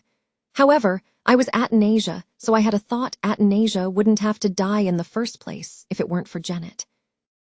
That is why I felt insecure with Janet's existence and wanted to slap Duke Ulfius and Janet's aunt, who tried to gain benefit using Janet. However, that was all in the book. In reality, Duke Ulfius wasn't as evil as in the book, so I kept an okay relationship with him. Seeing him trying to betray my feelings made an anger mark on my face. Ah, I shouldn't have patted his head but pulled till it's bald. Princess, if Princess desires for it to, I will try to make His Majesty consider it with Sir Duke Ulfius. Only Felix, who knew nothing, was innocently asking for my opinion. Roger Ulfius looked confident, as if he thought I wasn't going to refuse him twice. He must have thought I would accept easily, since most kids my age without any friends would feel lonely and would want some friends. I could totally see it in his face. And since Ulfius' family had a boy and a girl, he must be thinking this is great since he could pair me up with either gender I want as a friend. Chapter 28. Thinking things flowing the way Roger Ulfius wants it to flow, my face started to turn dull until it couldn't be any more dull. I feel like I have to admit, I had always thought Claude was the sickest person in the world, but I want to cancel that. The one who is most sick is this white doggo in front of me. To make fun of Roger Ulfius, I hid my anger and made a thinging face. Then I spoke as if I was still thinking something. Jung, but Eddie doesn't like friends who are stupider than Eddie. Was my reply too unexpected? It probably was unexpected that these were strongly shocked with my words. Princess. Cuck, I think I am being sick right now too. But even so, it doesn't matter. Only if I can give him a big, beautiful screw-over. Asterisk clears throat asterisk. She is a smart girl, so Princess shouldn't worry. Ah, really? I smiled at his condident answer. Of course you are, because it's you who started teaching Janet early for your future's sake. Then how about this? I let out wow as if I was excited for Mr. White Dog's answer and asked. Then, can that girl speak Atlantan? The words in the bracket are the Atlantan. Roger Ulfius's eyes widened at my familiarity with Atlantan, but don't be surprised yet. How about Fascal official language? The words in the bracket are the Fascal official language. Psychancia divine language is easy, so she should have mastered that. The words in the bracket are the Psychancia divine language. Roger Ulfius was speechless when I spoke one of the lines of Bible using Psychancia divine language, but there's still more. What about socials theory? She probably finished the second book if she is that smart. Eddie is stuck on Bereidinger functionalism theory because it was a little hard, but did she finish Bill Rohich? What about other subjects? Mana, philosophy, history. Ooh. But since Mr. White Dog say she is that smart, she might not want to be friends with Eddie, who can't speak Atlantan too good at this age. Can I ask her to be a friend of mine as I finish what I'm learning right now? I asked with a sad, depressed face. The area was dead silent now. This respect. Looks like I studied with the teachers Claude sent me for days like today. I only studied to look good in front of Claude, but this is quite useful. Yeah, I have a strong personality, I admit, but this Mr. White Dog started this. HMPH, how dare you try to push Janet in my heimground? But where? If Mr. White Dog's plan work out and Janet gets to meet Claude earlier than the novel, wouldn't my day of death come faster? Now that I think it this way, I got goosebumps enough for my hair to bounce up. Gasp, gasp. Crazy. The craze. This wasn't a problem to be mad at just for that he wanted to make me friends with Janet while hiding her identity. I knew Princess Athanasia was smart through the rumors. Right then, Roger Ulfius spoke, breaking the silence. But looks like the rumors weren't enough to explain Princess's smartness. I was impressed at how he was able to gain his expression agame. However, his eyes still contained admiration. That girl took interest in studies early, but seems like she can't compare to Princess. Of course, even though she is the protagonist, she is 7-year-old, the age of playing with dirt, and I knew I cheated on a 7-year-old kid. Eek, now that I state that, this cannot get more embarrassing. Now there are more bad history in my book, and I will kick my sleeping blanket tonight. But it wasn't a bad feeling defeating Roger Ulfius, so I should be satisfied with that. Now go away. Shoo shoo. What? That 10-year-old kid is already around the same level as I am. Isn't that a lie? Is this the feeling Roger Ulfius felt every time he met up with me? My pride went down at the words comparing me to a 10-year-old kid. I will think about it if he doesn't look like Mr. Wild Dog. Roger Ulfius couldn't do anything about it now. Eddie wanna go now. I poked Felix with my finger to signal I wanted to go now. That is how Duke Ulfius left without earning anything. When I glimpsed back to him, Roger Ulfius was heading to Gannett Palace where Claude was. Seems like he is going to try with Claude since he failed with me. Claude won't agree easily to his words since Claude always rejected him. Eek, bleh bleh. Is there no salt here? I feel like I have to sprinkle salt everywhere since it wasn't a good day. Anyways, is it real that Icekeel, that kid, is at the similar level to what I'm studying? I felt bad thinking about it and pouted. But just then, Felix, who seemed down since a while ago, spoke as if he decided on something. Princess, I as well, will work hard so Princess won't be embarrassed because of me. For what? Of course, I just stared at him out of curiosity, but Felix wouldn't answer. Asterisk, asterisk, asterisk. Now, stand up from the spot. I was busy today as well.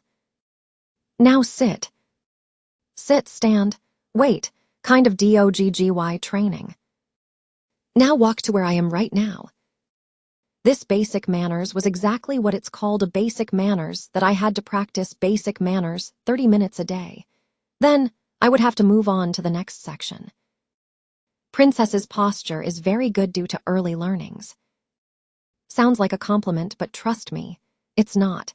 She is just complimenting herself since she taught me for 2 years and is better than any other kids my age. You woo. Other studies are fun at least, but manners. No fun, no dreams, no hope, no proud. Fortunately, though, the time went on fast, and the basic manners and composition class with Countess Alois passed by fast. It was afternoon when I finished my lunch. Oh, Belia's luck. Have you been doing well, Princess? It's Altanton class now. After a quick test of word memorization homework last class, we began the class by reading and translating Atlantan. The main thing in this class I did was with the words I've memorized last class. I was to emski a paragraph with it. Bew, he must have thought it was too much for a kid like me, so I only had to read out and copy down the paragraph he made with those words. And after 2 hours of Atlantan, I move on to history. The one teaching me both was the famous scholar in Obelia, a very old man. I wanted a good-looking young appa, but whatever. The bus already left. Cuck. To add, I was learning socials theory from him too. We will end it here for today. Yay. I finished all classes for today. I yelled in joy inside from my happiness. Ha ha. I am proud as a teacher as Princess knows 10 things from just one thing. Yeah, I am a little too smart, so just Eve already. Then see you again tomorrow. Farewell. I waved my hand at the old white-haired man. If it was that Countess Alois, he would hate it, but for this old man, he liked it more when I acted like a granddaughter. Like he said, I absorbed everything like a sponge. It was studying I couldn't do even though I wanted to do last life that I can do it here. It was fun. Well, sometimes there were days I really didn't feel like studying, and today would be an example for that day. Felix, what are you doing? I ran to Felix immediately after class.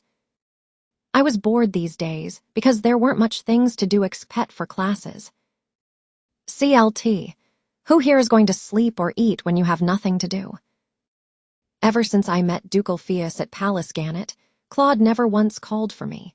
Hearing from Felix, Claude ordered not to visit to Janet Palace since there was an annoying dogggy who won't get the concept. I could only make a tusk sound hearing that. Mr. White Dog is brave. If you keep on doing that and Claude gets angry for real, you won't be able to go home that day or maybe forever. Well, Claude is more claimer these days compared to the past. Compared to he who seemed like a walking time bomb, he was now very naive, even though it is not a normal naive you say to other people. Hey, what is this? Hum. Anyways, I attacked Felix with my what is it attack. Felix was the only one to play with me besides Lily. Felix was staring at something on the table with a serious expression, sitting on a chair. He was too focused that he didn't realize I've come. I walked to Felix and stood beside him, looking at what he was looking at. Ah, Princess, are the classes over? Felix then turned his head to face me. What was Felix doing? I asked in a tone of saying to stop what you're doing and play with me. But Jelix just smiled as if he was waiting for that answer. You was studying Max Bereidinger. Huh, Max Bereidinger. Yes, I must know these things as a friend of Princess. What's this? I panicked at his words. Did he want to do it all of a sudden? Now I think about it, he was always carrying a book with him. Chapter 29. When Felix moved a little, I had a glimpse of the book's title he was reading, Socials Theory, Chinese Letter. This is what I talked to Mr. White Dog about. Ooh-ha, play with me if you are done. Felix, who would have stood up to play with me, flashed a sad smile at me. I'm sorry, Princess. It's going to be hard to play right now since I haven't finished my work. Will it take long? I have to memorize 50 Atlantan words after reading this. Something was wrong.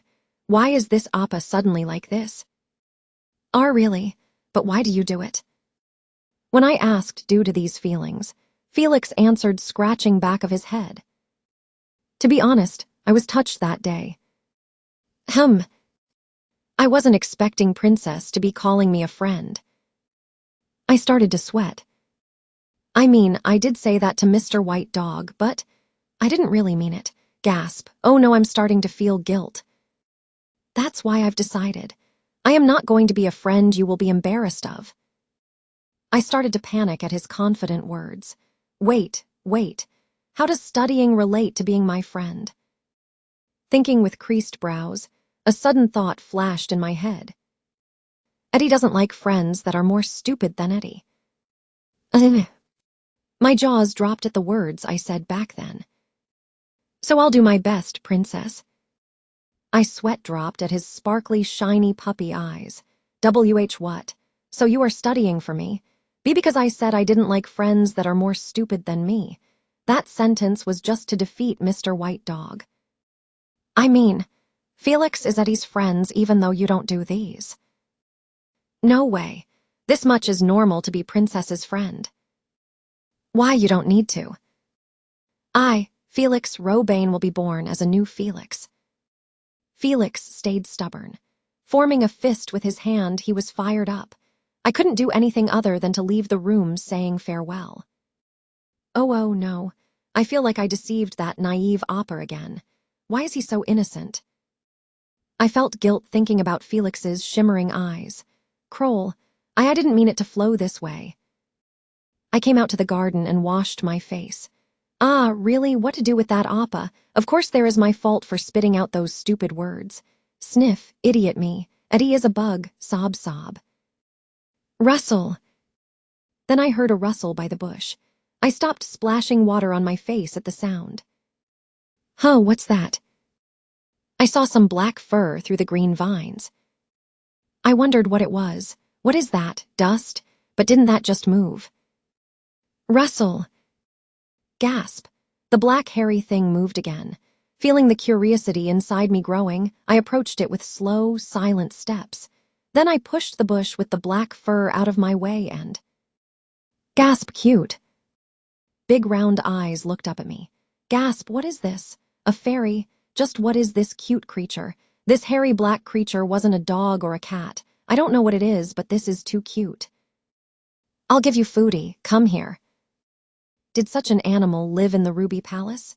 I was overly excited that I reached my hand out to a baby creature. I want to touch him. I want to pat him.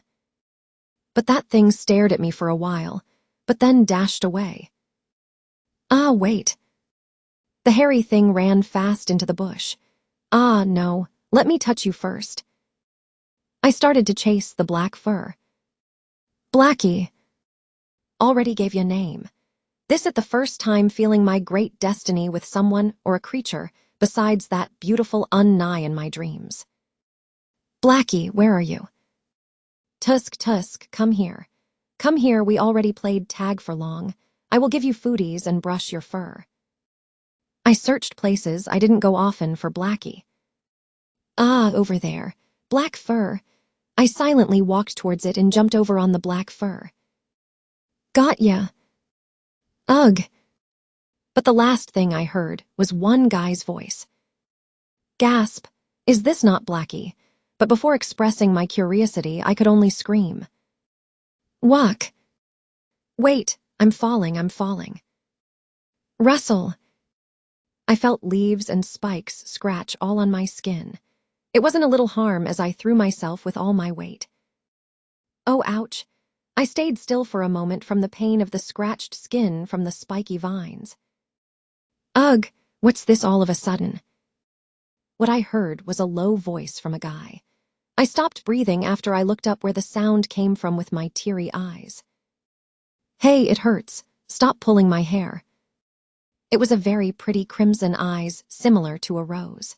It could have been scary as it was red of the horror movie characters, but right now I could only define it beautiful. So what was I doing with your hair? Get off me now. Gasp. Oh my gosh, I was pulling his hair. Moreover, I was also on top of him from the fall. It makes sense now why the pain wasn't as big as I thought. Shocked, I backed away instantly. Then the guy, as he waited, got up and touched his wrist. It seems like I twisted it when I jumped on him. He frowned, touching his back neck. And when I looked down, I saw a few black strings supposedly to be his hair. Ha ha. Now that I see it properly, this is a black hair with blue light mixed with it, unlike Blackie's. I let go of his hair on the grass, without this person knowing. This little thing is heavy. Anyways, why do this appa look like a doll? Who are you? He looks like he is around 17, 18. Appearance like a high schooler with a pretty face enough to make people's heart beat fast. But not that pretty for a girl, like that idol one of my friend in last life told me about. In one word, it's pretty and handsome. Who are you, Appa? Not anyone can come in here. I'm not anyone. Is he a worker here? That's why he is here. But Ruby Palace bans guys, so he cannot come in here. Of course, except for Felix, who Claude personally ordered to look after me. It had been 2 years now, but he didn't do much because things were always so calm there. That is why delivering me to Claude and playing with me when Lily was busy was all. Looks like you are a decedent. When did Kylam had a daughter? What is this Appa saying? Of course I am a decedent, as I am the only child living here. And what, Kylam, have I heard it somewhere before? How old are you? Me, 7. Wait, why am I answering his questions? I was answering to his questions that was really straightforward, that I didn't know I was answering them. He knew I am royal-blooded, but he didn't seem to mind. I was now really confused. Really, just who is he? Appa, who are you really? What were you doing here? Hearing my question, he held up his left hand. Catching this, Blackie. In his hands was something I was searching for the hardest. The golden eyes looking up at me shimmered. That thing made a crowl sound and swayed his body for release, but stopped when the crimson eyes moved from me to it. Is he yours, Appa? Is this your first time seeing this, perhaps? What kind of question is that? Obviously. That is why I asked you.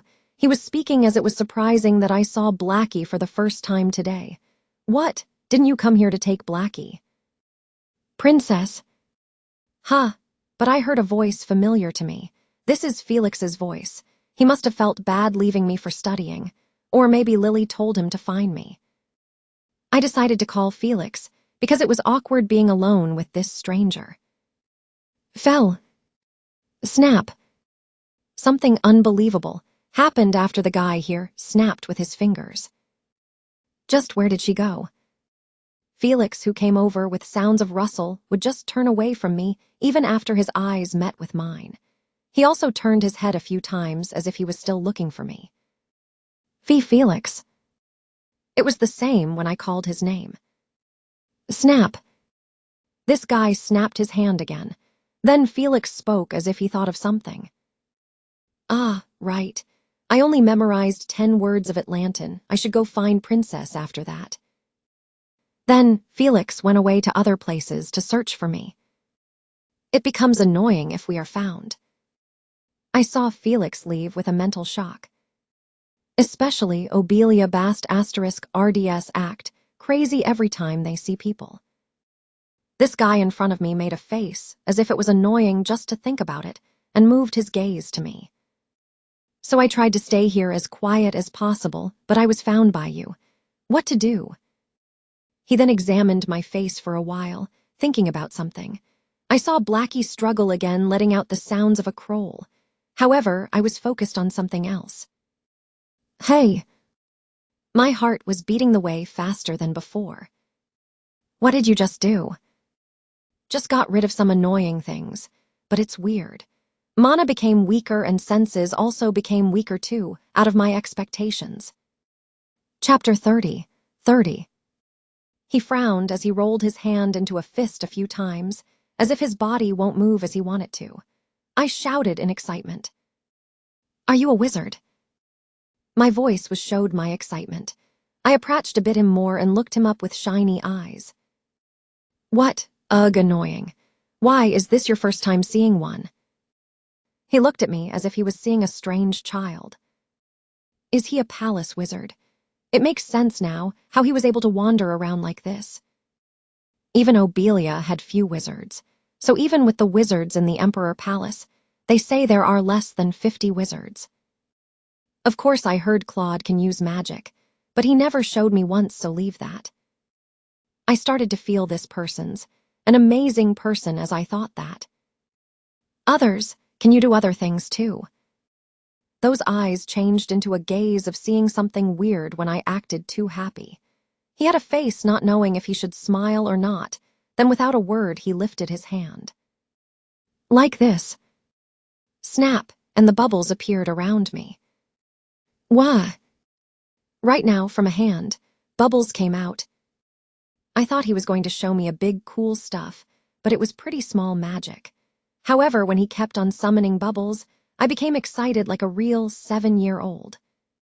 Clear bubbles popped up and flew around me. It was shining naturally in the sunlight. Those bubbles approached me when the wind blew. I waved my hands trying to catch them. Then the bubbles popped, leaving a soapy smell. Ah, smells good. But is it just me? I feel suffocated. Crowell. Just then, the bubbles I was playing with suddenly just disappeared. I opened my eyes as if I just had a dream. Huh, but since when was I closing my eyes? Quing, quing. But a D-O-G-G-Y sound since a while ago. A while ago was a crowl sound of a beast, but now it was a whimper. Huh, what's this? I moved my gaze to the guy and was surprised. Did you just get in my way with that useless talent? The guy was muttering, glaring at Blackie. Those eyes were icy cold. You little puny beast, should I just kill it? Then Blackie started to whimper. I didn't know anything, but I was sure he was abusing Blackie. Do not abuse Blackie. You can't abuse our Blackie. Abusing little animal is bad human. A human garbage. A fireproof garbage. Recycling impossible. Appa isn't Blackie's owner, are you? I asked with confidence that he didn't own Blackie. Then his face turned dull. This thing's owner is you. What are you tallying about? He was speaking words that didn't make sense from far back then. If I was his owner, would I have asked you if he was yours in the first place? First time seeing a wizard, same goes for a divine animal. Did you live in a rock? But he was seeing me as a crazy person. I mean, I'm getting a bit mad now. He then frowned as if something was wrong and asked, Are you actually a daughter of Kylam? That is not my dad. I wanted to tell you from the start. What were you doing naming all the emperors back then? No, then is it really that? Seems like I slept a little longer than I planned to. Then his son name was. He held his head with a face of frustration, then made a face as if he remembered the thing he wanted to remember. Ah, right. Etherunistas. Then are you that Bast asterisk RD's daughter, even though Kylam was one smart guy but his daughter and son are. Aerunitas is the pronunciation. This time, it was the name I knew well. Etherunistas. He was the emperor 3 generations ago whose name meant eternity. What are you talking about? My dad's name is Claude. Okay, say I lived in a rock. Then did you lived in dirt under that rock? What do you call someone speaking of the emperor 3 generations ago like calling a kid in your neighborhood? Ah, now I remember the name Kylam. Wasn't he the emperor before Etherunistas who died too quick that his name is rare to find even in the history book? Claude. Yeah. Wait, is that really the current emperor's name? Yeah. Gasp. Then am I in the garden alone with this crazy dude? I shouted in annoyment and shut my mouth, immediately realizing what I've done. I think I gotta leave now. Just remembered I had this important thing to do. Athanasia. But a sudden sound of this guy's laughter caught my ears. I moved my gaze to where the sound was coming from. Are you listening? It was supposed to get scary that he started laughing all of a sudden from silence, but it wasn't scary at all maybe because his laughters were so bright. Haha, what is this? I've never seen something like this before. Did the world corrupt when I was gone? And from his bright, smiling face, I was amazed. You look like you're in your teenage years if I see you this way. Is it because his smiling face is bright like a young boy? It was more mature than how he glared at Blackie some time ago, so now I was confused of how old he actually was. Huh. But he suddenly stopped laughing and examined my face. The face, which held a faint smile, was corrupted by seriousness. Wait.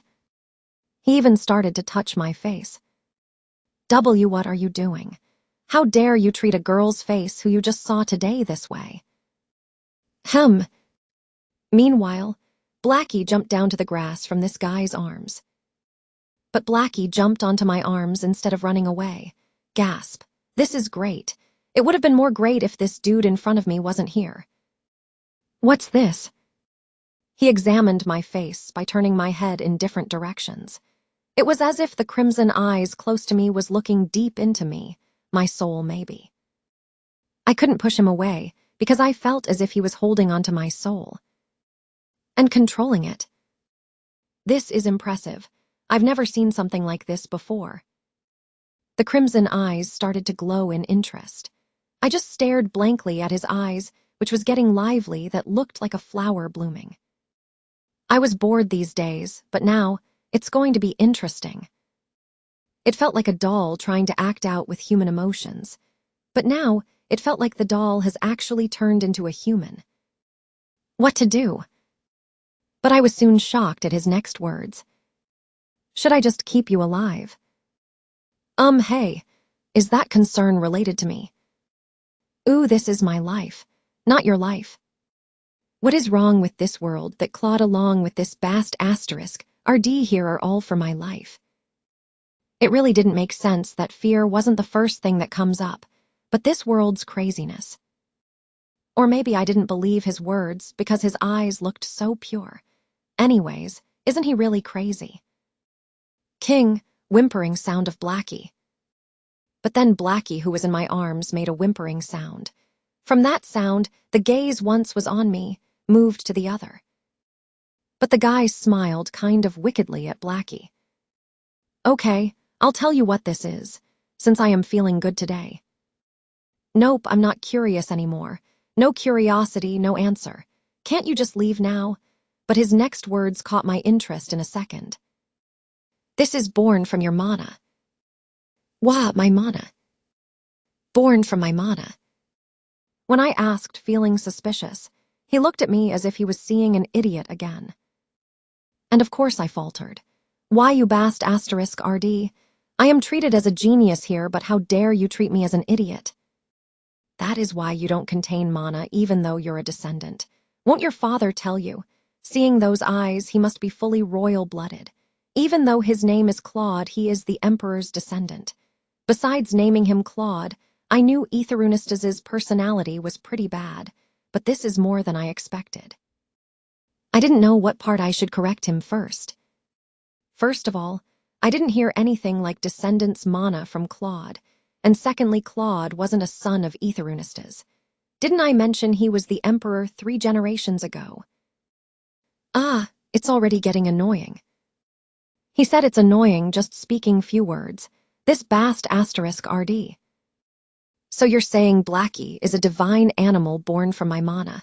What is a divine animal? A divine animal. He thought for a while, then spoke.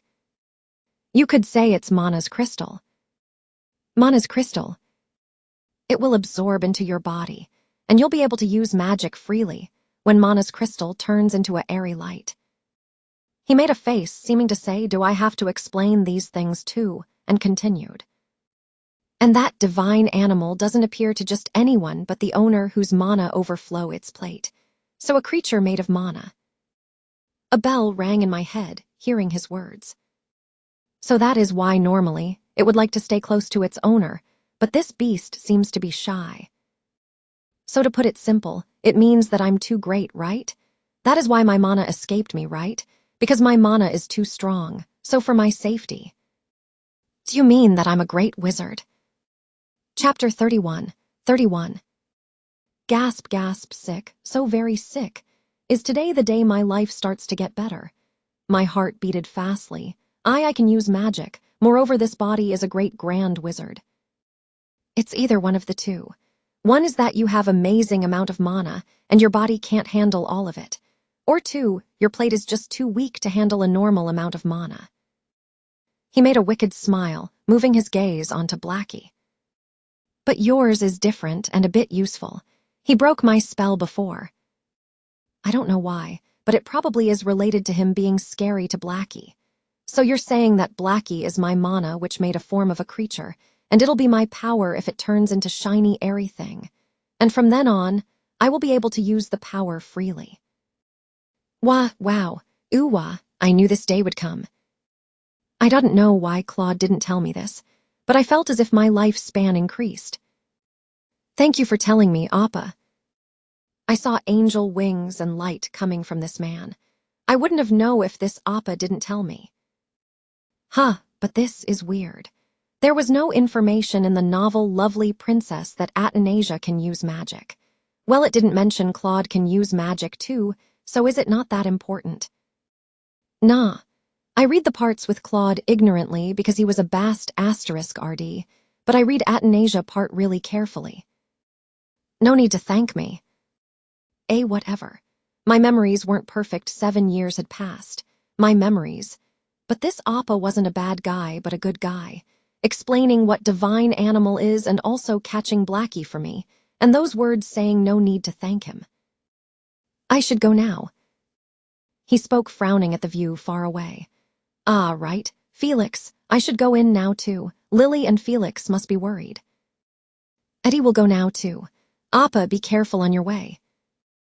And just when I started moving with Blackie in my arms. Right, that way we will meet again. Blackie suddenly disappeared from my arms. I raised my head up, not knowing what was going on. But why is my Blackie in this Appa's hand again? Huh, why are you taking Blackie? Blackie was whimpering again in the stranger's hands. He smiled at my question. When did I tell you that I would give him to you? Popped on top of my head. What did you just say? No, what do you mean? You said Blackie was mine. Before I found it. Huh, what? Haha, am I hearing things? I am hearing words. I found it, so it's my choice to whether I fry or bake to eat it. And what kind of stupidness is this? How does he say that so confidently? I was speechless to his words. I stared at this crazy Appa with a gaze looking like a stupid person, and then realized what was going on after hearing Blackie whimper. How stubborn he is. Why is Appa taking him away? Gimme Blackie. No need to be mannerly in front of a thief. Thee is the owner in front of you, and you just casually tell her you're stealing it. So what will you do when you take Blackie? You are not going to eat it for real, right? Why to our cute little animal friend? Wah. It's the same logic of how you sleep when you're sleepy and eat when hungry. But he just kept on babbling nonsense. My mana has decreased from the long sleep, and the royals have the most mana in themselves. That's why I came here to find some divine animals, but look what I found here. Dun dun dun. It was as if the thunder hit the land. I thought you were the palace wizard, but you were a thief who came to steal a divine animal. But it's weird. There aren't much divine animal here, as if all the plants died. Anyways, I thought it was my waste of time, but thanks to you I found Blackie. It's not enough, but it'll help a little. Kaya. I jumped on him as soon as he finished on his words. No, give me back Blackie. Do not at Blackie. You idiot bast asterisk RD. Are you trying to eat Blackie because you are bored?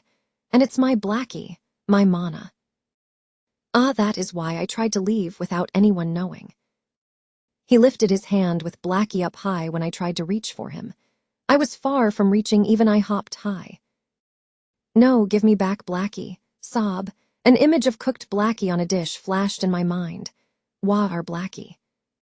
He seemed to feel sorry for me, who was looking up at him with teary eyes. He frowned, then spoke. There won't be a difference without your divine animal. Just live how you did till now. Do you think those words are enough to convince me? What kind of marketing is this? It's your problem that your mana decreased. Give me. Jivvy me. He stayed quiet for a moment to think when I insisted. Yeah, it's not too late now. Change your mind. You'll be punished if you abuse a little kid and animal. Should I just eat this now? He then crouched on his knees. I backed away from him, suddenly bending down to my height. Bast asterisk RD's red crimson eyes were looking straight at me. Even though it takes some time, and it's annoying, there is another way. He said, but anyways, are you kidding me? If there were other way, you could have just did it the other way. Should I just leave this alone? I don't think it'll affect much. I exploded there. But if I say yeah, leave him alone, I have a feeling that I would get into more danger. I stared at him, feeling suspicious. Your pitiful face won't work on me.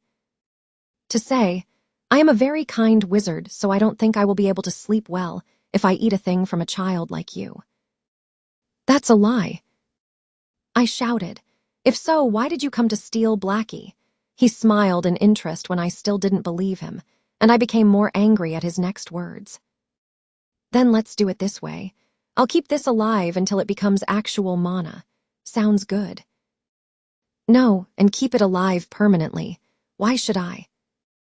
What do you mean, why? I got more angry when he spoke, asking for what when I spoke to fight him back.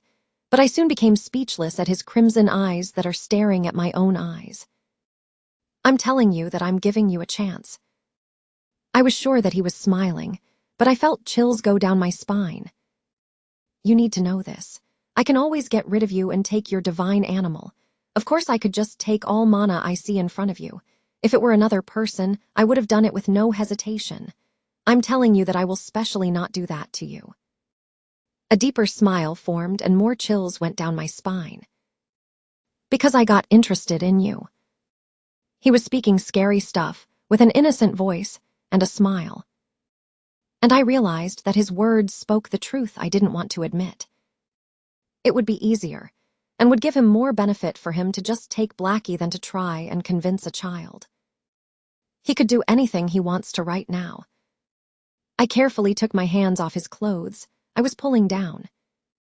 I myself didn't want to, but I was quite scared.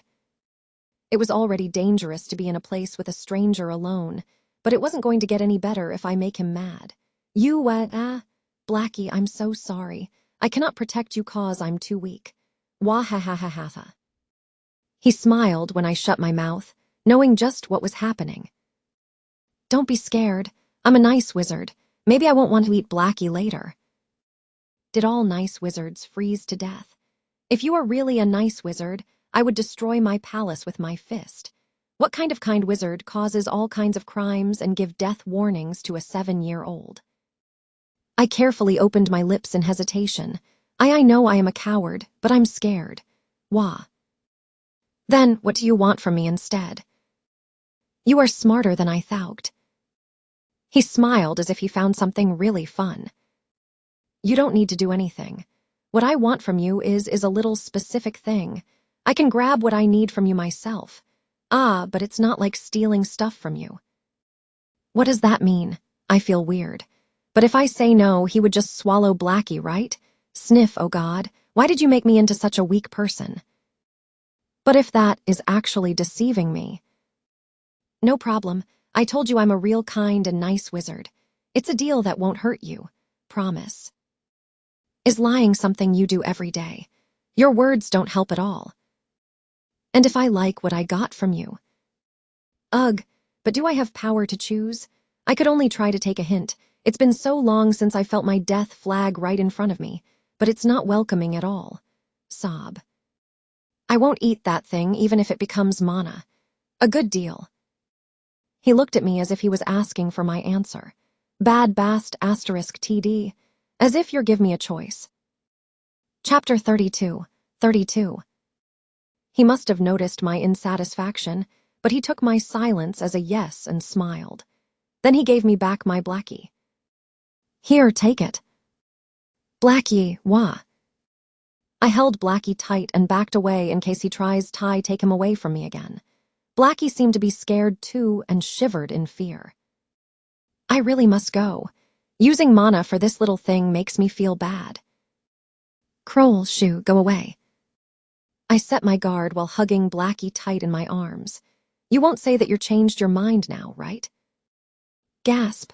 I was surprised when he suddenly turned back to see me. Wah, I'm gonna have hiccups.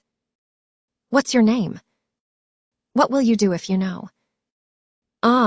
I accidentally spat out the words without thinking. Then this dude made a sad face as if he felt unfair that he was misunderstood. Why are you acting this way? I told you I'm not a bad wizard. But that only made me hate him more. When I stayed still without a word hugging Blackie, he sighed and spoke. Then know my name. I'm Lucas. Call my name next time we meet. No, no, no. I don't want to call your name or see you ever again. And it was really fortunate that he actually looked like he was going to leave. And I then witnessed something amazing once again.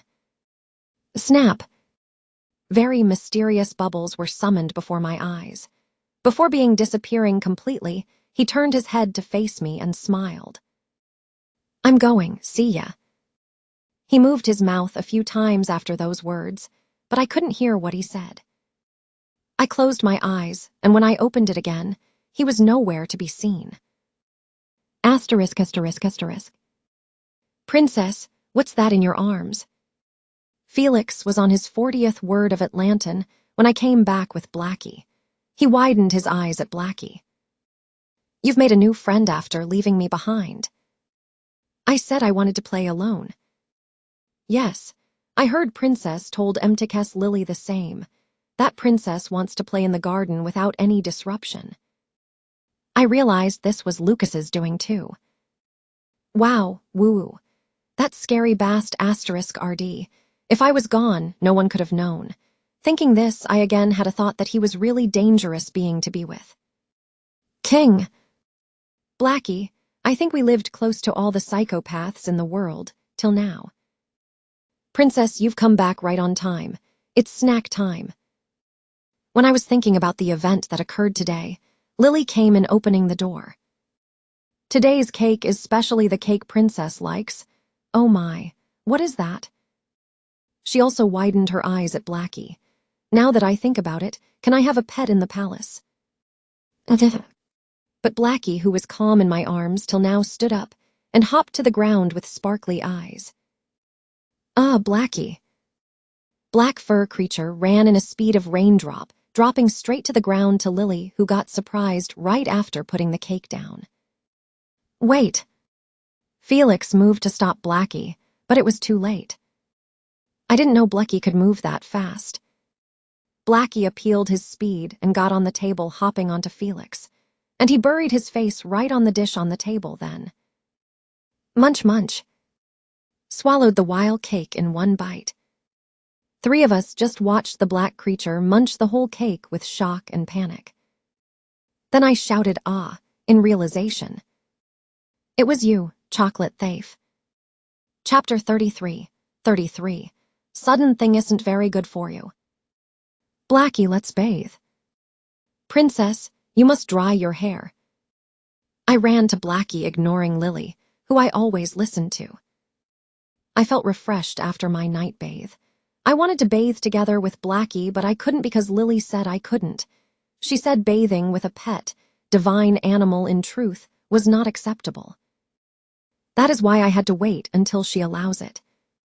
Now, Blackie, it's your turn. Huh, but Blackie, who was here on my bed a while ago, was missing. Where did he go? However, it wasn't once Blackie hid from me, so I had some idea where he went. I knew it. I spotted Blackie's black tail not too long after searching. Found you, Blackie. I went close to the bed by the window and crouched down. Princess, it's dirty. Lily panicked at my actions, but I was busy playing with Blackie. You're too cute. Whose divine animal are you that you are this cute and lovely? Blackie revealed his face at my Egeo. The eyes, golden like a coin, stared at me. Yuke.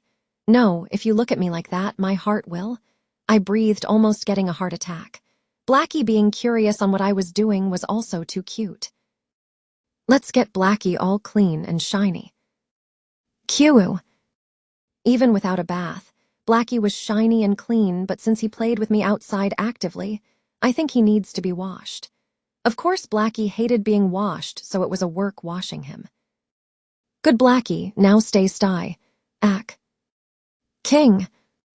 Today, too, as always, I had to activate all my muscles on washing him. Lily sighed, watching me in hardship. That is why I told you that I could wash him. You're all wet again. I'm FIPFFFT. Just then, Blackie shook his tail and got me all wet. Why does Blackie hate water so much? He's not a cat. It's like me who avoided deep depth water for a while after falling in the lake before. Blackie, let's eat now. Lily seemed to have given up seeing me still having fun with Blackie. But did our Blackie possess only average cuteness? No, Lily smiled as she watched me play with Blackie. Our Blackie is good at finishing his food. Good boy. What Blackie was eating right now was fresh fruits from Obelia. We tried to feed him animal food that Lily brought a few times, but he refused to eat and threw them all over the place. It was the same even if we tried to feed him cat and dog's favorite treats. We all knew he liked chocolate from the first day, but Lily and Felix were concerned not knowing if feeding an animal chocolates were an okay thing to do. But probably because he was a divine animal, he didn't get sick or got any other impact. Well, of course, because if he did get sick and stuff, he wouldn't have ate all of my chocolates in the first place. Anyways, it is fortunate he eats fruits, but it seems like he is choosing sweeter ones to eat. Can a divine animal be this picky about food? Lily, what species do you think our Blackie looks similar to? I asked Lily, as I didn't know well of animals in Obelia. I wonder, probably either Baum or Raffi. Lily seemed to be thinking hard as Blackie didn't look too much like anything. I wondered too, biting Obelia's special purple apple. It looks like that dog specie. What was it again? Pom. Ah. Right, Pomeranian. He looks like a Pomeranian. What's wrong? Hey, nothing. I can't believe this cutie is my divine animal. Cute, so cute. Kiss, kiss, kiss. You are going to visit His Majesty tomorrow, right? It's been a while. You're right. It was heaven these days playing with Blackie. Sob, sob. It's time to go to bed. Say bye-bye to Blackie. Hiing, I wanted to play more. I was watching Blackie licking his front leg, already finished his food, and Lily picked and took him out.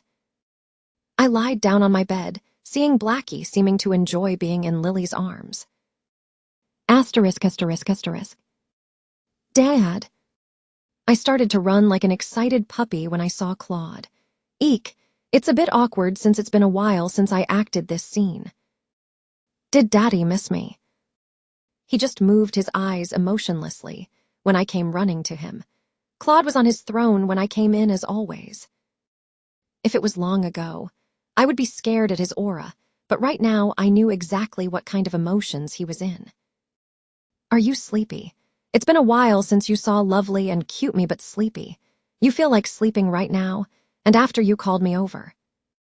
But from Felix, I heard Claude could get maximum 4 hours of sleep a day, so it was reasonable why he was sleepy. Being an emperor isn't an easy thing now, is it? I thought they would just be relaxing and chilling, but I guess not. Your Majesty, since today has a great weather, why don't you go out for a walk? Felix seemed to have felt it too and asked. Walking was good for me, but I wasn't focused on that because I was interested on something else over there. I glimpsed it every little moment I could. Walk, not bad. That throne is just too pretty. How much would I get if I sold it? Chapter 34. I couldn't help but glimpse at the gems here, as the gems in Ruby Palace were all small and cute, but gems here were big and elegant. I almost drooled. Better be careful. Princess. Don't separate me from those beauties. Sob. I wish I had even just one of them. I felt someone coming closer to me, so I pulled on that person's cloth. I did that without thinking as I was staring at the gem, and it was a signal I did to Felix telling to pick me up. But Felix didn't hold me up right away. Right, we were going for a walk, then I should walk with Claude. Dad. I was going to say Daddy and Eddie will walk together. However, when I lifted my head, I was shocked at what I was seeing. Hey. Claude, why are you here? Q here is Felix. For those who doesn't understand the situation, Eddie pulled someone's cloth thinking it was Felix to pick her up. However, she grabbed Claude's clothes instead. I tried to find Felix, but he was far over there. Why are you so far away? I thought it was you who was close to me. Now that I see it, I think Claude was going to walk past by me, because the door was located on the back. Ack, did I just pulled a person's cloth without knowing the owner of it? What do you want? I was speechless, but Felix, who was watching from afar, spoke the words that was a bomb to me. It means to hold her. No, it's not. Hold. Yes, Princess does that to me too when she is tired of walking. I did that because it was you. If I knew it was Claude, I wouldn't have. I felt danger when Claude looked down at me again, hearing Felix's words. No, it's because there was something on Daddy's CL. Wah. Ugh, wait my stomach. I struggled when he picked me up so suddenly. And he started to hold me as if he was holding a bag of stuffs. When I struggled in uncomfortable position, Claude made a tusk sound. You can't even stay still. You are heavy enough. An anger mark appeared on my face. I am in an uncomfortable position. I could see my own dress and shoes in this position without even moving my face. Because I'm folded like a folder. Is it all when you're comfortable? Ha ha. Your Majesty, Princess will be uncomfortable if you hold her like that. What do you mean? She's not walking. Claude seemed to not understand Felix. I tried my best to show what I Cass feeling right now. She can't breathe. Gasp. All my blood is rushing up to my head. I reached my hands for Felix with teary eyes. You hold Burr like this. Felix was able to hold me without difficulty, as he was now used to it. I cannot believe he was the one who couldn't carry me well at our first meeting. Yeah, so can't you just hold me? Just like this? No, please don't. Don't send me away to Claude. Wah, I hugged Felix tighter. Princess. Fellies seemed to panic a little, but no choice. I don't like how he holds me or want to be close to me either. I don't even want to imagine. No, I don't wanna. His Majesty is weighty. I'll just go with Felix like this. I looked up with desperation in my eyes. Felix seemed to think for a while, but he seemed to be happy and tried to hide his smile. He cleared his throat, then spoke. Clears throat. No choice since Princess wants me to hold her. We should go, Your Majesty. We will follow back. Yeah. Let's go. I'm good in Felix's arms now, so you stop babbling stuff to Claude either. But Claude didn't move at all. I started to become worried. Why is he like that? I'm telling you that you don't need to hold me. And I had to fear at his next words. I'll hold. What? Why? This is nothing. Thought you had some special techniques, but I guess not. Oof. Is it for your pride? Anyways, that is your problem. I don't wanna. Eddie just. So, you dislike being held by me? Wah, I couldn't do anything. I smiled, telling him this is a misunderstanding. I've been picky these days, right? I won't anymore. I just forgot you were the bast *RD who could change your mind and kill me any time. Sob. I had to be held by Claude in the end. But look, see, it's awkward. His eyes met with mine while holding me. Hey. Smile. Ah, this is troublesome, really. Anyways, Claude succeeded in holding me. Move, it's disturbing. Claude started to make fun of Felix, who could do nothing but stand there. Why don't you stop and get out of my life? Just your existence is a huge disturbance to my life. I beg you, get out of my life forever. Follow from the back. Claude started walking, leaving Felix behind. Why are you doing such a thing, Felix? But is it because he lost his pride from Felix, so it's Felix's fault? I should just stay still. A rock, let's not move a muscle. Does Felix always hold you like this? Claude asked, walking the hall. Where? When do you mean? When I come to see Daddy. Other than that? At Ruby Palace. It's only to see you when I leave Ruby Palace grounds. Eddie walks by herself. So just let me go. Eddie can walk herself if Eddie hold Daddy's hand now too. Does that mean you want to get off me? Cough. Why do you ask? Seems like your pride was damaged a lot. He's not as mature as I, though. I'm not interfering into this, though. Do not let Felix hold you unless I call you over. It'll become a habit. What does that mean? Will you take Felix away soon? Well, Felix was my personal bodyguard who worked unexpectedly long. Anyways, Claude, you told me you'd give me guards soon, but nothing happened these past 2 years. Did you forget? But something was catching my interest from a while ago. What kind of bug is this? Your Majesty, can I come closer? Eek, stop flying at my face. This is getting annoying. I can't do anything since I'm in Claude's arms. Shoo. Ha, you refuse? Wah, I need Ruby Palace's psycho on Nyseth. I told you not to disturb. Back up 10 more steps. I swayed my hand, doing my best not to move my body. I tried to shoo this bug away, but this bug would just stay. How dare you make me annoyed? I could hold Princess if she is heavy. Ack, annoying. Die fly. Nonsen.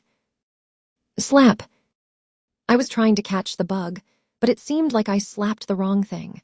A while of silence later, 2 icy blue gem-like eyes came to stare at me. Gasp. I froze still with my hand still on his cheeks. I'm pretty sure I hit the bug, but why is my hand here? Then that sound was from my hand hitting. What? I moved my hands away when he spoke. Is this? What did I just do? I felt fear. Did I just slap his face? Your Majesty. Felix spoke, feeling the aura. I was frozen. The aura was icy cold and fearful. Claude smiled. Looks like I went too easy on you these days. I knew what his icy cold eyes meant. I started to shiver. I always tried to hide my fear, but it didn't work this time. The toys which are Annieing and I've become sick of. A bly 7 years, the short but long time of me struggling to survive. Needs to be gone. I just made all my hard work go to waste. Why one single movement? When Claude touched my neck, I felt as if my soul was separated from the body. And that wasn't a normal feeling, because if it were, my sight wouldn't turn blurry like this. And the last thing I saw wasn't warm gazes, nor sad faces, but the cold, icy glare. Chapter 35. I was forced to wake up by the intense amount of pain. Your Majesty, the princess has opened her eyes. Then a rushed voice came in through my ears. Princess, can you see me? Do you know who I am? I didn't lose my memories. Of course I know, Appa, so stop shouting. I'm feeling really. You will.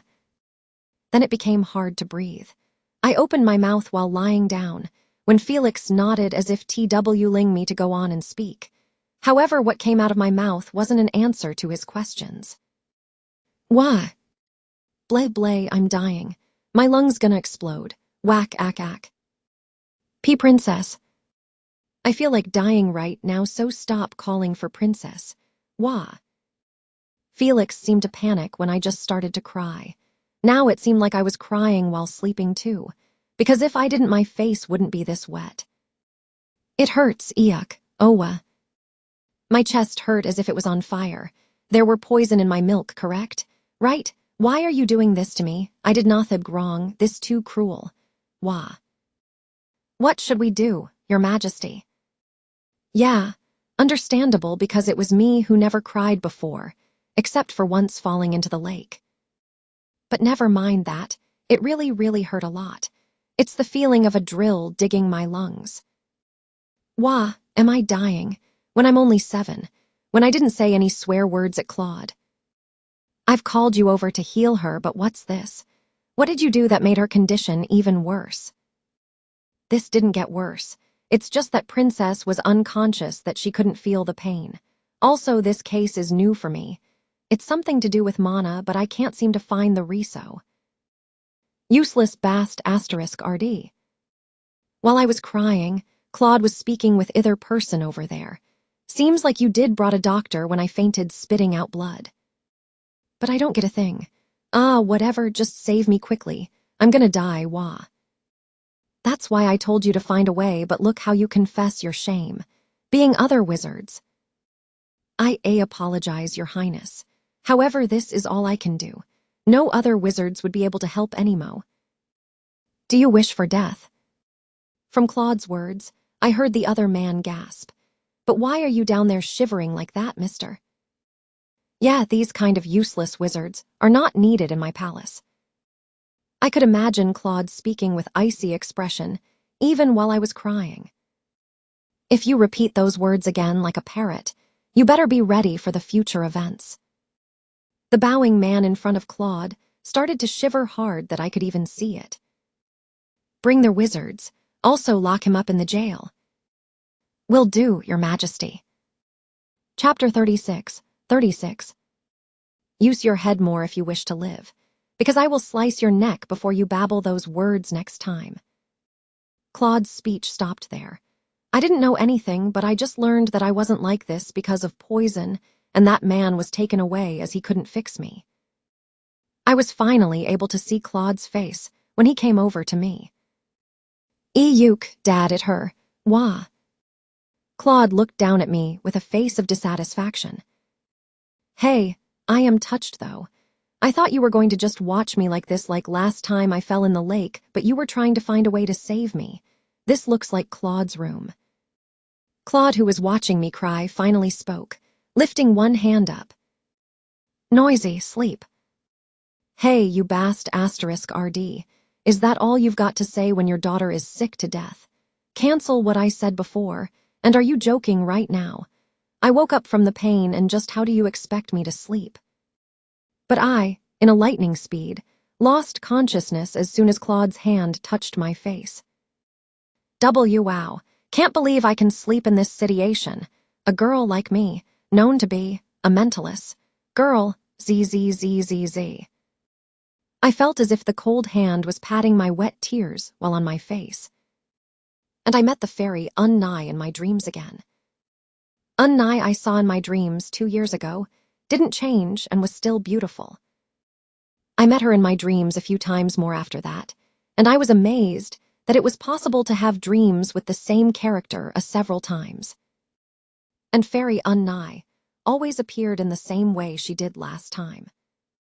Once with green grass background and as a nature fairy, and another a moon fairy dancing under the moonlight, and once a water fairy playing childishly in the lake. It's just fairy itself. Anyways, there were like 7 to 8 versions, but Unnai could keep on disappearing not too long after appearing. I wanted to talk and play with her, but like a video, I couldn't touch or speak to her at all. She looked alike to the description of Athanasia's mom in the novel, so I was imagining of Deanna's appearance to be like this fairy Unnai. Today was Teary Fairy Unnai version. This is a very rare one. I only saw one today, but that impacted me a lot since the active and optimistic Unnai was crying and sad. Did this crying scene appear because today was the day I felt like dying? Sob, Unnai, I almost died today. No, I can die any moment. I spat out blood-drinking milk, and I was hurt. Wah. I spoke even though I knew she wouldn't answer back or react to it. She was just staring at the midair. I was in someone else's perspective each time I saw Unnai in my dreams. Now, too, I was in a different person seeing her. Fairy Unnai was sitting under the moonlight in the room by the window. A moment later, clear tear dropped from her eyes. How I feel sad now that Be Beautiful Unnai is crying. I wanted to comfort her, but of course I couldn't. The me who sees her in my dreams leaves the room silently. The dream stopped around here too last time. But today was different. The me who was on the way out just stopped in track. For a moment I stayed there silent, then turned back to that Unnai. This time the person did not walk silently, but with footstep sounds that Unnai turned around surprised. A voice was heard in my ears, too, just was surprised as her. I lost. I was focused on that familiar voice. It feels like I've been played with in your hands, but I could beg you if you want to. Unnai, who was surprised by this person's sudden appearance, whispered out the words, not having the time to wipe her tears away. How could you say that? If I don't, you'd leave me. The guy stayed silent for a moment, then spoke. Yes, I know. This is no different than any other useless emotions. I can't believe it myself to be controlled by that emotions even though I was cautious of it. Your Majesty. Honestly, I want to rip you in pieces right now. And that, even so, everything including my expression towards this unnigh, and the unnigh looking at me with a shaking gaze started to faint away. Even so, I want to beg you to not leave me. Her chirks were wet from the tears. I reached my hand out to unnig's face, then whispered, holding her cheeks. So choose me. Don't think about anything else. Be selfish and make a decision that benefits yourself. The scene before me was clearer than any other scenes I've saw since now. I could know what mood and emotions were shown. Not the child you could sacrifice to save. Then the fairy unnigh smiled, still wetting my hand on her cheeks with her tears, with the face seeming to say she is very happy that there's no regret to die now, but also very depressed that she wants to die. Sight started to get blurry. It felt like I cast floating from water I cast drowning in. I know Thig feeling. It looks like the dream is going to end.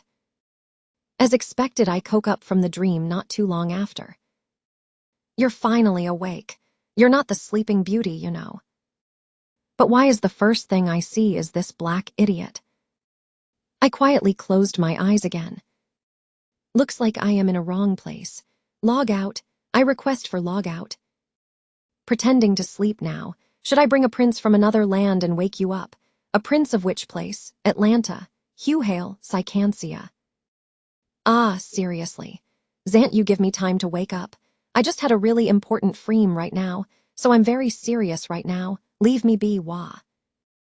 I was annoyed that the first thing I saw was the wizard who tried to eat Blackie before. I'm already sensitive from spitting out blood and being sick. But then I realized the change in my body. It doesn't hurt. It hurt that I've cried right before I slept. You owe me. I saved your life. I opened my eyes at his words. Did Appa heal me?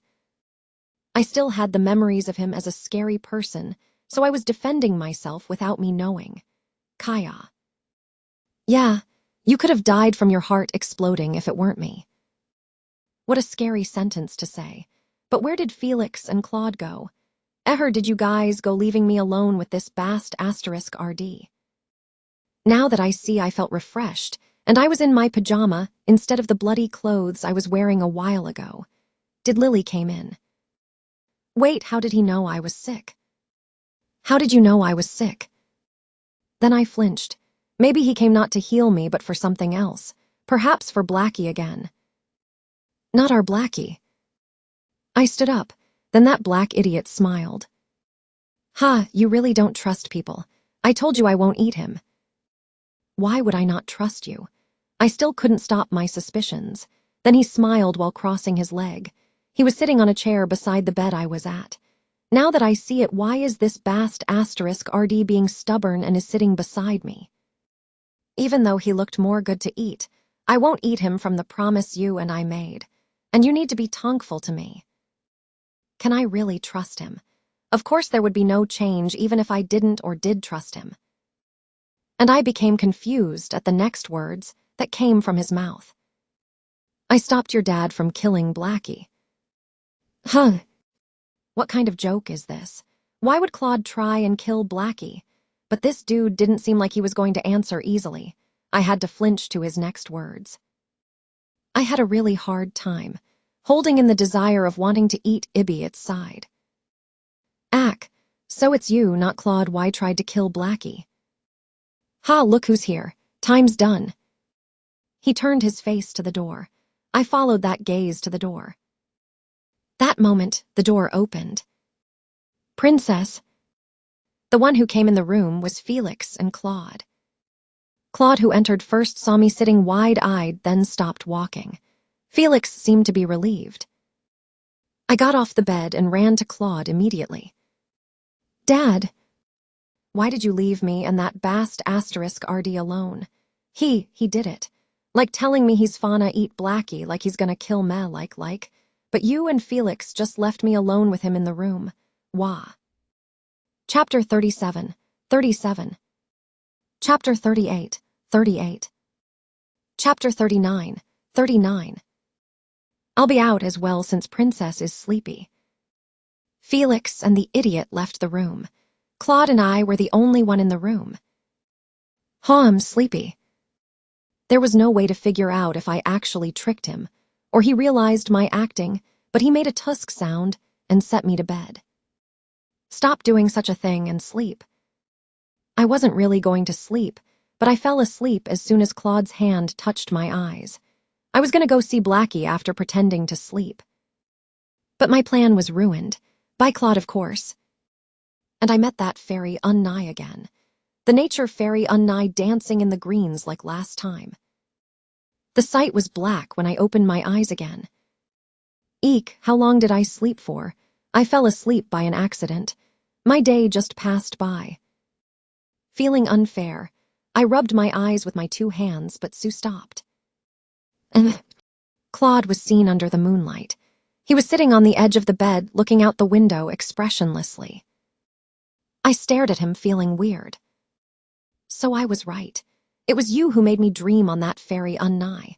It was always the day after I met Claude I dreamed of her, and furthermore the fairy Unnai in my dreams. It's still midnight. Close your eyes and sleep more. A quiet sound went in my ears with the sound of the wind. I pulled the blanket up to my eyes. I felt weird seeing me and Claude's distance, so close than the day we first met.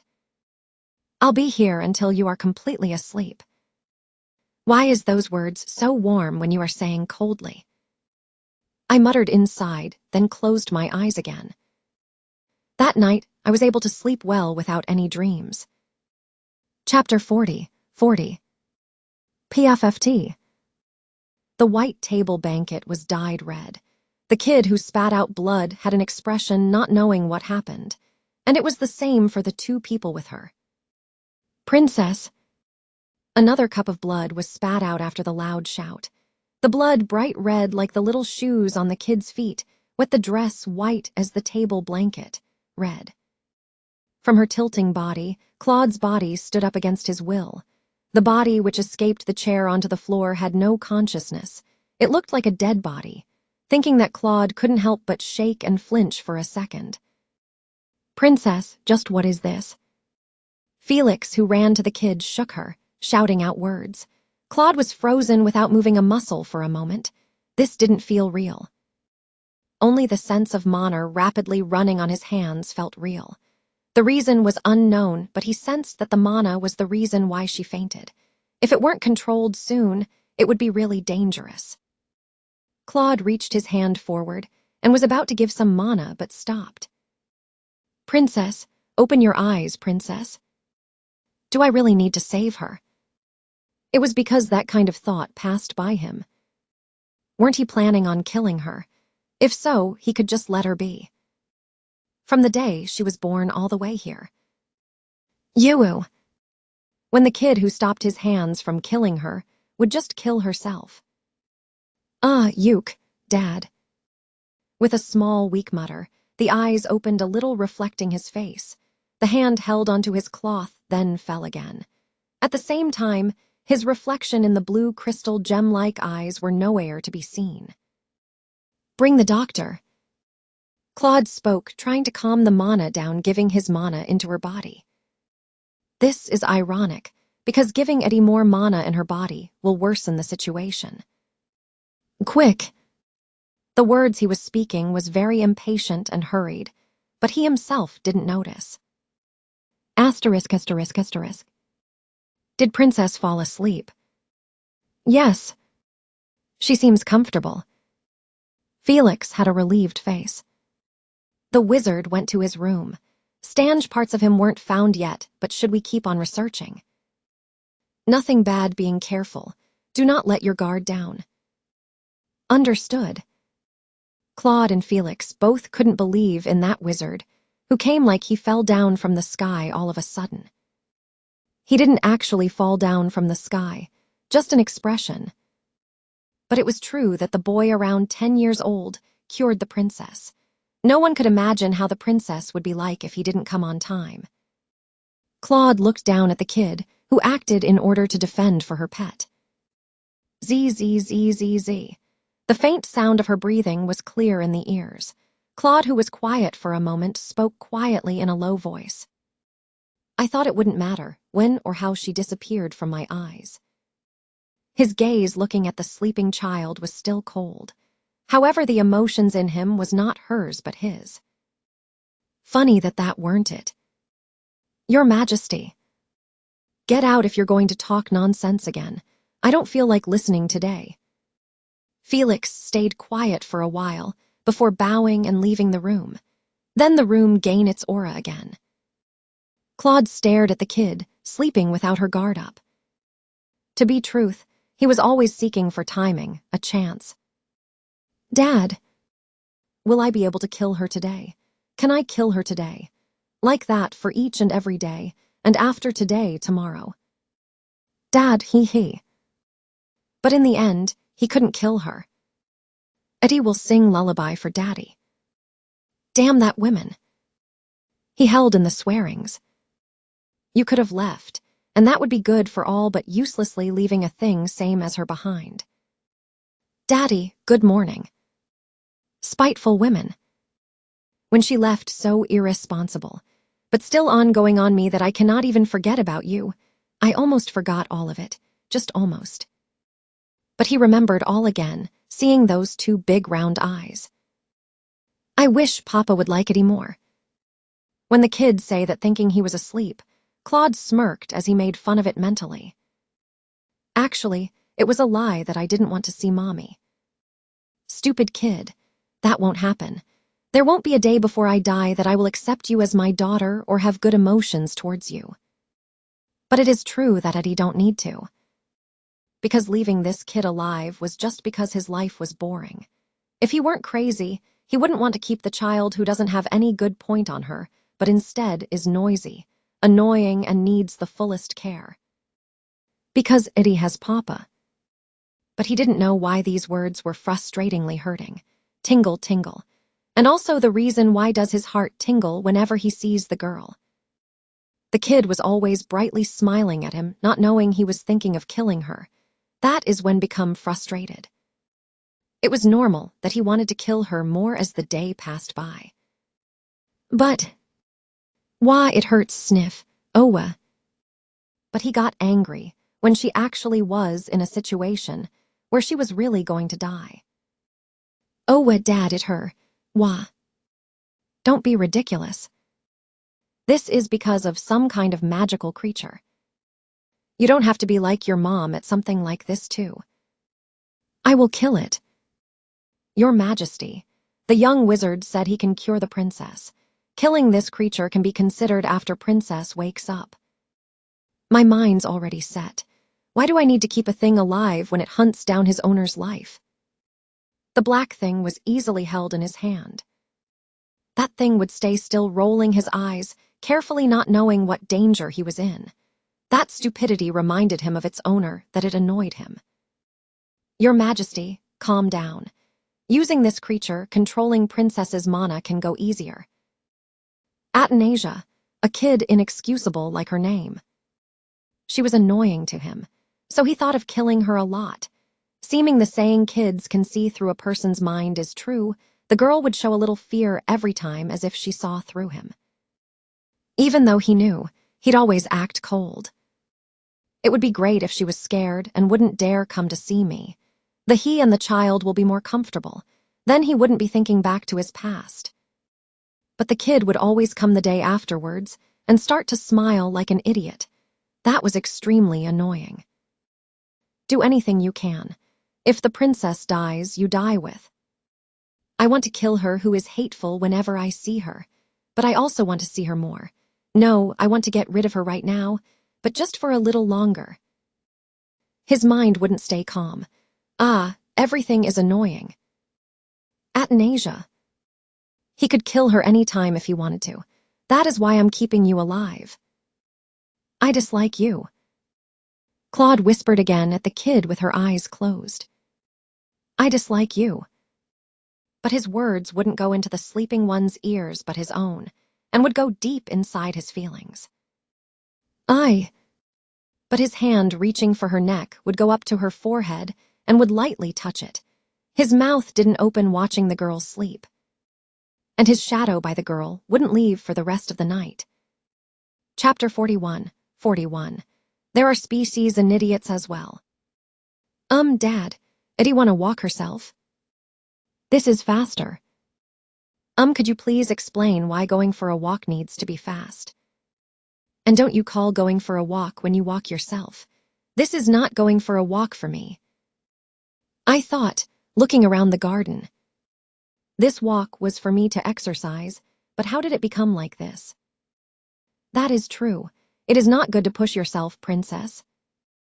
Yeah, it was you, you idiot. There weren't anyone else than Felix who could make me go in this situation. I was walking one day, and I sneezed by too much flowers that Felix was shocked. I couldn't play actively than before after waking up in 48 days. The reason I almost fell running to Claude that day was also because I didn't have much strength. But after a few days, I was able to move around myself with the help of magic, but the black idiot again acted fragile and told that I should walk with my own strength, because using magic isn't good for you unless it's an emergency. Isn't 10 minutes enough for a walk? It is, very enough. No, very no. Did these people eat something wrong? We will walk to the edge of the garden from here, as the day's bright today. Moreover, Claude himself suggested he would walk more without Felix's suggestion. I mean, if you are going to do that, don't you do it by yourself leaving me to Felix. Do you really have to hild me like this? Sob. I don't know if it's just me, but it seemed like Claude was being gentler with me these says. Haha, am I crazy? How dare I think these stuff? Of course it's not true, right? But just then, something golden went in my mouth. Claude's hair went in my mouth. Blame you, wind. Eek, go away.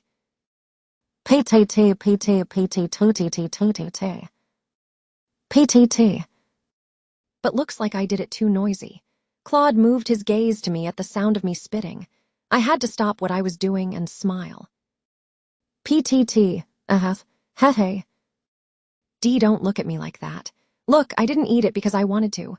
I smiled as naturally as possible. They say you cannot spit at the ones smiling. Hair is not there for eating. I know, idiot. Really, both black idiot and this idiot is treating me like an idiot, when I can speak 4 languages at this age. But look, he won't do anything to me when I ate his hair. No mad, no kill, you saw, right? Your Majesty, should I hold the princess?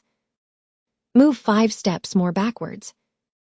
Felix's moon went down and moved 5 steps behind. I thought a little if I should be happy about this or not, but stopped and laid my chin on Claude's shoulder. Look how your arms are in a good shape. He looks to have no muscles at all, but from my touch and his abs, it's really strong. But it was a relief that my heart didn't go wild seeing his skin anymore. I mean, it would be weird if I nosebleeded at my biological dad. But I have made it through his attraction. Great me, not an easy girl. You think appearances will affect me much? You can't. I shook my head with a winner's smile. Ouch. Who is holding my hair? What are you doing? Gasp. I gasped when I touched the part my hair was being pulled. Lily did my hair this morning as always today. The curly hair was put up into a bun like an apple with some pearl and ribbon decorations. But why is it tangled up with Claude's hair? I told you hair is not what you eat.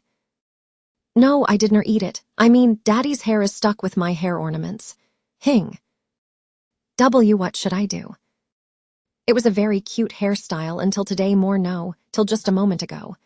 Why would you do that? Hairpin? Wah. Then undo it. *T. Do you think I would be doing this if that was easy? Then Felix came towards me. Should I help you, princess? 5 steps. Eek, Felix said he would help.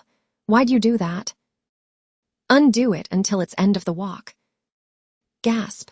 10, 9, 8, 7, 2, 1, done walking. You still couldn't untie your hair. Die won't happen, right? Well. One fortunate thing was that Claude was waking weirdly slow. Ah, it's not because I'm heavy, right? Anyways, I tried my best to take off my lovely ornament. Meanwhile, Claude would just continue walking. Gasp, but I accidentally picked one of Claude's hair out. Surprised, I glimpsed at Claude, but Claude had no reaction whatsoever. Ah, the fortune. He is denser than I, though. I acted as nothing happened and carefully threw his hair to the ground. I didn't do that, really. But why won't it come out? Why, I didn't want to use this way. I ended up releasing Claude's hair by taking off the ornaments Lily's put on for me. There. Hing, I really liked today's hair. Too bad, though. There, I released your hair now. Claude is now a free Claude. Here, take it, sock. Hair's dirty now. What? Are you telling me to brush your hair? Papa's hair is shiny and pretty like always. Hee. Wah, but I've got no choice. I smiled and started to brush his hair. Now you should be satisfied with this. But Claude was frowning. What, you looking weird is not my problem. I stared at Claude. Then Claude started walking, making a tusk sound. But the gaze at the very last moment reminded me of the black idiot. You bast asterisk RD, what did I do wrong? Then Claude set me down. Huh, weren't you going to walk holding me up? Well, it doesn't matter. But this bast asterisk RD would reach his hand out to me. Gasp, he seemed to be really crazy. Are you actually holding my hand? Really? I handed my hand out, trying to understand by thinking he ate something wrong. But he just started to look at me as if he was seeing something stupid. What, why? You said to give you my hand. No. Nope. Then what? When I made a face that I don't know what he was talking about, he started to move himself. I just saw my hair ornament moving onto Claude's big hands. His frown as well as his hand doing something on my hair. This is better. I was really shocked that my jaws were down there. Did he actually eat something wrong? Were there poison in his breakfast? I became suspicious. Walk calmly, do not run. Did you just hold my hand? Are you perhaps thinking of walking hand by hand? Crazy, crazed. He really should be out of his mind. This was weird. Asterisk. I couldn't get a hold of Claude's attitude towards me these days. I felt he was softening up a little from my hard work. Like holding hands while walking, jolting me instead of Felix, and like last time doing my hair was extremely weird. Furthermore, Claude even changed my palace to another better one. Like everyone knows, I was living in Ruby Palace from Claude's ignorance. But Claude decided to move me to another palace, which was close to his palace, too, the Emerald Palace. Is it because Claude saw something he didn't want to see that day? Well, there were many missing gems, and it wasn't just once or twice the maids took the gems lying they needed to make Meyer money for my good a few years ago. Then he spoke words of when did this palace become a dog's house. And that night, we started to work ourselves up for the moving to Emerald Palace.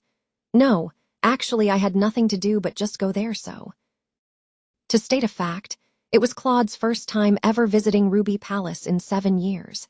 If it were a normal family, it would not be normal for their parents to visit their kids' home once in 7 years, but Claude isn't a normal dad in my eyes. But Claude was my dad, and it was a surprise that he even let himself in Ruby Palace. So now, too, I was feeling weird in the Emerald Palace, which was more fancier than the Ruby Palace. It would definitely be this reason Claude became like this.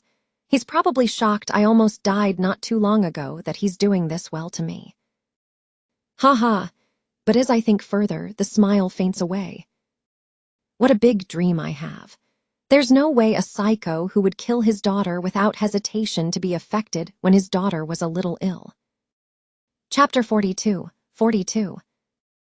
But I had to frown after a while. Honestly, Claude wasn't a person without a single tear or blood spare to drop. It's just that he is extremely ignorant of people except for the one who makes him interested, whether if it's anger or just interest. He has sides of showing interest for people who crossed their lines. For an example. Gosh, you saying that Athanasia was the worldwide greatest wizard emperor. That useless idiot. I couldn't continue on my thoughts at someone laughing at something. Ah, right. Black idiot, you were in the room with me too, just forgot. Isn't this too much even though it's a children's story book? It doesn't say that this is a dead bast asterisk RD. That's not children's story book. Then what? It doesn't make sense if this thing is a history book.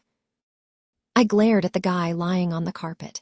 He looked so carefree reading the history book I read in my class, lying down belly to the floor, munching on cookies. But isn't he so naturally doing this like this is his room? Hey you, now you are treating my room as if it's yours. It was a lie that I am not fully cured, right? Just how long are you going to lie? Nope. It's true you're not cured completely. And you think I'd believe that? It was already his third time lying to others saying he needs time alone to cure me. But he eats all my snacks and play, and act fragile and cute again when the time's done and people come in. But his acting looked so real. At first I was shocked, thinking that. What, you say that this bast asterisk RD is the one to gain a final land for Obelia?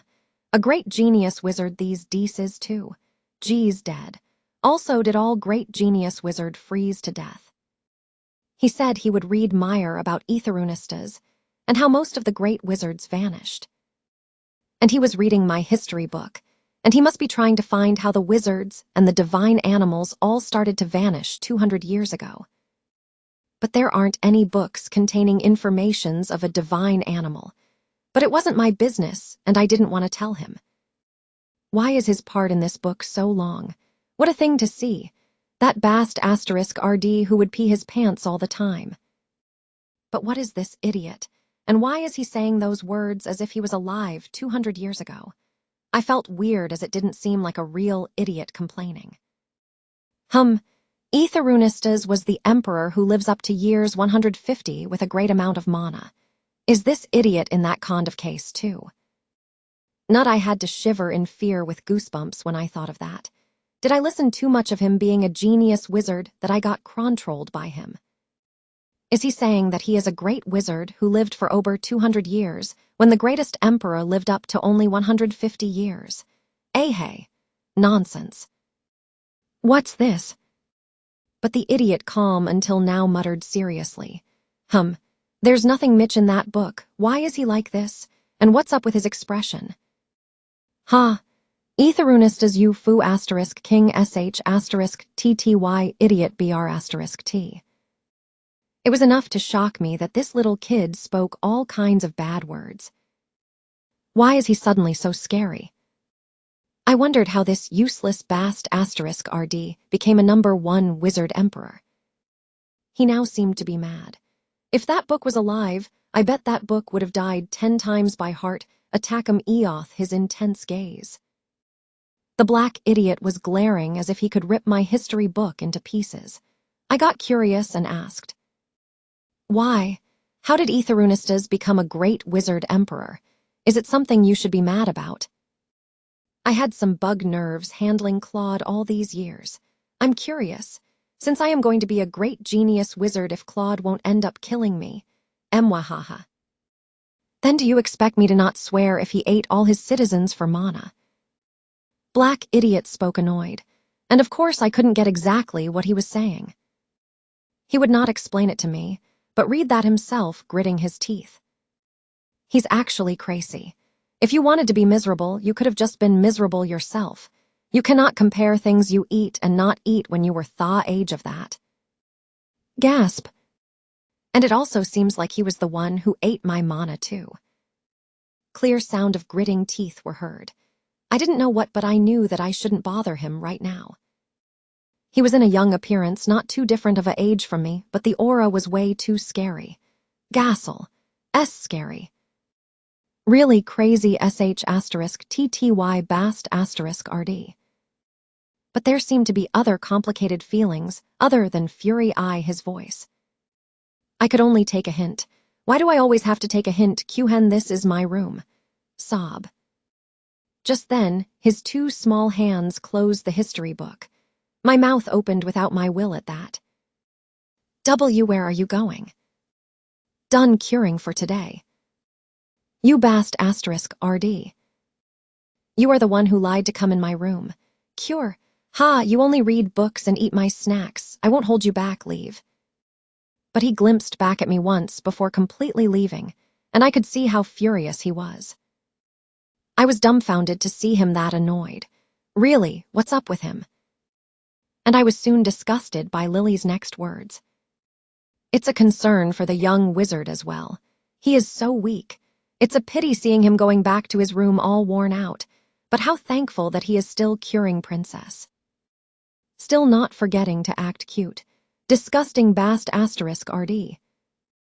Should I do your hair since His Majesty is coming soon?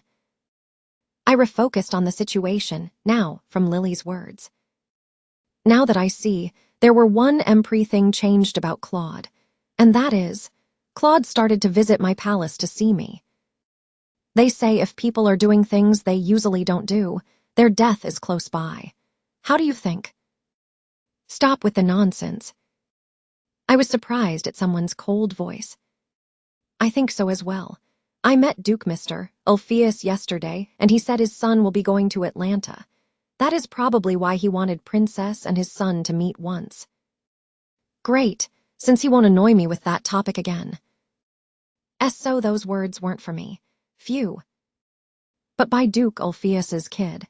It's Icekeel, isn't it? Is Appa from Mr. White Man is going on a vacation to Atlanta. He is entering a school in Atlanta. None of my concern. Seacough, how strict. You're always stubborn when Mr. White Dog is brought up. Now that I think about it, Icekeel did go to school in Atlanta. In the novel as well he said that Icekeel went to study Atlantan. Was it today? Does Princess regret, as he could have been Princess's friend? But I'm not too curious since he said he looks like Mr. White Dog. I will try even harder to fit in as Princess's friend. And no, you don't need to. You don't need to memorize Atlantan words every day, no more studying. How's the new palace? See, he's really weird. Claude is asking for my opinion and my well-being. Sob. Palace is shiny. Here shiny, there shiny. How pretty. I became excited to see new gems I didn't get to see in Ruby Palace. My beauties though. Why, I didn't bring the beauties in Ruby Palace, wah. Of course, I switched the head maid as well. She was stubborn not knowing her place. But that depression was far gone after Claude's words. Gasp. What do you mean you switched the head maid? That head maid who wouldn't buy me a new toy because there were no money. That head maid who only ruined Ruby Palace. Seems like he became mad seeing Ruby Palace last time. But you didn't do anything too cruel to her, right? Like let her not able to see the world again. Or her not being able to work as a maid in other palaces. Let's just leave it. It's scary. I think Emerald Palace is a great place as it's close to Gannet Palace, and the environment is also very great. They say that Gannet Palace isn't the actual Emperor Palace, but still calls it that. It was like Claude still using the same palace he used when he was a Paints. And for Emerald Palace, they say it's for the princesses, so I had to be surprised at Claude for this. Because this Emerald Palace was the palace Claude gave to Janet, as he accepted her as his daughter. Claude wasn't easy in the novel Lovely Princess, that he didn't accept Janet entirely as his daughter and gave her this palace to Janet not too long before Athanasia's death. That's why Janet had to live in Sphere Palace at first where all the visitors stay at. In fact, Athanasia lived in the Ruby Palace until her death. Cuck. But giving me this precious palace, How can I not be surprised? Claude, this kid really did eat something wrong, right? Gasp. But what if they kick me out of this palace when Janet comes? That will be really cheap. They say it's more cheap when you give and take back than not giving at all. My gold, my gems. Would be the greatest. Princess think that too, right? MMHM. Of course. Thinking of all the gems and golds in Emerald Palace that I didn't get a chance to touch, I became worried and answered without thinking to the question I didn't listen. Huh, but what did you just say? Chapter 43. A sight of Claude frowning was seen in my eyes when I lifted my head. Heth, and why are you looking at me like that? It's not understandable. Why does that annoying thing need it? Of course, Princess has me, however, I think it will be better to have a friend of Princess's age. What? Isn't that over with? Eddie doesn't want to be friends with that Mr. White Dog's son, Appa. Yes, you indeed said that. He smiled, seeming to say he knows, but this only made me more curious. It's done for today, so you may leave. Understood, rest well. But Claude just clicked his tongue, and I only had to watch them out of curiosity. It must be fine since I said I don't need to be friends with Icekeel, right? I was going to say I didn't want to be friends with Janet either, but they were talking about Icekeel, not Janet. Shouldn't make things more bigger. I looked up at Claude, feeling something bad is going to happen. But few days Elster, my instinct came true. I've been chosen to be a princess's friend. Nice to be here, princess. Black idiot, why did you come? I froze at the idiot bowing at me. I've suggested, as he might be a perfect fit to be Princess's friend. I came to want to hit Felix, who was smiling proudly. It was you as expected. Just how much are you going to attack me with that smile, Crowell? Princess said it too that Princess prefers the young wizard than the son of Duke Mr. Ulfius.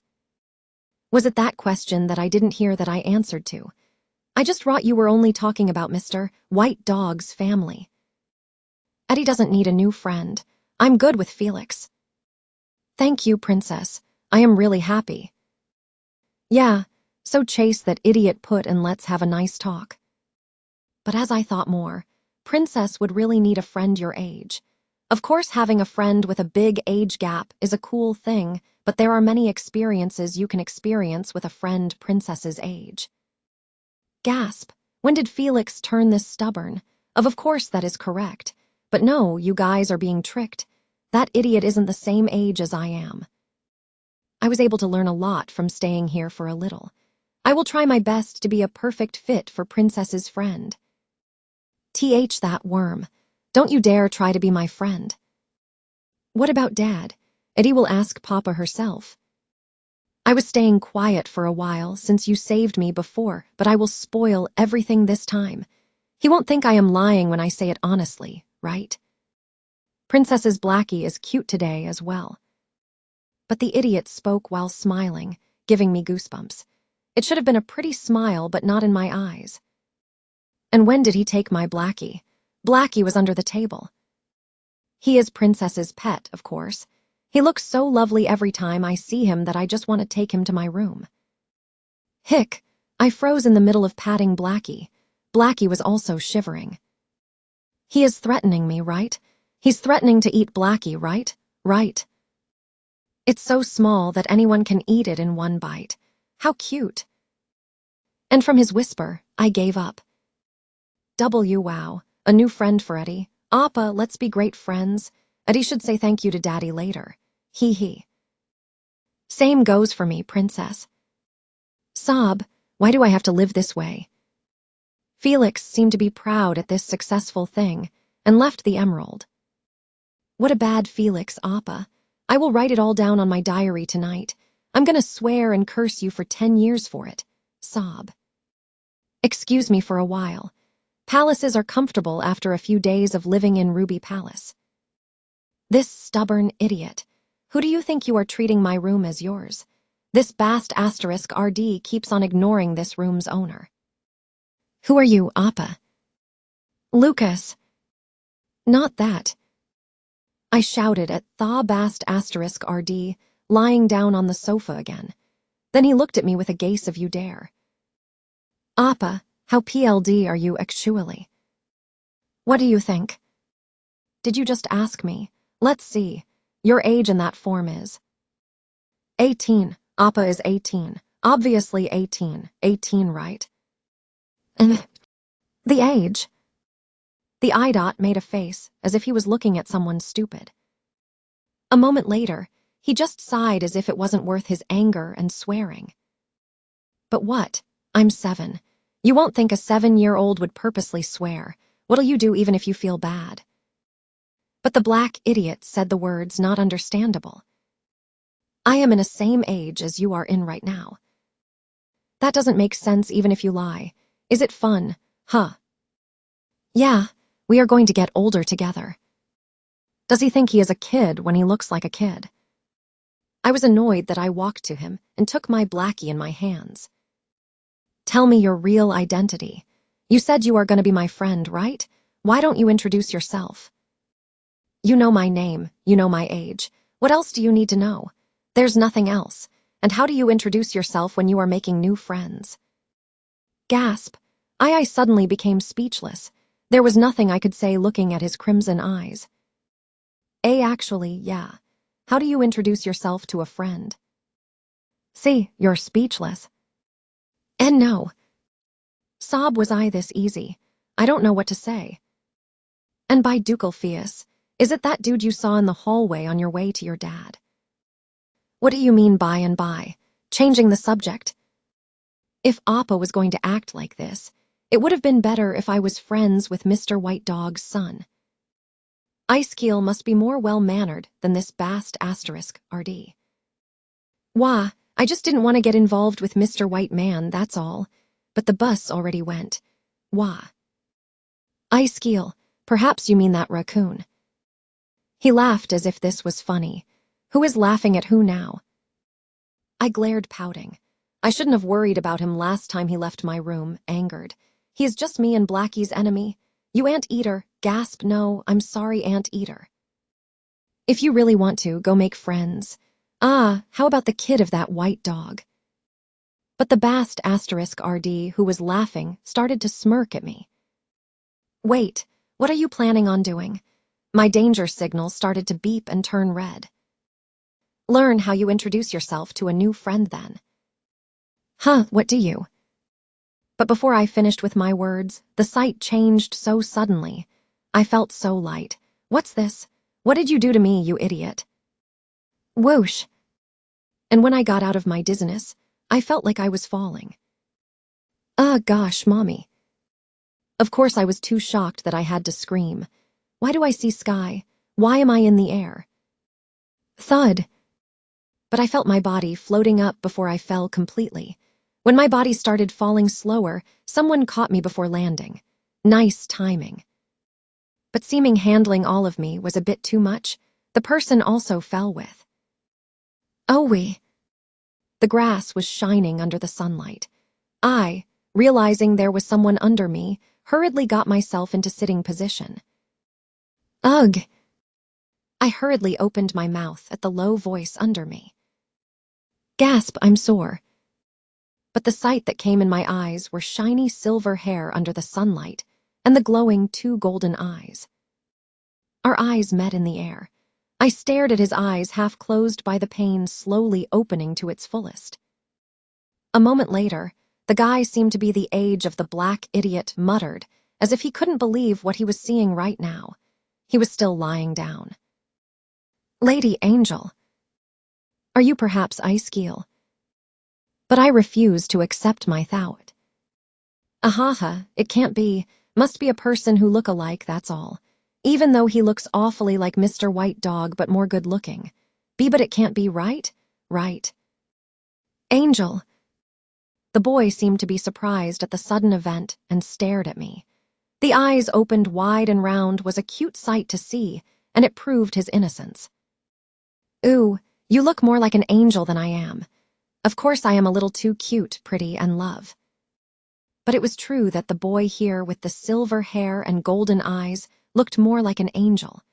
It's not because I am addicted with golds. But seeming to control himself now, the golden eyes containing surprise slowly turned calm.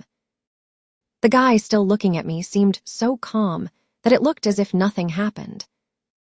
Isn't she an angel? It was just a self-mutter. Oh, of course I'm not. When he started to look at me so calmly, I started to want to run away and hide from embarrassment. Chapter 44. But how from the sky? I squeal. Gasp, then run, but my body moved on its own by that voice. Gasp, this voice. The boy opened his mouth trying to say something when I stood up, but me hiding myself was faster. I squeal, there you were. He showed himself when I hid myself behind the bush. Father, what were you doing alone? What did you do, you Lucas idiot? That's Mr. White Dog. Then that means he is actually Icekiel. I was finding Janet. And this is Ulfius' mansion. Wah. Janet, he said Janet. They say Janet is here. And Mr. White Dog and Icekiel is in front of me. Seems like that kid ran off again. How dare that crazy Lucas throw me into Mr. White Dog's dog house. I held my breath in case Mr. White Dog find me.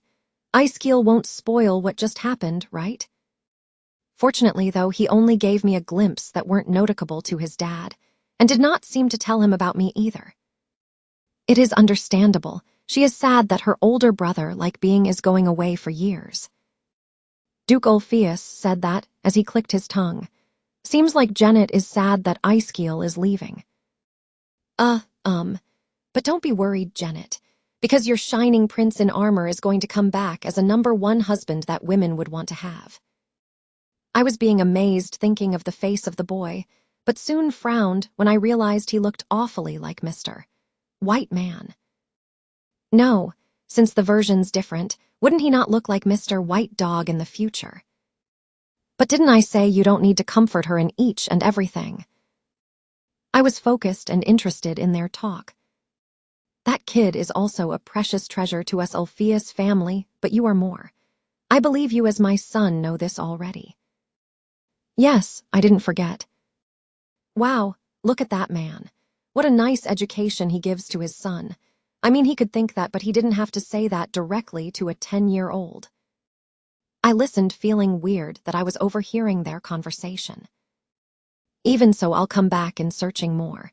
As Father said, I am going to leave soon, so I should comfort her before I leave.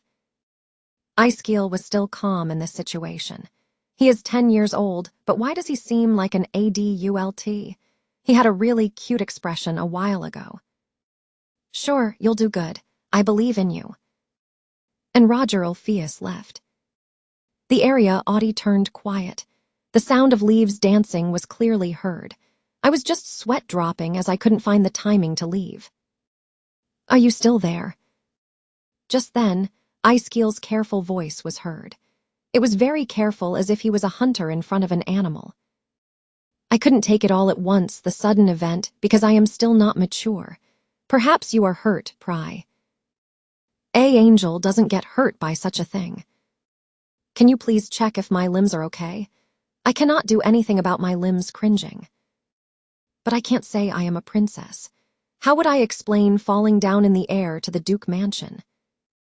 An angel. Ack, what? You are the one who called me an angel first, and you want me to say that word again, in this age. Asterisk clears throat asterisk. Yeah, and an angel cannot show her face to people a lot or too close, so stop there and don't come any closer. There was silence for a moment after my courageous statement. What's up with your reaction?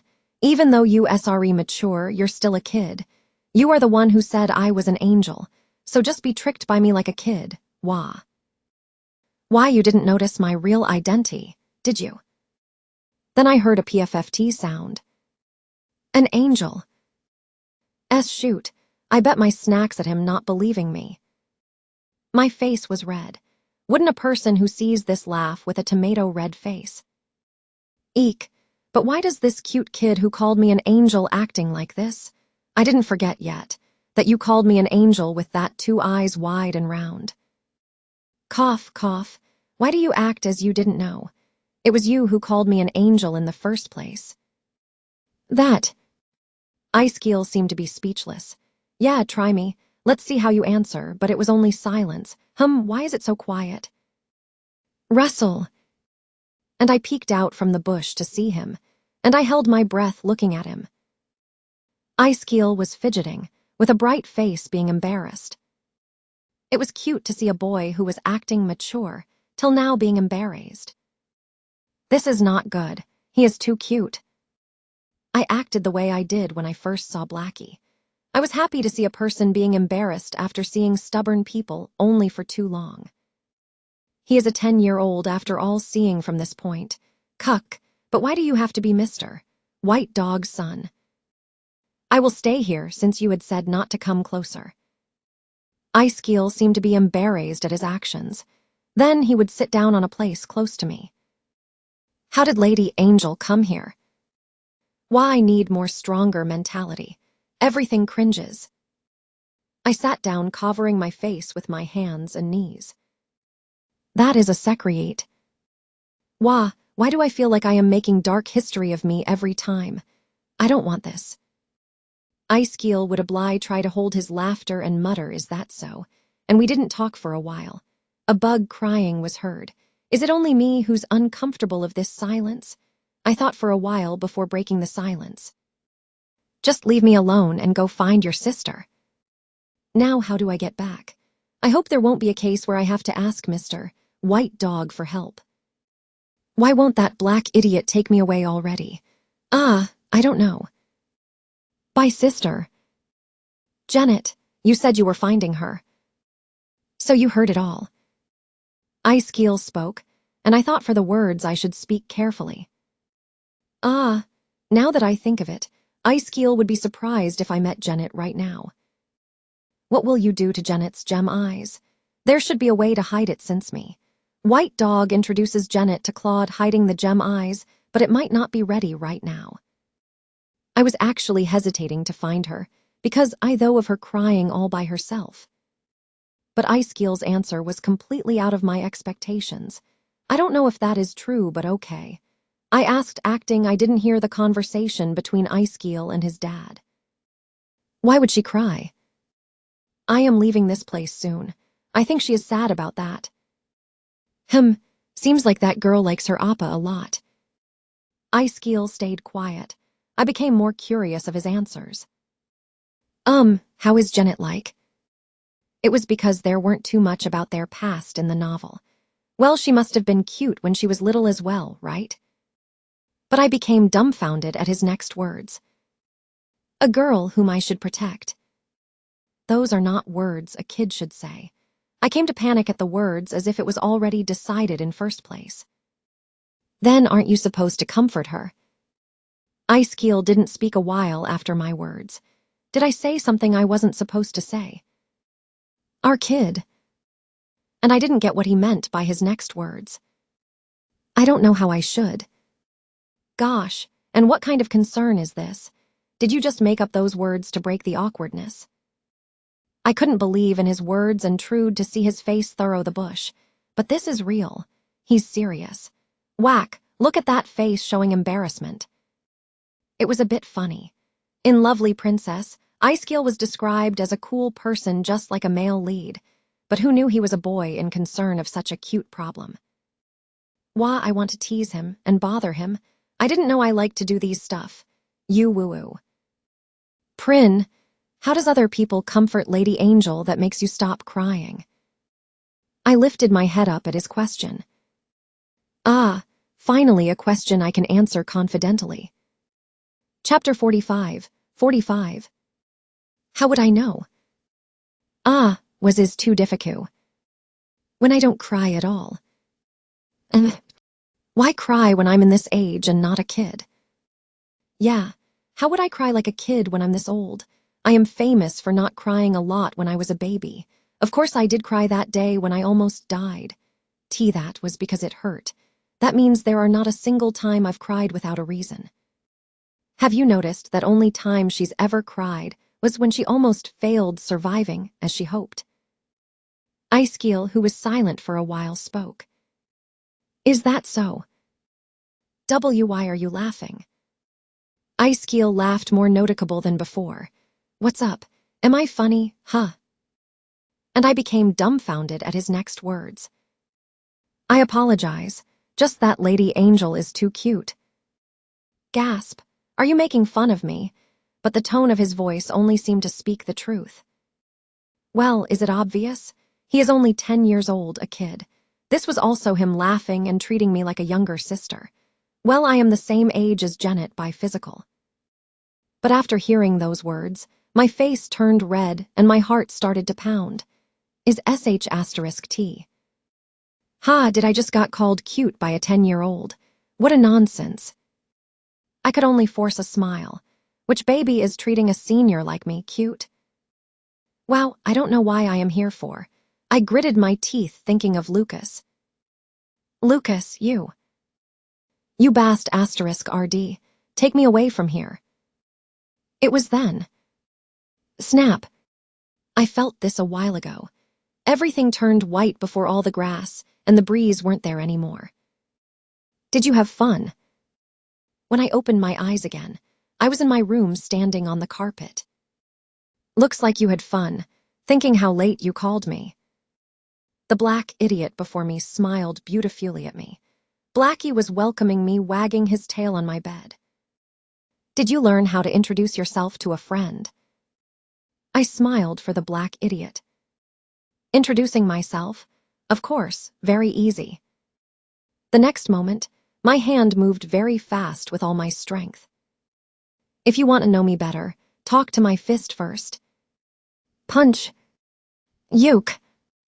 The feeling on my fist made my anger from all these years go down by a lot.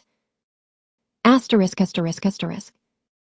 Wow, you are the first one to hit me.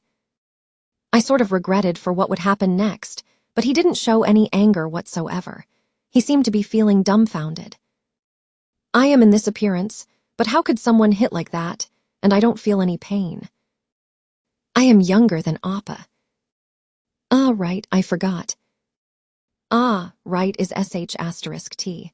Do you have nothing to forget that you forgot I am younger than you? And you know your power of appearance? Well, of course, since he acts fragile and weak. But why did you hit me? I sent you there for you since you said you wanted to be friends with the white dog, Junior.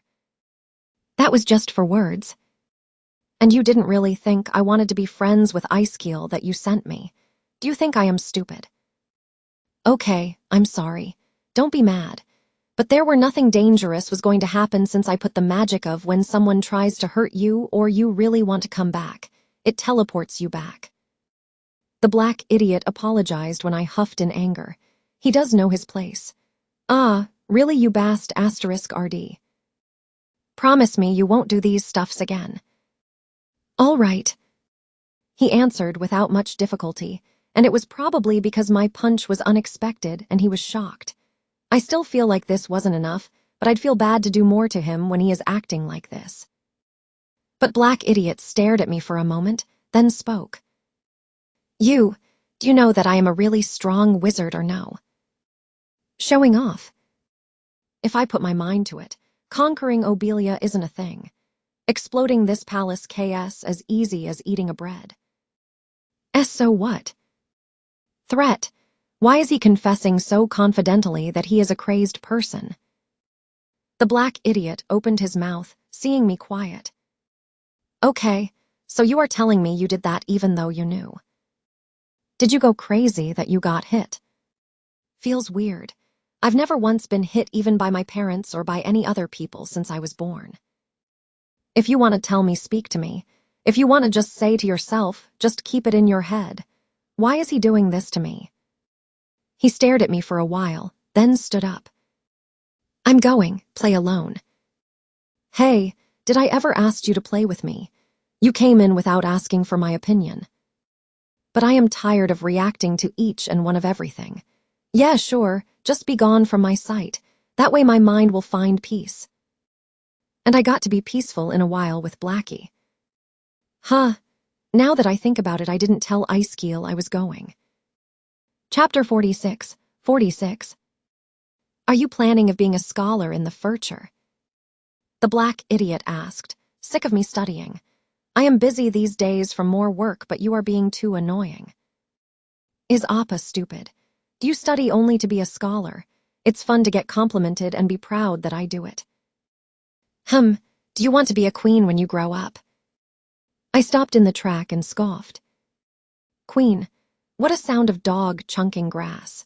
Surviving over age of 18 is my plan. You be our *T. And do you think NEOE can be a queen? Even in Lovely Princess, it only mentioned that Icekiel, Janet, and Claude ate well and lived well, that I had no interest in the next queen or king. Anyways, it's a long way to go. My only dream is to live thin and long. Stop speaking nonsense. It's disturbing. Read history books over there. I need to finish my homework by today. That's not fun. It's all a lie. The bast *RD who laughed while reading my history book not too long ago was frowning when mentioned. Why is he like this again? He was mad at the part Athanasia came up and then would laugh and read it as if reading a comic book, then make a face of disgust. They really made a great novel with the wizards from the tower. Those words caught my interest. What about the wizards from the tower? Who were the wizards from the tower? Wasn't it the existence which I had great expectations from, since they were in all kinds of story books Lily had read to me? The story of the great powerful wizards from the tower, where the tower is surrounded by spiky veins, made my heart pound every time. There's no ending to it when you start talking about it. First, it is not understandable that he couldn't bear Obelia's corruptions and broke the rules and purified it. What to do then if he flicked his finger because he didn't like their actions and that caused a palace to fly away? It's a *TTY story that the wizards of the tower gave their loyalty to Athanasia due to his magic, so they were depressed when Athanasia passed away. Grit, what a fraud. And it's a lie when they say the reason why wizards are hiding their faces is because their faces became ugly due to a major accident. It seemed to be real, but also a nonsense at the same time. Black Idiot continued. Because the wizards of the tower are super-duper good-looking. Ah, yes, really. But why are you saying those with anger? It was more funny as he was lying tummy on the floor on the carpet with a 10-years-old appearance. Of course, since I like the wizards of towers, I hope that is true. Is he perhaps a fan of the wizards of the tower? Ah, well. Knock, knock, click. Here is your snack, princess. Lily then came in. I turned my head to Lily from the Black Idiot. Wow, looks good. Gasp, it's chocolate souffle, choco souffle. This is for the young wizard. I glimpsed at him, and he was on the sofa sitting down mannered, but he couldn't take his eyes off the snack. I don't know about anything else, but Lily's snacks are the best. And for Blackie. Lily now knew that Blackie didn't get sick since he was a magical creature, and she was now giving foods with chocolate in it without any concerns. Blackie, who was on the bed, was not wagging his tail in front of Lily. Then enjoy. Lily then looked at us as if seeing something cute, then left the room. Ever since getting a new friend, Lily wouldn't bother us and go to another room meantime. Too good, Arg. I shivered in happiness, putting a spoonful on souffle in my mouth. Tell me honestly, that woman, she actually puts drugs in them, correct? What do you mean, that woman, to Lily? He was still disgusting, but it was cute sight of that Black Idiot eating chocolate souffle like a hamster. Only his appearance. Ah, but he had a beauty dot right below one eye. Is that why he looks more prim when he is closing his mouth? Sigh, Black Idiot and or Icekiel. Why are the boys here so good-looking? Give me if you're not going to eat it. Mine. Ack, I can't put my guard down. ******. I visited Claude myself in a while today, but it was Mr. White Dog whom I saw first. Hi, Mr. White Dog. A dude going to Gannett Palace. Roger Ulfius unexpectedly didn't seem to avoid me, but bowed manneredly. Chapter 47. 47. Chapter 48. I felt it way before, but he is affecting my education. I would have grown up getting bad education if I was a real kid. But I shivered at his next words. You're not a kid. What is he saying? Then I thought of him knowing Janet's identity right away. Goosebumps. What do you mean? Why am I not a kid? I'm 7, don't you even know that? Then the black idiot turned his face to face me in the same position. The crimson eyes looked into mine. Then he smiled like a fox. 7. Yes. Are you 7, really? I tried my hardest not to look suspicious. Does he know something? If I'm not 7, then what? I shouted. Lucas spoke still smiling. What did I say wrong? Yeah, you're 7, even though you are a bit old inside. Gasp, what does that mean? Nothing. A old kid like the son of the white dog. I was still panicking. Is it real? Is it just to tease me? It probably is, right? Knock, knock. Princess, it's snack time. Lily entered. I couldn't continue the talk with the dude. Asterisk, asterisk, asterisk. Dad. Do not run. Claude spoke coldly to me, running to him. You'll fall. Kaya, did you hear? Did you? He said to stop running because I will fall. Of course, it's worth my 2 years of work. Eddie has. I smiled the cutest smile at Claude. Dad, I wanted to see Yaowu. Claude slightly moved his head when I pulled his hand while smiling. But that's not all. I even took his hand and rubbed it on my cheeks. Cuck, now I feel like a dog. The Claude slightly flinched. Let go, it's bothering. Really? Then why are you staying still? I thought you were weird, but I know now. You are falling into my cuteness. Is Plan C get Claude's half success? Woohoo, what an event. Dad. Kekek, yes, keep on falling to my madness. He reached out his hand to the smiling me. Claude lifted his eyebrow, and he soon got what I wanted. Looks like you are eating well. Eek, stop saying I am heavy. Cuck, even so getting what I want this fast and even holding me like this. Peoples, our Claude had changed. He. Food is better when eating with Daddy. Eddie is happy because Daddy comes to see Eddie often. Now for the next step. Sniff, honestly, I SDSR Ted to work harder after seeing Janet. Claude seemed to have found me acting strange, but Felix opened his mouth. Princess is acting. What about my actions? What? Why? Even though I am acting cuter than last time, but what? If you're gonna curse me, then don't. It's not easy acting cute in this age.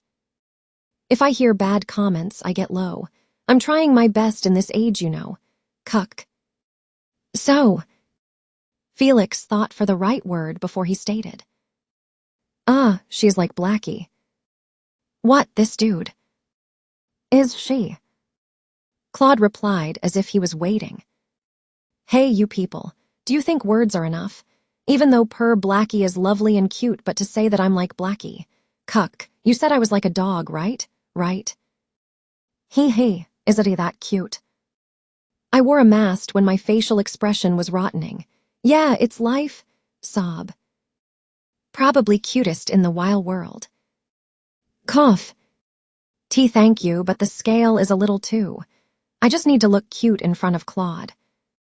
This is too embarrassing. Why do I have to take all the embarrassments? My dad's Claude, but why are you more of a psycho than him? Does our Felix want to go marry? Do you want a beautiful child like me? Isn't that right, Your Majesty? Nonsense. Claude continued to walk and entered the palace, but Felix didn't give up and kept on talking. She is this cute and lovely. No kid in the world would be as lovely as Princess Athanasia. Don't speak a word and move 10 steps back. Kyung, Felix was punished with the punishment move back. But Claude didn't seem too mad. No, is he in a good mood?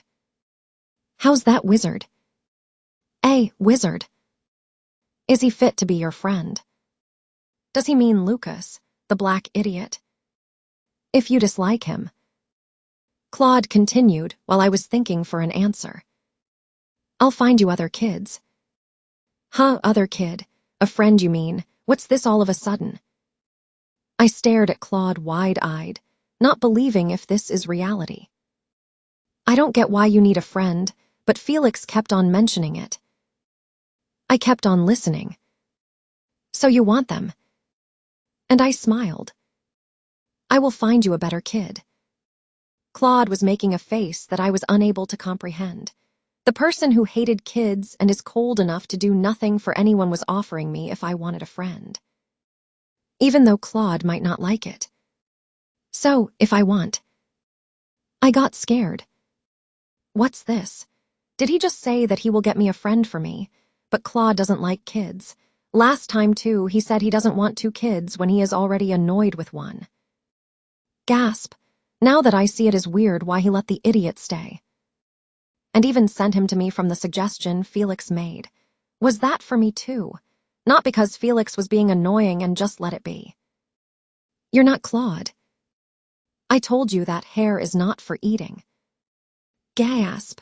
I realized that I was pulling G on his hair, as if there were someone else than Claude underneath. But it won't come off, so you are Claude. Let go. Yes, sir. I lifted my hands off as if I didn't touch him in the first place. Wah, I really cannot stop these cry of joy, thinking that our Claude changed this much. It was after I fainted that he changed. So does things change when there are big events? But if so, I've already have memories of almost dying twice. Then if I experiment more events that may cause death. But just then, some thought fearful passed by my head. Yoo, never mind. I didn't say anything. Cancel my last sentence. I was wrong. 2 dangerous events are enough. Or really. Eddie like Felix Appa and the wizard Appa. I didn't like Lucas at first, but he seemed okay. He and I can have conversations as he understands me well, which is unexpected, and he doesn't threaten me using Blackie. And he doesn't annoy me much like he used to. Cuck. But what's the best was that it was very nice that I didn't have to act out in front of him like I did to Claude. How did this happen? I like them more because Daddy sent me. I'll just go back after I gain more points here. Claude looked at me who was smiling. Then he looked sway and started to move again. It's fine if it is to your liking. Claude didn't speak more, but I became happy that I laughed hee-hee all along. Later I heard the news of Icekeel that he went to Atlanta from Felix. I felt sorry that I didn't wait for him when he asked me to, but whatever. It'll be weird if I followed for that reason, right? Even though the scene of him in the indoor garden still bothers me a little. But no parts of Icekeel, such as his studies and appearances, could make me go all the way to Atlanta for him. Actually, no. It's more of a shame than interest. Does this make sense? How did I lose to that 10-year-old? I have lived for long, but Icekeel is a real kid. This cannot happen, so I studied even more than I did now. The black idiot was annoyed, but I still had a lot to learn. Some years passed by living this busy. Chapter 49. Chapter 50. Chapter 51. Chapter 52. Don't lie. Lucas frowned at my lie, even though I didn't expect for him to fall for it, but still. He knew every time when I played with Blackie. He says that he knows from some mana getting on to me whenever I play with Blackie. But he said it was not too dangerous, so I controlled the time I play with Blackie. So you are 14 now. When it's after my birthday. Ah, right, earlier, my dad. I told him the story. Then he made fun of me. Are you stupid? What did I do wrong? There is only one thing you should have asked for your birthday. What? I'm more curious.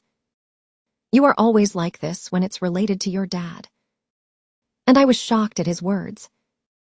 It's obvious that he wants your first dance in the debutante. Is that some kind of joke? Claude want to dance with me, Why? I don't think you know, but you don't dance with your dad at debutante. Sometimes they do, very few. People say that they don't because it is inelegant. Yeah, and your dad wants to do that inelegant thing. Huh. Haya. For real. See, why do you study when you are going to be that dumb? He smirked at my reaction, but I didn't even fight back.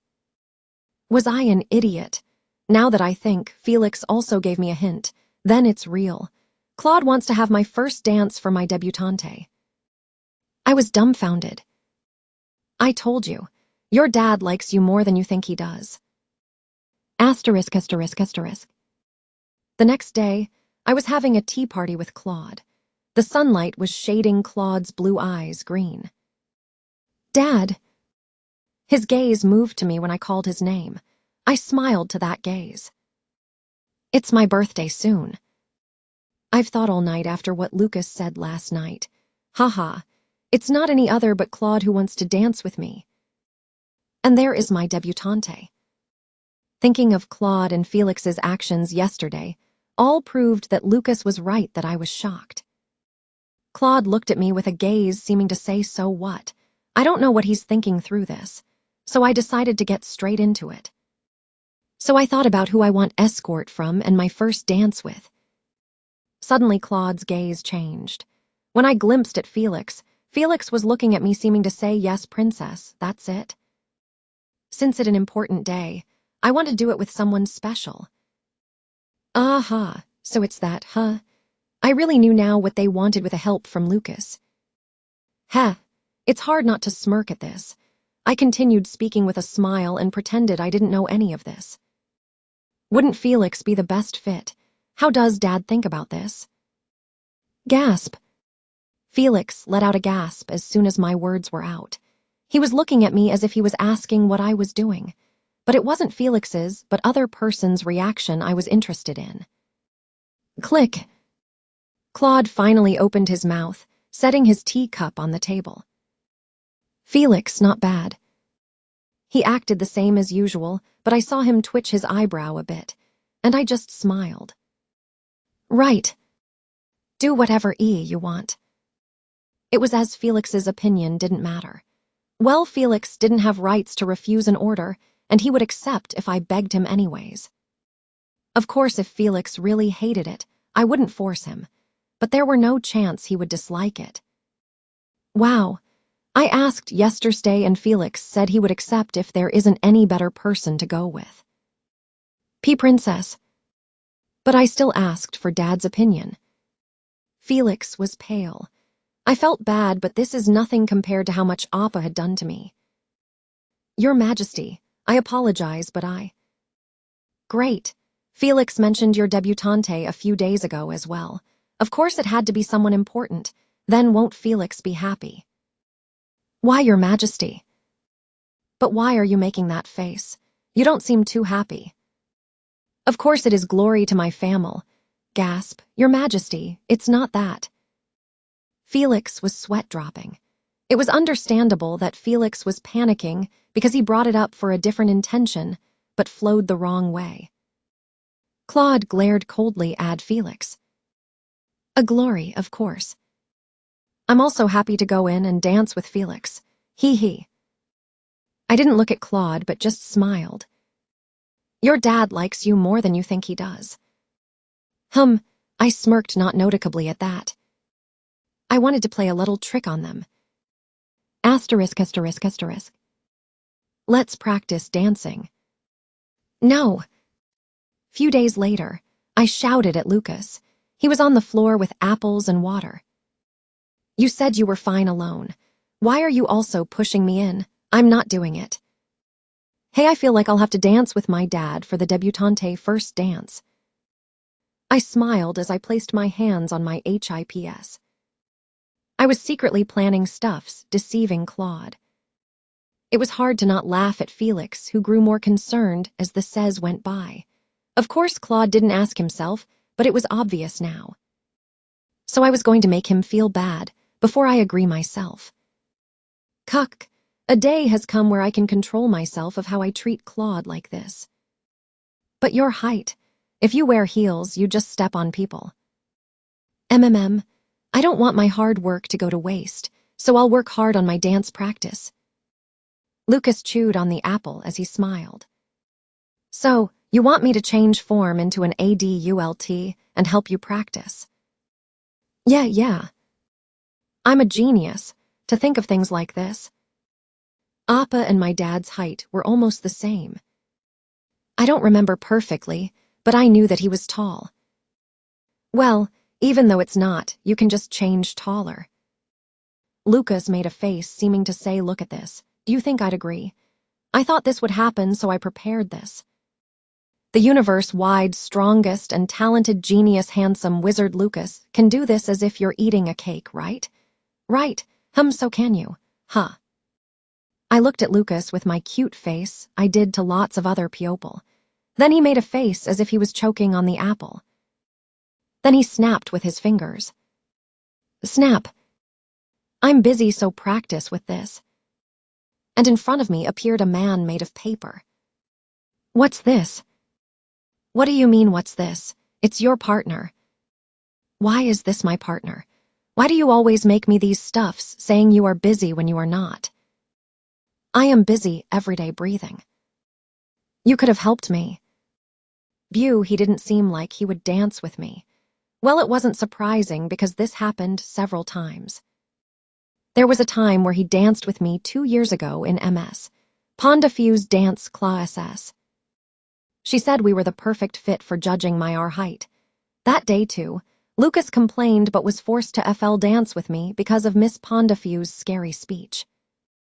And I realized that the black idiot was actually really good at dancing. He disliked dancing, so after a few times, he would hide himself when Miss Pondifu came. Eek, won't he help me? It was Lucas who would usually do what I ask for, but seems like dancing is not included. Sob. You could have at least added in the eyes, nose, ears, and mouth. I had no choice but to hold the hands of the paper. The paper doll was just made of paper but held my hand back. Ah, Lucas makes the weirdest things. Chapter 53. Hum.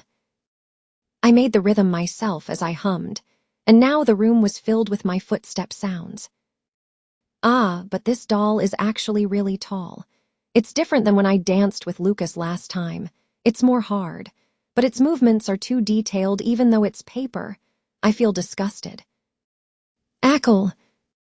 And I ended up falling embarrassingly. But Lucas laughed at me, which made me mad. Are you sweeping the floor right now? Is it fun?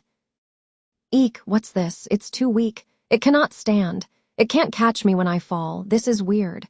And he looks like an egg ghost. This thing gave me shame to me who was confident in dancing. To my words, Lucas looked at me with a look, how can you say that, and spoke. Those are some strong mental attacks. It'll get hurt. Gasp. Wasn't it just a paper doll? Does he understand me? Of course not. Is it fun making fun of people? I stood up, angry. Lucas was just watching me while laughing. Do you need music? Do you want me to add music? Snap. Then music filled the room. This is a music that would win over the world best orchestra. I don't know who made it, but I knew it came out with Lucas's magic. It won't be heard outside, so dance however you want, princess. I don't like you. PTTT. Then I turned around when I felt someone tapping on my shoulder. It was the paper doll. Wait, why are you suddenly grabbing my hand? Why are you wrapping your arm around my waist? And I had to dance with this doll again. But I can't focus because it's too flappy. A moment later, I did a turn and complained to Lucas again. Then, can you make a doll that actually looks like a person? Do you think there is something I cannot do? Yes. Then a handsome Appa face. No. But Lucas didn't accept. Why? I don't know. I don't know why, but I would not like it. And there weren't good reasons for it. Sometimes you are nice, but you sometimes act like this. Why not help me when you can? I lied down on the spot after dancing 2 more times. The paper doll would keep on flapping, and the music is so unfit, and Lucas is laughing and I can't even focus. Eek, I quit. Lucas saw me like this, then turned the music off. Then the room turned quiet. Are you already giving up? It's better to ask Felix to help me to do it this way. You are quite cruel. Then he clicked his tongue and muttered out the words, do you want to kill that poor guard? Ha, then make me a better doll if you worry about Felix. Who told you to give me that kinda thing? I'm worn out. I didn't focus on Lucas's words and looked up at the chandelier. The banquet hall in Emerald Palace weren't used at all, so it was used to practice my dance. But it was very pretty and fancy. Do I get to invite people and have a banquet after my debutante here?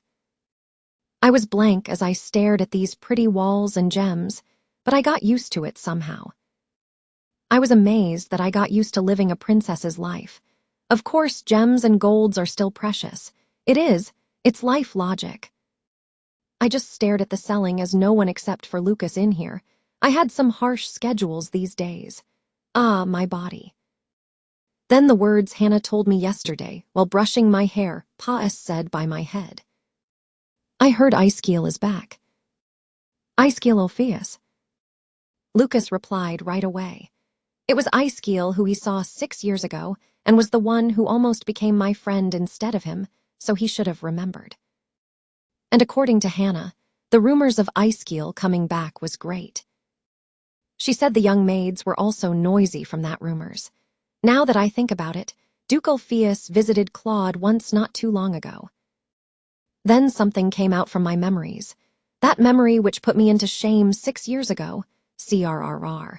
Thinking I lost to a 10-year-old kid, this cannot be real. I'm curious how he looks now. More like how smart he became now. How much do you have to know and study to graduate as a S-Class? But I didn't play all the time during the past 6 years. But to my mutter, Lucas spoke. Are you interested in Icekeel? Don't talk about it. He always appeared in my head the past 6 years, even when reading a book, eating, and sleep that annoyed and bothered me. My dark history, thinking of how much I've read books and studied. If you are that curious, go see yourself. Yes, exactal. What? What did you just say? I turned my head to Lucas, not able to understand what he was saying. Then I was able to look into his crimson eyes. Gasp, I know that face. This is a face the black idiot makes before making a mess. You should have told me in the first place. It's not that hard for me anyways. But his gaze was a bit different than other times. He smiled pretty before I even got what he was thinking. It's a special service, so no need to thank. Snap. Whoosh. The ribbon on my head came undone and flew away from the strong wind. I was thinking what situation I was in now, but soon got the idea. What's this? Why am I in the air? Then I heard a familiar voice above me. I was bored anyways. Cool. No, not cool. What are you doing? Then have a nice time, friend. Hey, you. Mom. Seeing his eyes curving, which completed his smile, was when I started to fall. You bad bast *RD. The long hair fell like a sparkly and shiny waterfall above me. I cursed the black idiot several times. You crazy bast *RD, mean basta *RD, idiot, wah, mom. Puff. But today, too, I slowed down when I almost hit the ground and landed without my any parts hurt. It was scarier than 6 years ago. Is it because of my weight that affected the gravity? Wah, I don't know. Lucas, you. Are you okay? Then I heard someone's voice above me. My hands, which was covering my eyes, flinched. Gasp. Did someone catch me when I fell? Really? I looked through my fingers to see that person. Then a man who looked strange, but also familiar, came into view. The silver hair dancing in the winds, and the golden eyes were familiar. But the body, mature eyes, and his size was very different than the boy I met 6 years ago. I just stared at him wide-eyed. "You always surprise me whenever I meet you." And when he smiled and spoke softly, "I wanted to see you, Lady Angel." Lady Angel, Lady Angel. The word he lastly said proved that he is the kid I was thinking he was. What kind of situation is this? What am I doing? Who is this guy? Why is he smiling at me? And I was seriously dumbfounded in so long, but this dude was still smiling at me. Ak, wait, my eyes. Can you give me some time? What do you want me to do when you shine so bright at me? But the appearance and the voice, this is Icekeel, right? But what? Where did the kid I know go? Today, too, I fell due to Lucas and I landed on Icekeel's arms. It was like 6 years ago, but the difference was that he held me without falling this time. I realized that I was still in Icekeel's arms. Gasp. SSP, I mean, this kind of princess holding is a bit embarrassing. And isn't this too much? We are grown-up lady and a mister. P, put me down, please. I struggled when I thought of that, but only my body moved, nothing moved with me. Chapter 54. I mean, what is this? Really, what is this? I'll put you down. I was able to stand on the ground. Then I quickly backed away from him. Knack. But the problem was this DMN heels. I was wearing the extra tall heels for when I was practicing dancing to dance with Claude. I lost balance, but Icekeel managed to catch me without much panic. Chirp, chirp. I heard birds crying. I sweat dropped. Gasp. It's fortunate I was caught by the arms at most. If it was like the male lead catching the female lead by the waist and pink flowers blooms and shines, I'd probably be dead by then. Why did you grow so much? I acted as if nothing happened and dusted my shoulders. Then, Icekeel moved away from me. Are you okay? I am okay. Gasp. SSH*T. Formal words came out of my mouth by accident. Isn't he 16? 17, around that much? Then he is still very younger than when I died past life. And he was this innocent kid who blushed finding the angel. But he seems so strange. It's obvious, but... You've grown past 6 years. And no, not like you. Why did you grow up that much? I almost didn't guess who you were. Grown-up Icekeel smiled down at me under the sunlight. But I could still know from first glance. Critical, it's critical. Something rang in my head. Icekeel Ophius was the novel's male lead. Ah. This kind of game alarm could appear in this situation. But what concerned me was not my heart pounding, but how I should get out of this situation. I wouldn't have felt this way if it was Icekeel who was 10. Just what should I say to this Icekeel all grown up? I moved my gaze slightly to see what's above me, but it was just the blue clear sky. Eek, where did that black idiot go? He must be somewhere watching while laughing. What do you want me to do? But I don't know what he thought of my expression, but he suddenly turned gloomy. I thought this could happen, but...